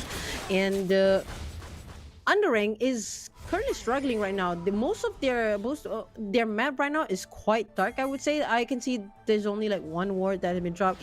Their control over the map is a little bit too low. So if they actually wanted to pick the fight, they really need to pick out their fight really carefully. Meanwhile, Kagame might be on a little bit of skirmish to Wadu, and Wadu is currently on a constant pressure by Kagame, who's on a fizz. And this is we're talking about just a normal fizz. Oh, a big fight right there. A Wild Growth managed to use on Sarah. Sarah managed to jump in front, but Shanks gets taken out by Sarah with the explosive. Meanwhile, Linus gets taken out by the Noxian Guillotine, and there you go. Oh, with a very nice shield red. Coffee tried to take him out, and Coffee did manage to take him out, and Evolution just knocked out. That's 3 members of INSOMNIAX get taken out entirely at the cost of 1 Nami, which is Shanks. That was a beautiful turnaround that we are seeing coming from the side of UndeRank. They were holding all the way back, and now they're dropping a Red Hammer on towards the top portion of the map. Raph is just looking to secure the turret, but he won't have enough time though. The Fist has arrived, so the Crocodile will not be taking a bite of this middle little shark, whatever you want to call it. So 3 seconds on the clock. Next Drake coming up online. And that's where INSOMNIAX, they are already ready to take on UndeRank yet again. Initially clearing off the wards first, but that will still be a little bit of vision being set by the scuttle being secured. Bubble will miss. Kakabe in position though. Is this a steal? Oh! It's not going to be the steal, but yeah, UndeRank decided, it was a nice chum the water, but it just wasn't enough to deal that much damage to try and steal it. So they decided to back off and decided to defend the mid turret instead. And they did manage to pick up that turret, but meanwhile a fight is going on. Kagami picking up the very nice kill onto its evolution, and they are still going. Crown, very nice slow right there onto his Wrath, but was not able to kill, fast enough with the flashes. Flash is still available for Wrath, and the Rift Herald is still going actually. That's right, and of course, the Rift Herald will eventually take it down, and the next major objective will definitely be the Baron. Honestly, none of the teams will be looking to secure it all too early until they do get in towards another skirmish or to decide whether it's really worth it to actually come in with the fly. Okay, Coffee steals this one. And Linus is just being a sad boy. How on earth? Okay, they don't really have vision work. Okay, they do. So Coffee decides to yoink it, and the package won't be used for any sort of team fights. Absolutely worth it. Get some cooldowns on that element, and now Kagami has to flash. Wait a minute. Do you see that damage? That was quite an insane amount of damage actually. Now Kagami was just, I can see that he didn't want to try to use his playful trickster, but he had to expend it anyway, and now he has no flash available, and UndeRank tried to do a little bit of sneaky cheeky Baron play right there, but was not able to do so. They don't have the damage output, not without Kagami, and they did see an opportunity to take it because, Saris is still down onto the barrier lane. But Crown now going on towards the side here, trying to put a little bit of pressure here, trying to keep Wrath in his lane. But so far, both teams are going neck to neck at each other right now. Goal differences, it's not that much. The waters. Oh, very nice jump the water right pick him on there. towards Wadu, and absolutely paid his life for that turret though, and now giving taste towards the side of Sarah is really caught with the killer instinct, but not really going to be super all too much. Linus though has to back away. Beautiful bubble, lands and smacked out of the dunk, and Crowd needs to walk away after the last ability. Raph though making a play. He secures the kill, immediately flashes off. UndeRank now under fire. So INSOMNIAX, I think that's a really good trade at the very least. They not only walked away with one kill in exchange for that for Wadu, but Crown also goes down. Yeah, that's two team members of UndeRank get taken out. You can see that UndeRank tried to disengage from that fight, but Wrath, who was on a crocodile, was just too strong, and he just he was just able to hold Crown right there because he knows that Crown doesn't have a his Naxi and guillotine, so he just decided to go ham with his ultimate as well, popped in, and now it seems like INSOMNIAX is putting not just putting but exerting a lot of pressure onto his UndeRank, and Coffee is of course Coffee is still trying to get his core items, but I do strongly believe that if he got in, he can dish out a lot of potential damage as well towards the side of towards INSOMNIAX. Yeah, and it's just at this current situation of 12 minutes into play, we've already seen a few items being purchased up. So we do have Muramana already being fully charged for the Corki alongside with the SS Reaper as well as the Trinity Force. So Coffee will be able to dish out a significant amount of damage when it comes down to the upcoming fight. So looking at this Drake that's already being spawned up, definitely very vital for Arashi to secure it in order to add even more of that lifesteal that he can add alongside with his Death Dance and also his passive that allows him to do so much in all of these team fight.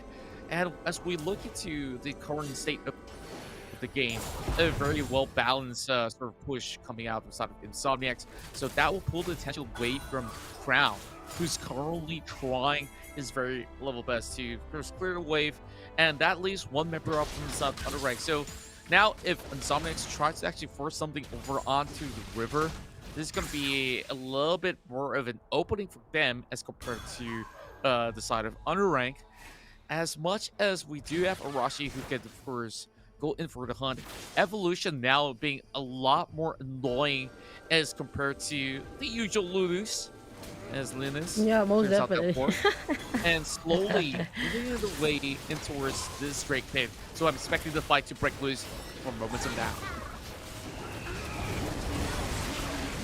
And looks like it's going to be a big team fight here. Linus almost dropped his Zelda right there, but Kagame managed to pick up a key target right there, but at the cost of his life. And Arashi managed to run away right there, but Shanks managed to take out by Ceres as well. And now Coffee is on the run. Evolution and also Brad trying to take out his Ceres, trying to go.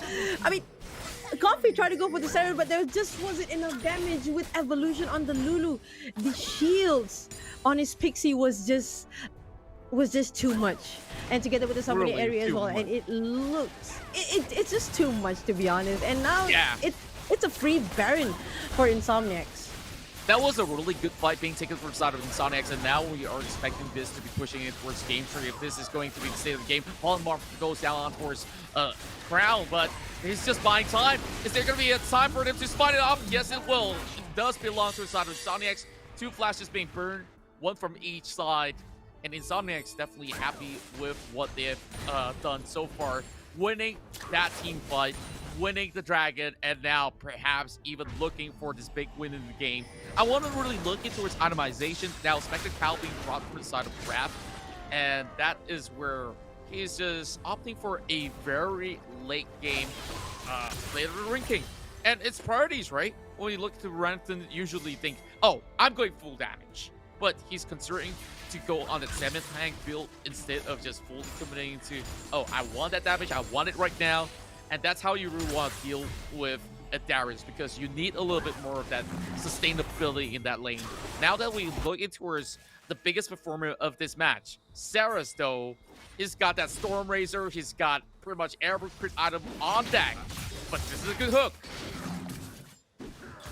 Yeah, but of course Wrath managed to dash away, and it's such a good itemization on Wrath, to be honest. And it looks like UndeRank is looking towards the a very nice tower pickup right there. Chum the Water did not manage to lock it into anyone, and now it looks like very nice tidal wave right there. Managed to pick up it. Wrath going really low, but Linus is trying to survive, but he will not be able to survive. But at the same time, Arashi is knocked out as well for 50 seconds, and that's a 2-for-1.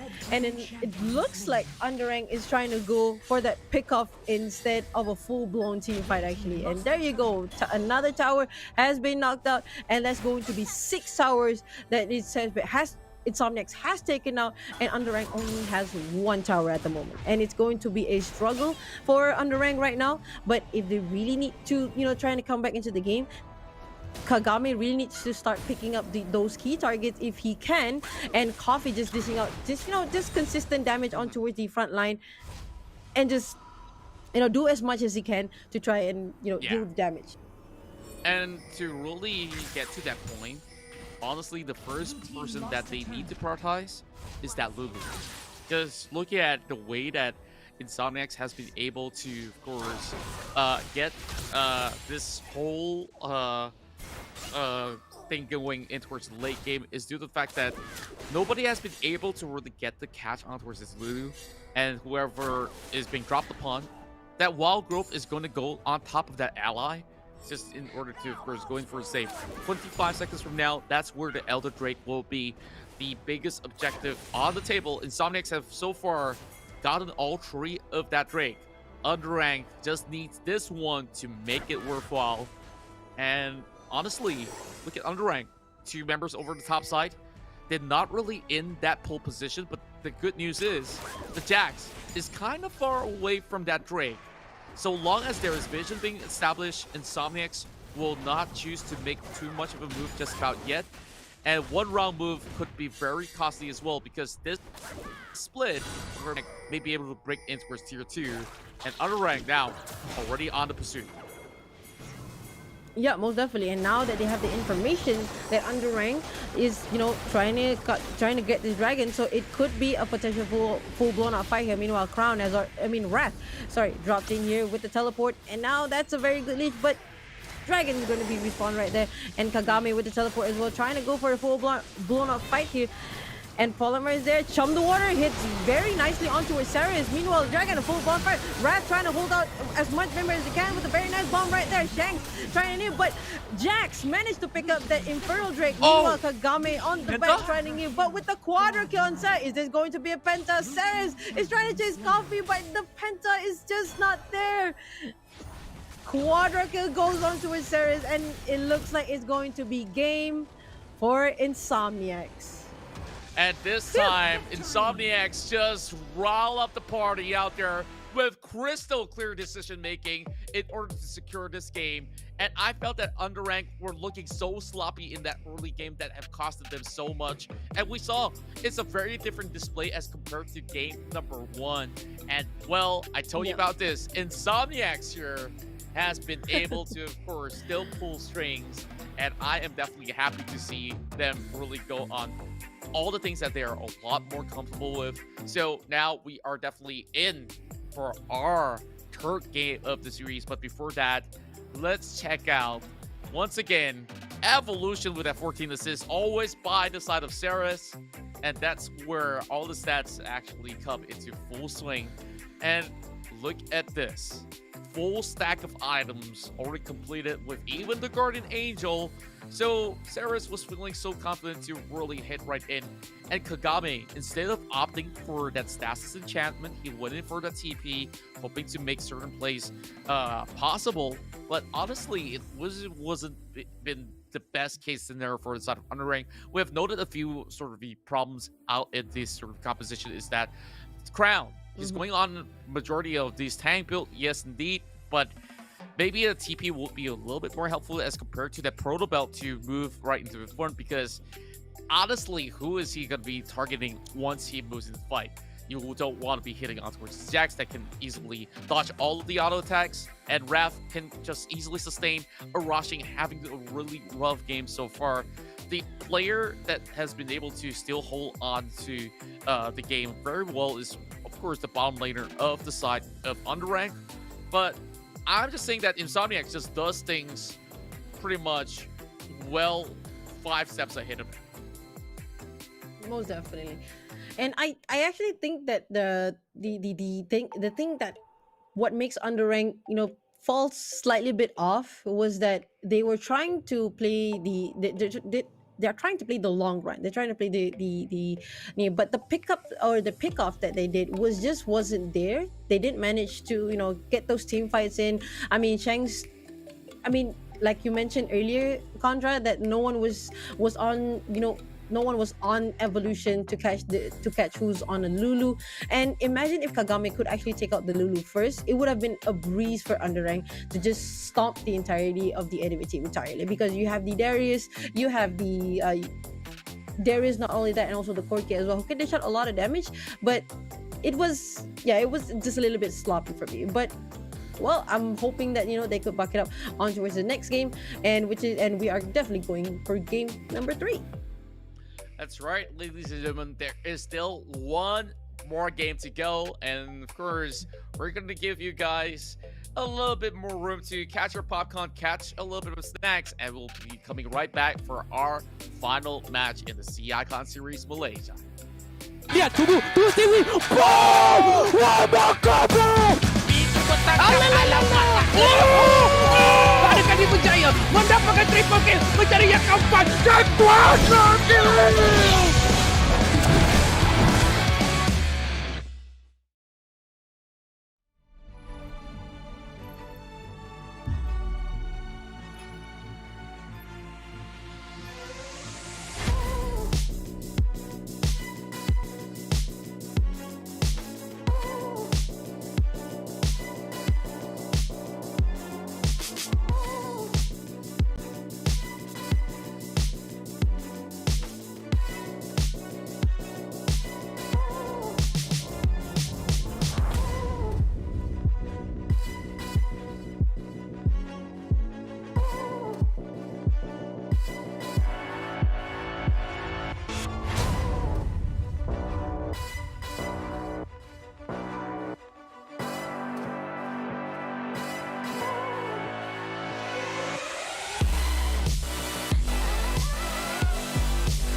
Yeah.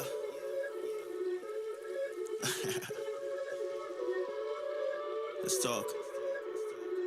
Look, ayo, we rose from the dust to the sun. They claiming that we the one, never one-on-one. Teamwork till we done. Sent on a mission, we got ambition. Never scared, we won't run. Never one and done. Some sit back and some like the hunt. I pick my teammates up when they fall. And if I ball, we all ball. Crashing balls, crossovers and all. Just call us the balls. Don't fear nothing, call us galore. Serving them all. We outside, we barely indoors. Because we gave it everything when we had nothing. Gave it everything when we had nothing. Holding on by three. Lihat, tunggu Stewie. Boom! Wabaka boom! Itu petangkap alam mata. Ada kali Berjaya mendapatkan triple kill, mencari yang keempat dan kuasa kill.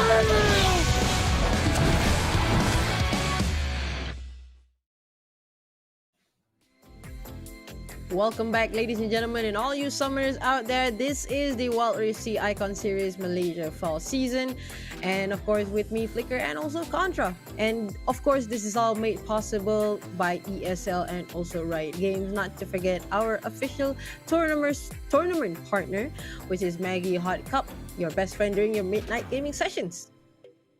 That's right. So far, of course, there's so many of all these great plays being shown by both of the teams that are on board right now. INSOMNIAX have managed to, of course, take the win to equalize against members from the side of UndeRank. So, yes, this might just be a little bit of a setback for the side of UndeRank. It also means that they need to complete this hurdle. Unless if this upset happens, UndeRank may just be able to overtake some of the teams that are currently in that bracket. So, you know, the plot just thickens from here onwards. So it's really down to that very final game that we are having here in this evening. And of course, shout out to all of you guys here chilling with us for the ESL Mobile Open Sea Icon Series Malaysia.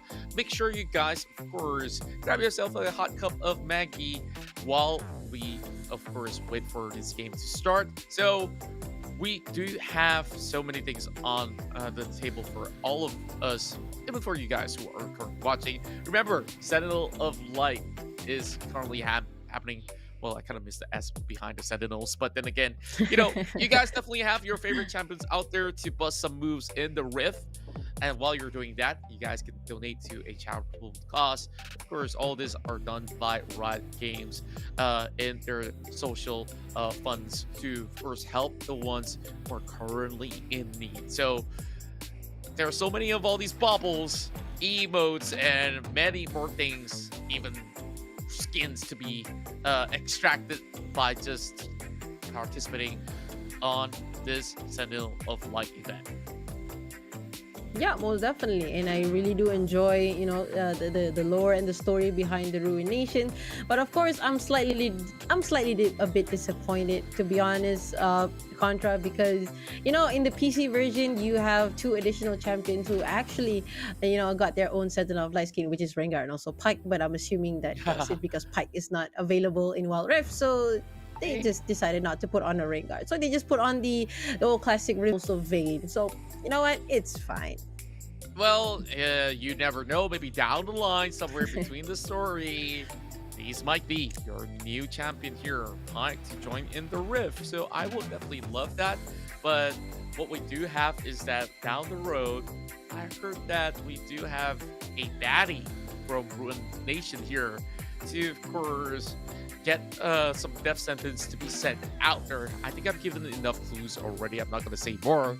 But honestly, everything has been going great, and Wild Rift is still growing out there. And for those of you guys who are tuning in and wondering what's cooking, what's Wild Rift all about, imagine League of Legends PC, all jam-packed, so exciting, as you can play wherever you want it to be. But of course, we prefer you guys to be playing from the comfort of your own home right now with the pandemic going worldwide. So, of course, make sure you guys stay safe, as we are also keeping you guys entertained here, and we are ready to head into the picks and bans here with Maggie Hot Cup Champion Select.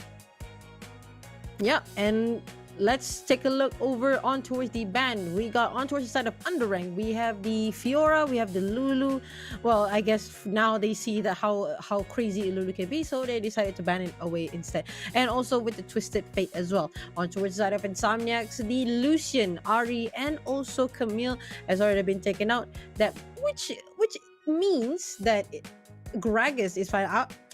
There you go. I was just about to say it. Gragas is finally open, and they're bringing it out again. But now they have a Renekton to answer for that, and also, ooh, is that Evolution picking up the Nami? I wonder what Shanks are going to bring to the table now that his pocket pick is actually taken away.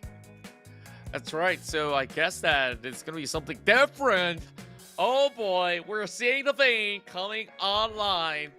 And I wonder how this one's going to go. Is it going to be a Baron lane Vayne, which I dread the most because I like to play on melee matchups only. But Renekton should be able to still hold on to that lane decently fine until he gets into his level 3, so he can show a little bit of a power of the Crocodile that is healing from Shurima. Now, Wukong is going to be considered by the side of UndeRank, so I'm not too sure whether or not will this be put on towards the Baron lane, but with the Kha'Zix locked in, I guess this is confirmed to go in towards the jungle, while the Gragas will face off against the Renekton. I think it's very decent at the very least. Now, that also puts Irelia in towards the question, is it mid lane, is it top lane?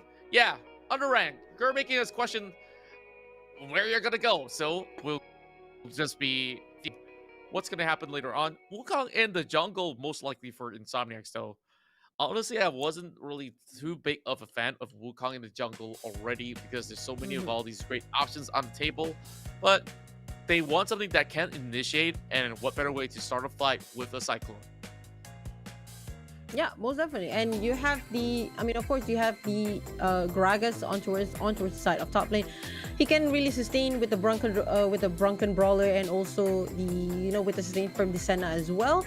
So I'm foreseeing that it's going to be quite troublesome for INSOMNIAX to try and take on this team, unless if they actually have perhaps maybe an early Mortal Reminder, perhaps, or maybe getting taking out pick off, or maybe taking out some of those key targets, because they do have the Fizz in their arsenal.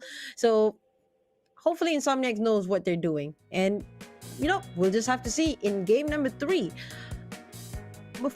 between INSOMNIAX and UndeRank. That's right, as we are preparing ourselves for this final matchup. This one's gonna be pretty epic here. UndeRank, they swoop off the first game very convincingly so, but on game 2 they dropped the ball, and INSOMNIAX showing a masterful performance. Now, 3-man overall mid-side. Shank just managing to do a little bit of tad of a poke. Kagame will receive this full wave, so that's where I do believe Kagame, after this wave is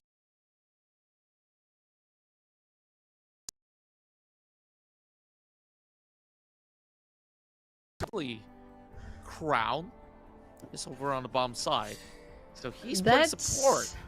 Okay, it's a very big shift, and Coffee, he says, I want to deal with a new kid on the block. Let me take on Raph. Oh dear.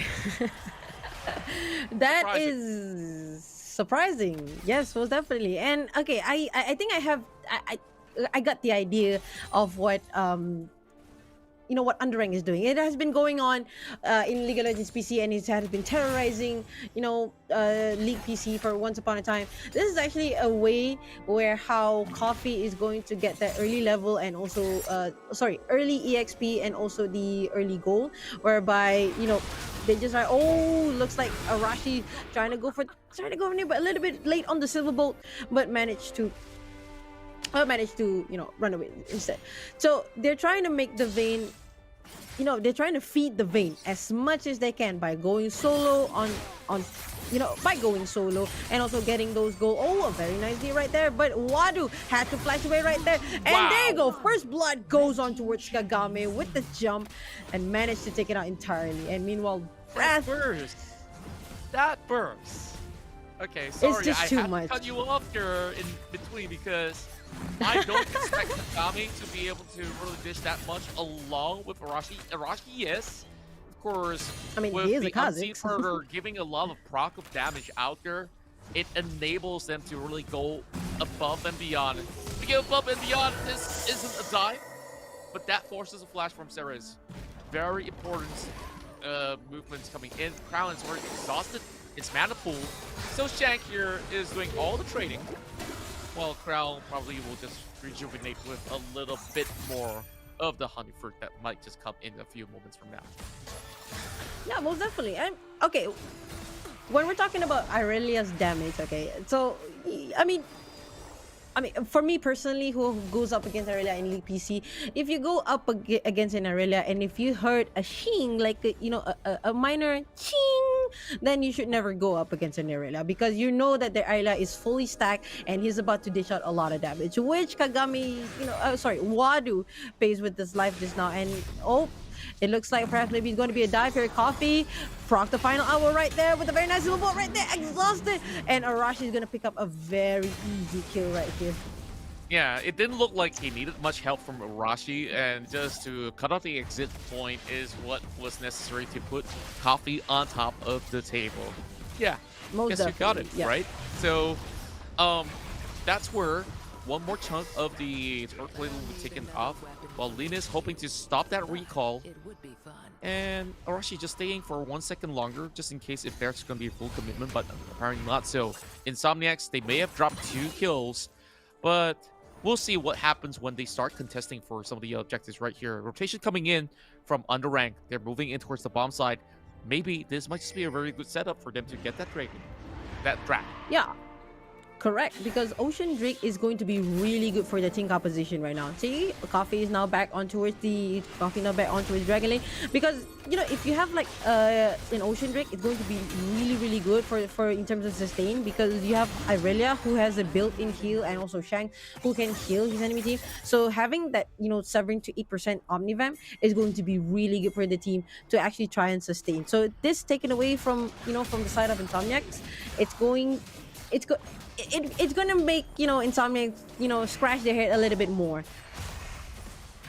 Indeed they will, and this is where they start contesting for the Rift Herald, and the clone has already been dished out, so Lena's got nowhere to run. Oh, Big Bang! And that's where UndeRank, they seize this one for themselves. INSOMNIAX absolutely dropped the ball. Well, right now it's 4-0 at the moment. Crown's trying to defend this turret, but Rift Herald has already been dropped onto the side of Baron Lane, and it's going to be an easy tower for this one. It's going to be a 1-for-1 trade, of course, but the first tower falls to Coffee with a little bit extra gold. They're probably going to get picked up something really nice. But now UndeRank has lost 1 tower. Meanwhile, Crown. Oh, here comes Kagame with perhaps maybe with a very nice stun right there. Oh, managed to stun the Nami right there. A very nice ultimate right there, but Kagame is still in there. Oh, managed to pick up that double kill at the cost of his life. But meanwhile, Linus trying to go for the assist, but it just wasn't enough. Crown was just a little bit too tanky. And honestly, that was a really good trade. As much as they gave that shutdown goal over on towards Ceres, I felt that this itself is just going to give so much more of that sort of fear instilled on top of INSOMNIAX as we look at the replay on how they lost this Rift Herald. That Smite comes through at the very end, and also for the fact that they got the kill on top of the Wukong first before anyone else. So it makes the job a lot easier. Here comes the team fight. Yeah, there you go. Arashi has to pop up that void rush right there. But it seems like they're just poking at each other at the moment. Look at the damage output on Ceres right there. You can see the potential of the damage output right here goes on towards Kagame itself. But of course, even though we can see that perhaps maybe Coffee isn't judging by the gold difference, he was about 1k short compared to Ceres. But a very nice juke right there from Wadu with the playful trickster. But now it seems like Crown is looking to pick up this res right here, but it's going to get spotted out by the ward in the tri bush right there. Yeah, like overall, like I do like the way that UndeRank has been able to really force and shove the side of UndeRank when it comes down to this really split-second critical moments where INSOMNIAX honestly couldn't really respond towards some of the start. This is a really good bubble. It might actually result in something, but there's too many UndeRank members, so Saras will not be able to commit with his own killer instinct, even though it's left up available. He doesn't really have barrier. Could be waiting for that to actually come up online. Now that there's no major objectives, we're going to be seeing more of the members of UndeRank trying to go in for a pickup. Thank goodness that was just a clone. Getting to be worried for Linus for a bit because he's one level behind Arashi. Yeah, and now that the the wind rig is spawning in about 35 seconds, so now UndeRank really needs to try and everyone's trying to go back for the reset, trying to prepare for the fight. You can see that Wrath is still up there, but at the same time, UndeRank really needs to be careful of Wadu on a Fizz. I mean, of course, you can see that even though Fizz dish out that much damage in the early game, but on towards the late game, he can dish out a lot of damage. He can kill the Kazik, he can kill Coffee, who's on the vein. So they really need to sort out their priorities in their team fighting, and it looks like they're going to try and pick somebody up right here, and they're going to get spotted. Fran on towards the back line. A very nice engagement right there with the first wicket. Managed to pick up there right there, but it was a close. A very Cyclone Linus had to pop the Cyclone right there, but Evolution had to be taken out. Chum the water goes on towards Rush. He had to use the Void Rush, flashes away, but Wrath managed to stun, but it was just not enough damage. Meanwhile, Shang's trying to root as much as he can, but Crown with a very nice belly flop on towards two members on the Coffee is just going ham, trying to pick up Wadu right here, and Shang is tanking turrets a little bit, but they decided, you know what, guys, enough is enough. Let's just get back here and grab this easy win, Drake. And just move on. We gotta calm that down for a second because UndeRank really was hustling members inside of INSOMNIAX right under the noses of that turret. And look at them go. Even INSOMNIAX, they were going tit for tat. Like, you saw that they were trying to look for those openings, especially with Wrath flashing over to get that stun off.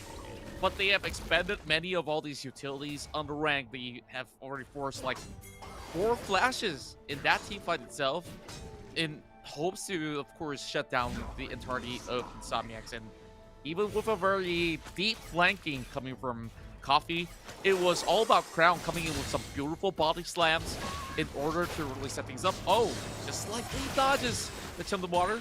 Great hunch of a feeling. And Coffee felt like, yeah, I've played this matchup 1,000 times before. I've done a lot of training of dodging sharks.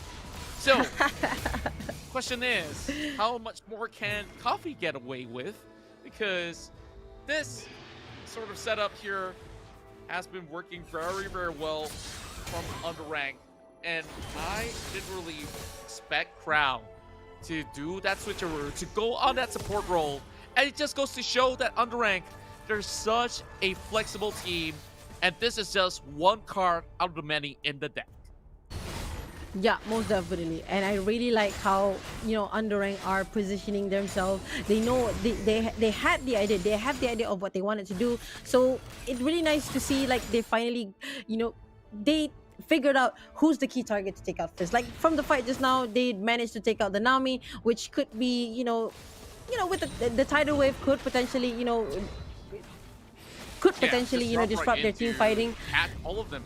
Like, I just felt that, they were taking very necessary risks involved, but also having members to back them all the time is the recipe of how they manage to successfully do this. And oh my word, that flash forward was not necessary, but it's going to be Arashi there going up with the solo kill pickup in terms of the body slam as well.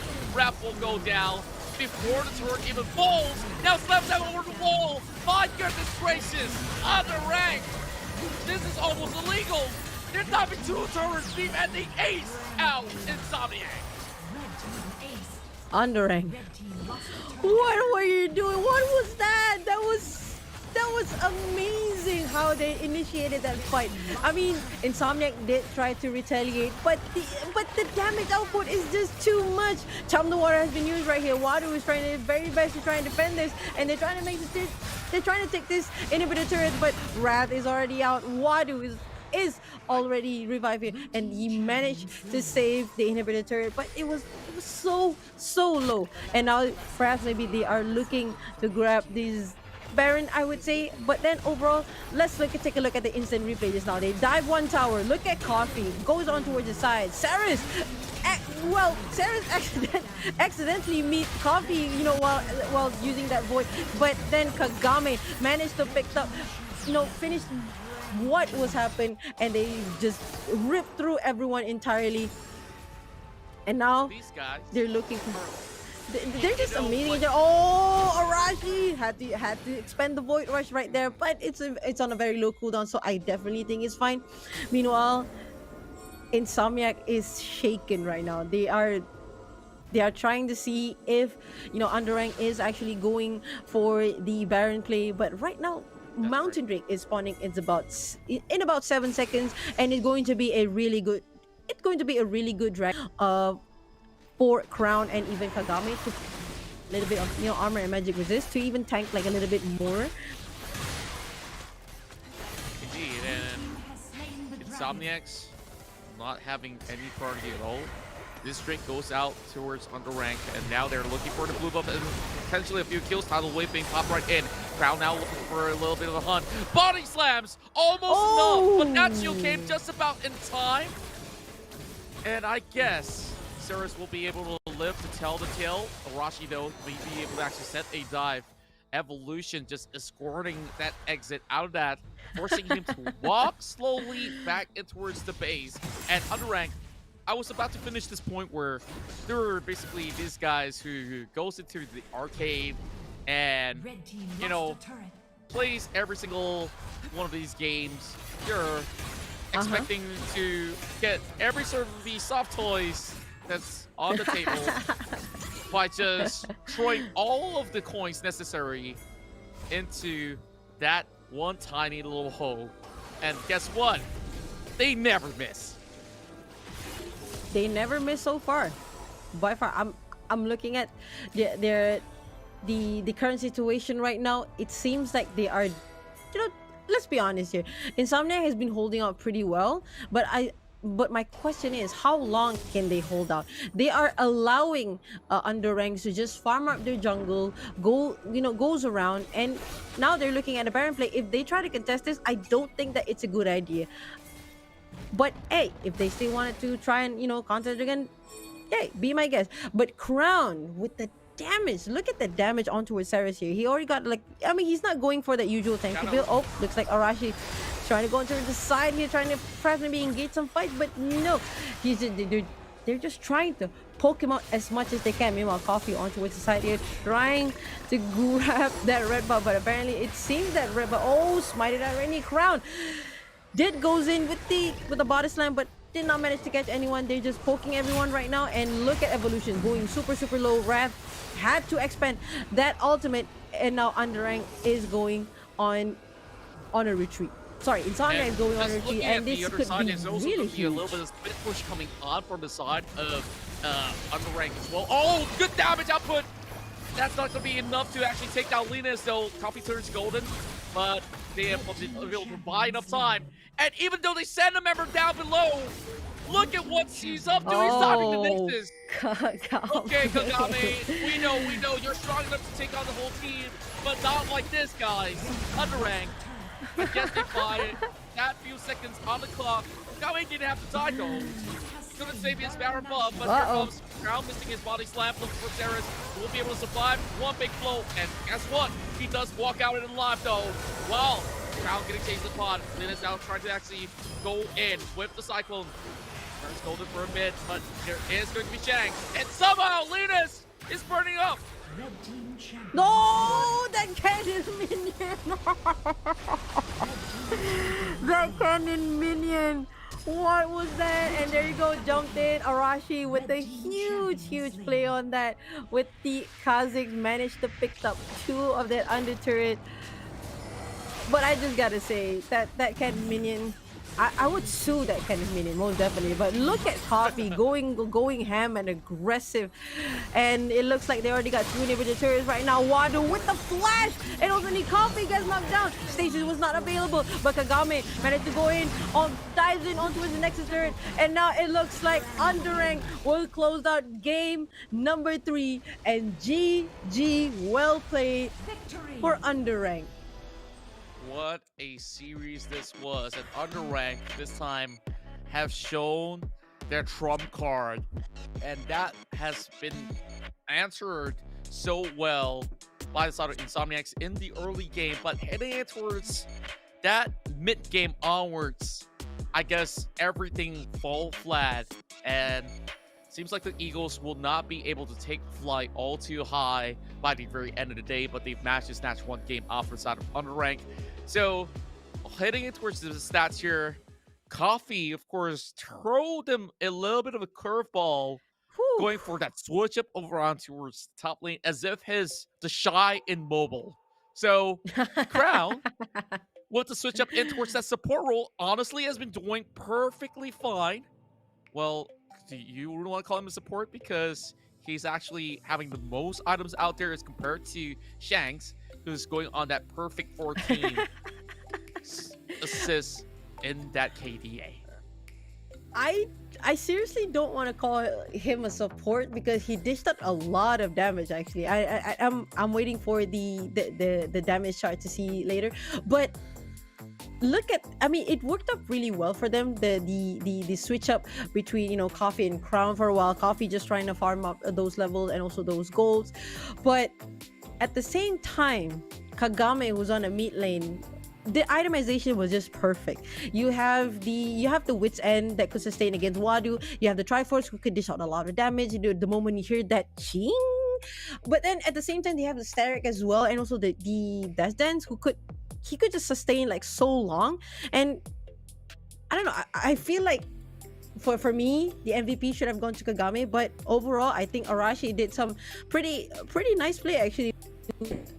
Well, he really, I mean, it's really good for Kazik, although I really do wish that Twin Shadow is still available in League PG so I can test out this build. But overall it works really well.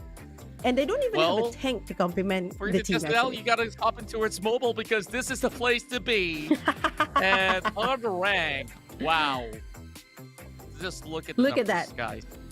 19k on Gragas. The person that you least expected to really pop those kills out there, and this guy is just really flexing all his muscles. Well, of course, all of that is being hidden with a big belly of the Gragas. And now, speaking of which, the player who have been able to pull off some crazy play, Hello. we are going to be speaking to Crown. All right, Hello, guys. Hello. UndeRank, of course, this whole series definitely was nail biting because, of course, it was that game too where we saw INSOMNIAX take one game from you guys. Who made the decision to say, okay, we're gonna send our AD carry up towards the top lane, and Crown goes. You yourself went on that Gragas on the bottom side. And was this pre-planned? Was this like, oh, I feel like I can do well on this, and I'm just gonna roll with it? What was on your head during that draft? I think the second game was a bad game for us, but then they quite smart because they outdraft us. Then we couldn't even go to their backline, so that was a good decision from them. But still, we need to respect their team com lah. Overall, they are not don't look down for them lah. I respect them ah. Mm-hmm. And of course, that was definitely phenomenal. So let's talk about your Gragas, all right? Your Gragas dished the most damage, 19,000, going on towards the bot lane. And we thought that, oh, maybe it's Senna AD and the support Gragas. Pretty normal, right? But I guess you're the one doing most of the farming. So do you feel like, okay, you were going to be facing a lot of problems on the bottom side, or you just feel, my team got me covered, you know?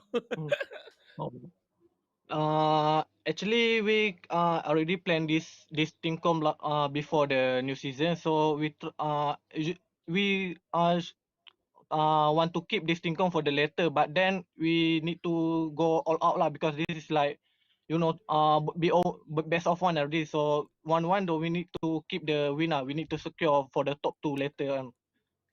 That's Yeah, right. most Memang definitely. mantap lah. We saw like a lot of all these sort of the plays were outstanding, and well, I think that was definitely a big lesson for the side of Insomniacs as well. So, what do you guys look forward to? Because there's still many of all these matches throughout this week as well as the upcoming week. So, is there any more surprises left in the tank coming from Underrank in the upcoming games? That good question, but I think you guys need to wait lah. Just keep watching us, then there will be more. Then you guys will be surprised, of course. Of course, We Crown. already keep plan everything but you guys let's just watch the underrank soon. All All right. right, of course. I'll be keeping my eyes here for you guys because I love the playstyle, and of course, with many of all these significant improvements game after game, I think you guys are well on your way for that upper brackets in the playoff. So, of course, we thank you guys out there. You also give us a shout out to all the people who are, of course, rallying for the side of Underrank. Any words for the fans? For I would like to thank to our sponsor Realme and our coach Lee teaching us until here. Without them we won't be here. That's it. And to our fans, please keep supporting us. Please watch us grow. Thank you. That's right. Of All course, right. thank Thank you you, very Crown. much, Crown. And of Thank course, you. as a respect, we'll catch you guys soon. Do take care and See you have a guys. good night. All right. Bye. All right. So that Wow. was Crown, And what the a guy on great the guy to Gragas. interview. And he definitely felt so much joy. And he says, like, okay, guys, we did this win. Let's show one piece of the card and one piece of the puzzle out there. And well, it didn't just leave the side of Insomniac stunned and baffled. Us on the caster's desk as well. Like when we Yeah. got into the game, we were like, oh wow, how wrong What is this? were we? I honestly thought it was going to be the Vayne on, Crown, the generic Gragas tank build, and Vayne on towards the side of, of the Dragon Lane. But it worked out pretty well. They actually, they actually really surprises me, and it's really nice to see, some of the nostalgic flashback that I have during my horrifying days on League PC, where Vayne top lane is actually a thing. It's actually really nice, and I love it. I just love it. Yeah, of course, it definitely is being cared for, sure, in the mobile scene as well. And I do believe that both sides go in tandem. There's still going to be scenarios where you see figures like the Shy always pops the Vayne, of course. But now that we've already got all of our games done and dusted, we congratulate all the victors of today. And in case if you guys may have actually missed some of all these matches out there, we'll be, of course, providing you with the VODs that's available on ESL Asia, as well as, all is the social platform that you guys will have to follow on League of Legends Wild Rift. So make sure you guys just check things out because we still have more to come on this Thursday run. So Flicker, I guess we haven't really announced the overall MVP for the match just about yet, but Yeah. in a few more moments, we will be able to actually get that graphics being shown to your screen. So Flicker, what Yeah. was your favorite moment of today? I would say, okay, hold on. Let me just give me some time to think. I would say still between Sem 9 and also Sem 9 and also Sem 9 also, what was it? SDGR, whereby there was one part where the last team fight of that match specifically, whereby Raven was able to go into the back, because you see, for me personally, I do main Fizz myself, so it's kind of nice to see Fizz being introduced in in the mobile scene. And for Raven, he did exceptionally well. He did able to do his job very, very well. Actually, goes to the back line, can take out those key targets and get out, and just survive. That's right, and I definitely think that all the way from start to finish, we have been in for a treat. So, heading in towards the playoffs, I'm pretty sure that there's a lot more of all these special tricks that may just come out not only from Fizz, but more champions out there. Honestly, I'm looking forward eventually for Akshan to be played out by some of all these pro players because with the comeuppance, you saw how some of these rowdy team fights go, and there can be instances where the Akshan can bring back fallen allies and of course sends them back into the game immediately without all this cooldown timer. I think that will give a very big impact to the play.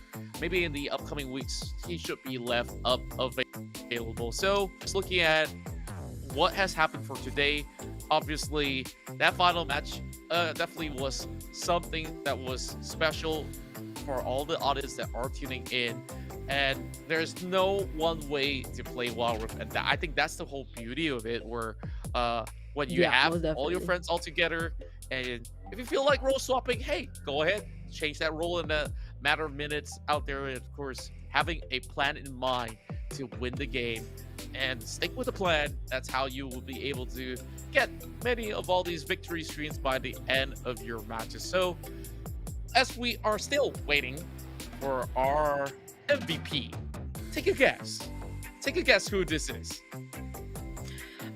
I want to say Crown, but we'll just have to see now. And it's going to be Arashi, with the 10.0 KDA, 9.3k damage dealt with 76% kill participation. I mean, hands down, his Kazik is downright amazing. So far I've seen in the Icon series, the Kazik players that I've seen that works really, really well is by far Arashi as of now. He did what a good assassin would do, goes in and goes back down immediately, because that's generally what assassin would do. You just goes in, take out the key targets, and then jump back down, and which Kazik is very excel at that comparing to a Rengar. Even though Rengar is as Chili said is OP, but the rival Kha'Zix is as strong as he's just generally strong. Indeed he is, and now that we are looking at how many more would be able to step up and rise to the challenge to take on UndeRank and walk away without being bruised up, I don't know. Well, I'm talking virtually anyway, so don't get me wrong. No violence anyways. So a perfect 10 KD ratio is really hard to achieve, especially when you're going in towards a competitive scene where it's that sort of a high and dry moment where you just really have to clutch it, or you just have a really bad game as a Kha'Zix. And this just goes to show how confident Arashi is to pull off a pick that is, in a way, pretty risky, but give them dividends when it comes down to the rewards by the end of match number 3 between them as well as INSOMNIAX. So, honestly, there's just so much more coming in from the Wonder Kid, Arashi, and the rest of his team, because the spotlight we may have actually given to the side of Coffee initially, but this is the person who has been the pillar of strength for UndeRank. Yeah, most definitely. I mean, not just that, we're talking about Arashi who came in from the Philippines. He was able to communicate very, very well with his teammates, and they were just able to coordinate. The synergy that these players have, just downright amazing. Like how they would complement each other, be there for each other, and then during those fights whereby Arashi, they know that Arashi is on a Kha'Zix, and they play around Arashi to try and get those pick off. They did as much as they can, but Arashi just happens to be there to finish up the job, and it's a well-deserved MVP for Arashi because he was just generally good. Look at how he moves around the map just now. They were able, with the help of a teammate, he was able to to crack down those tier 1 turrets, allows this Kha'Zix, or some league players call him a cockroach, was able to move around freely around the Summoner's Rift, and eventually did some really good picked off, and was able to carry his team forward to not just win it but win the game. And with that being said, let's take a look at the leaderboard after the results for today. You got the first top four will be Berjaya Dragon, UndeRank, SDGR EA, and also Sam9 holding on towards that top four position. Meanwhile, the bottom four would be INSOMNIAX, Geek Fam, Silent Killer, and of course, last but not least, Assassin Academy. And I do strongly believe that if Geek Fam wanted to have a chance to try and get back onto the top four, they really need to win the last two matches if they wanted to have a chance. What do you think? Yeah, Contra? and you just look at the number of games being played out as well. They will still have a few more matches in pack for them in order to really chase up. So, for them to really secure that top four spot, they first and foremost will have to take one of all these players, or should I say team, in that top four to be taken down, and it has to be wins from here on. Nothing more, nothing less.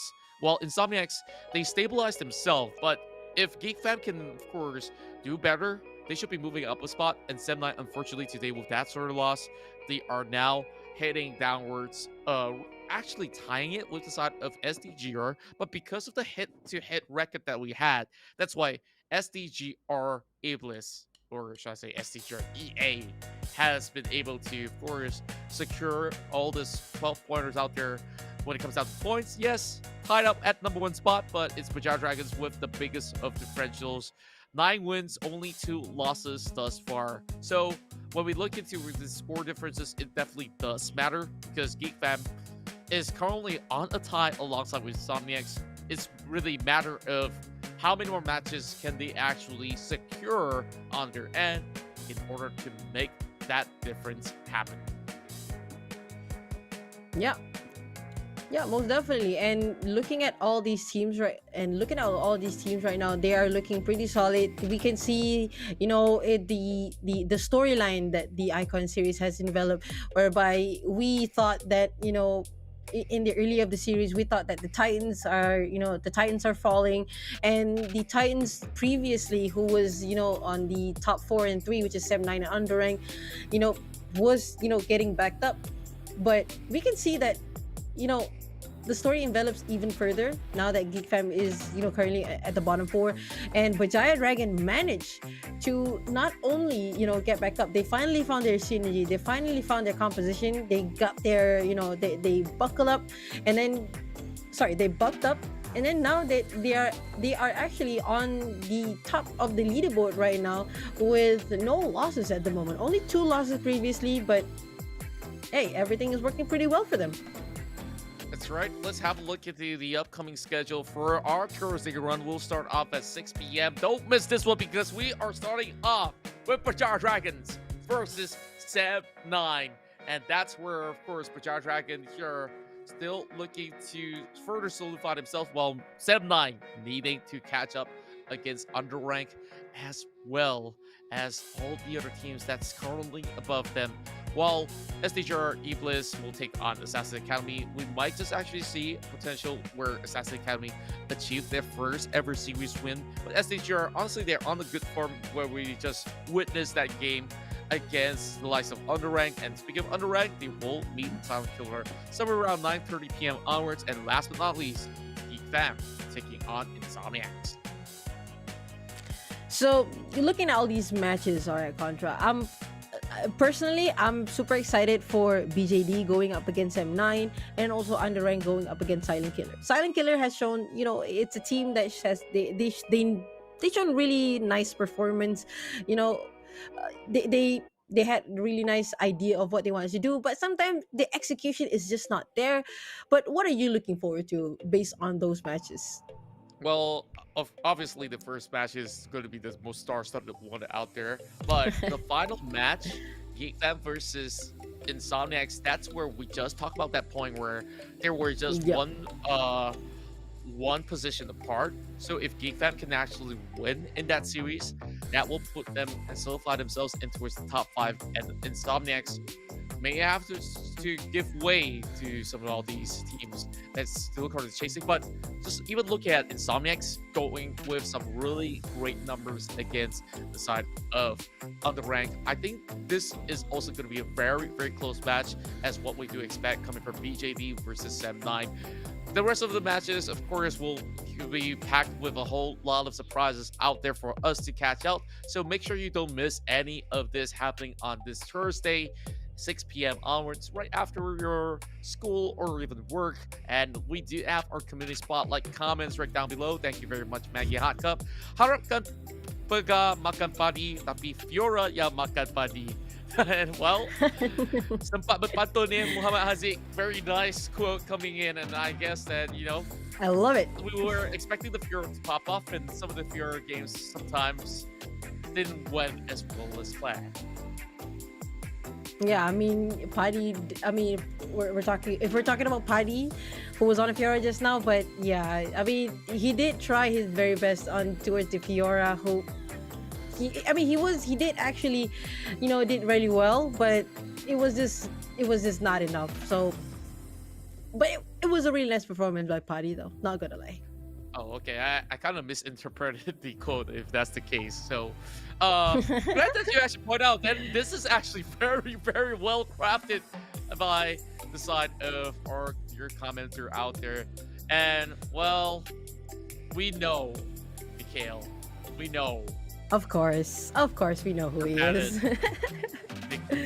He Hey, said, so are we. "Aku kalah prediction." High five. Yeah. There's no point to be Well, angry. he did say.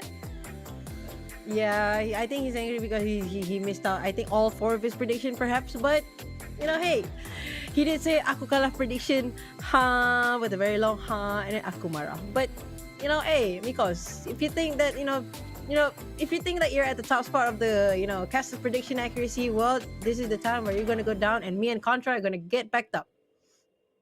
That's right. So, of course, I think there's only one series that we got wrong so far, I think. I guess we're on the Was good it? streak, so I'm honestly not too sure, but hey, I don't want to check the results anyway. So, here is where I guess we are nearing the end of the show. Of course, we thank you guys for adding those comments. We still have another one coming from Itadori Yuji Akuma Sukuna. Well, somebody's been watching a whole lot of, Anime. And of course, I love the title as well. My dream team for team representing Malaysia is RH equals Battering Lane, Williams in the mid lane, Sagi, I believe, in as the I think it's ADC, Sagi. because Sage will not be able to heal you right here. But don't worry, I guess just from another different round game title, if that's going to be the case. But yeah, speaking of a dream team, what is your dream team? I would say top lane. I would like to have. Was it Syndicate? Oh no, Asilla. Sorry.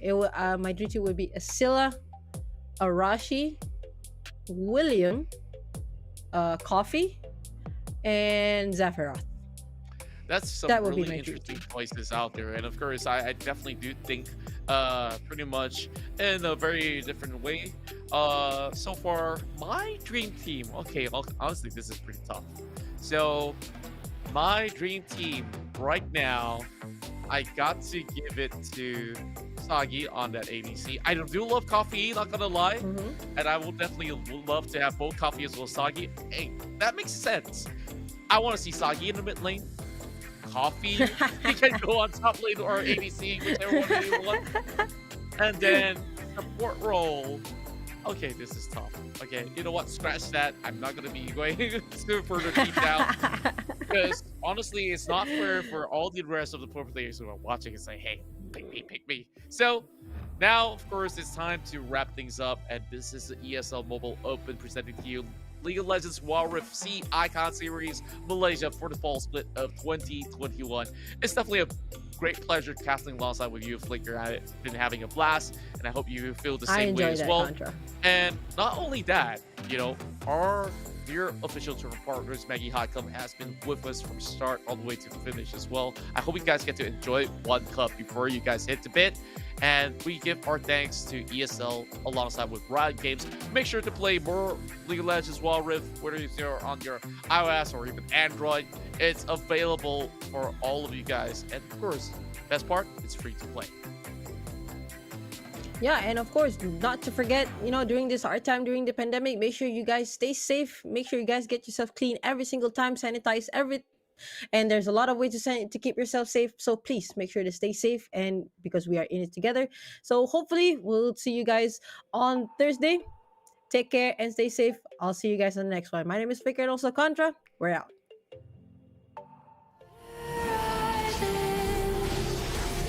When the world burns down, we will stand together. We fight forever. We fight forever. We fight forever. Standing together. We fight forever.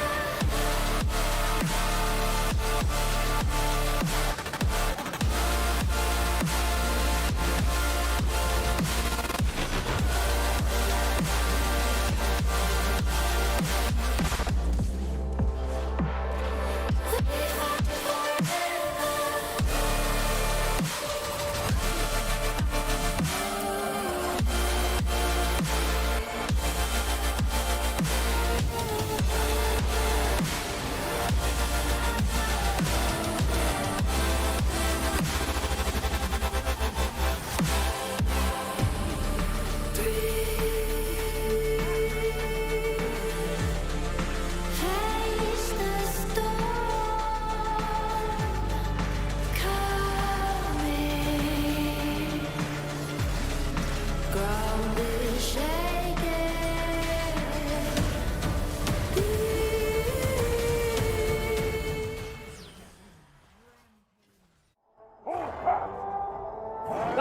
Nice. Alright, go. Down first. Get in. Alright, down already. Nexus. Alright, okay. Nice!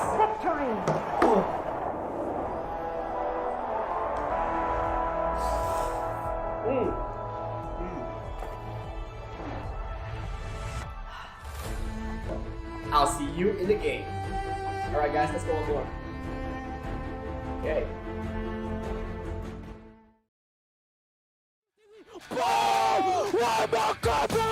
Pulapan lagi nyawa Nadam dan into the infernal boundary. Solar Blade. Lu fokus pada seorang saja untuk matikan. Bobo sudah jatuh. Engkol mega infernal boundary. Dia bisa melakukan. Tizi sekarang diperlahankan. Tizi akan menerima damage. Ada kali Berjaya mendapatkan triple kill. Mencari yang keempat. Dan kuasa kill.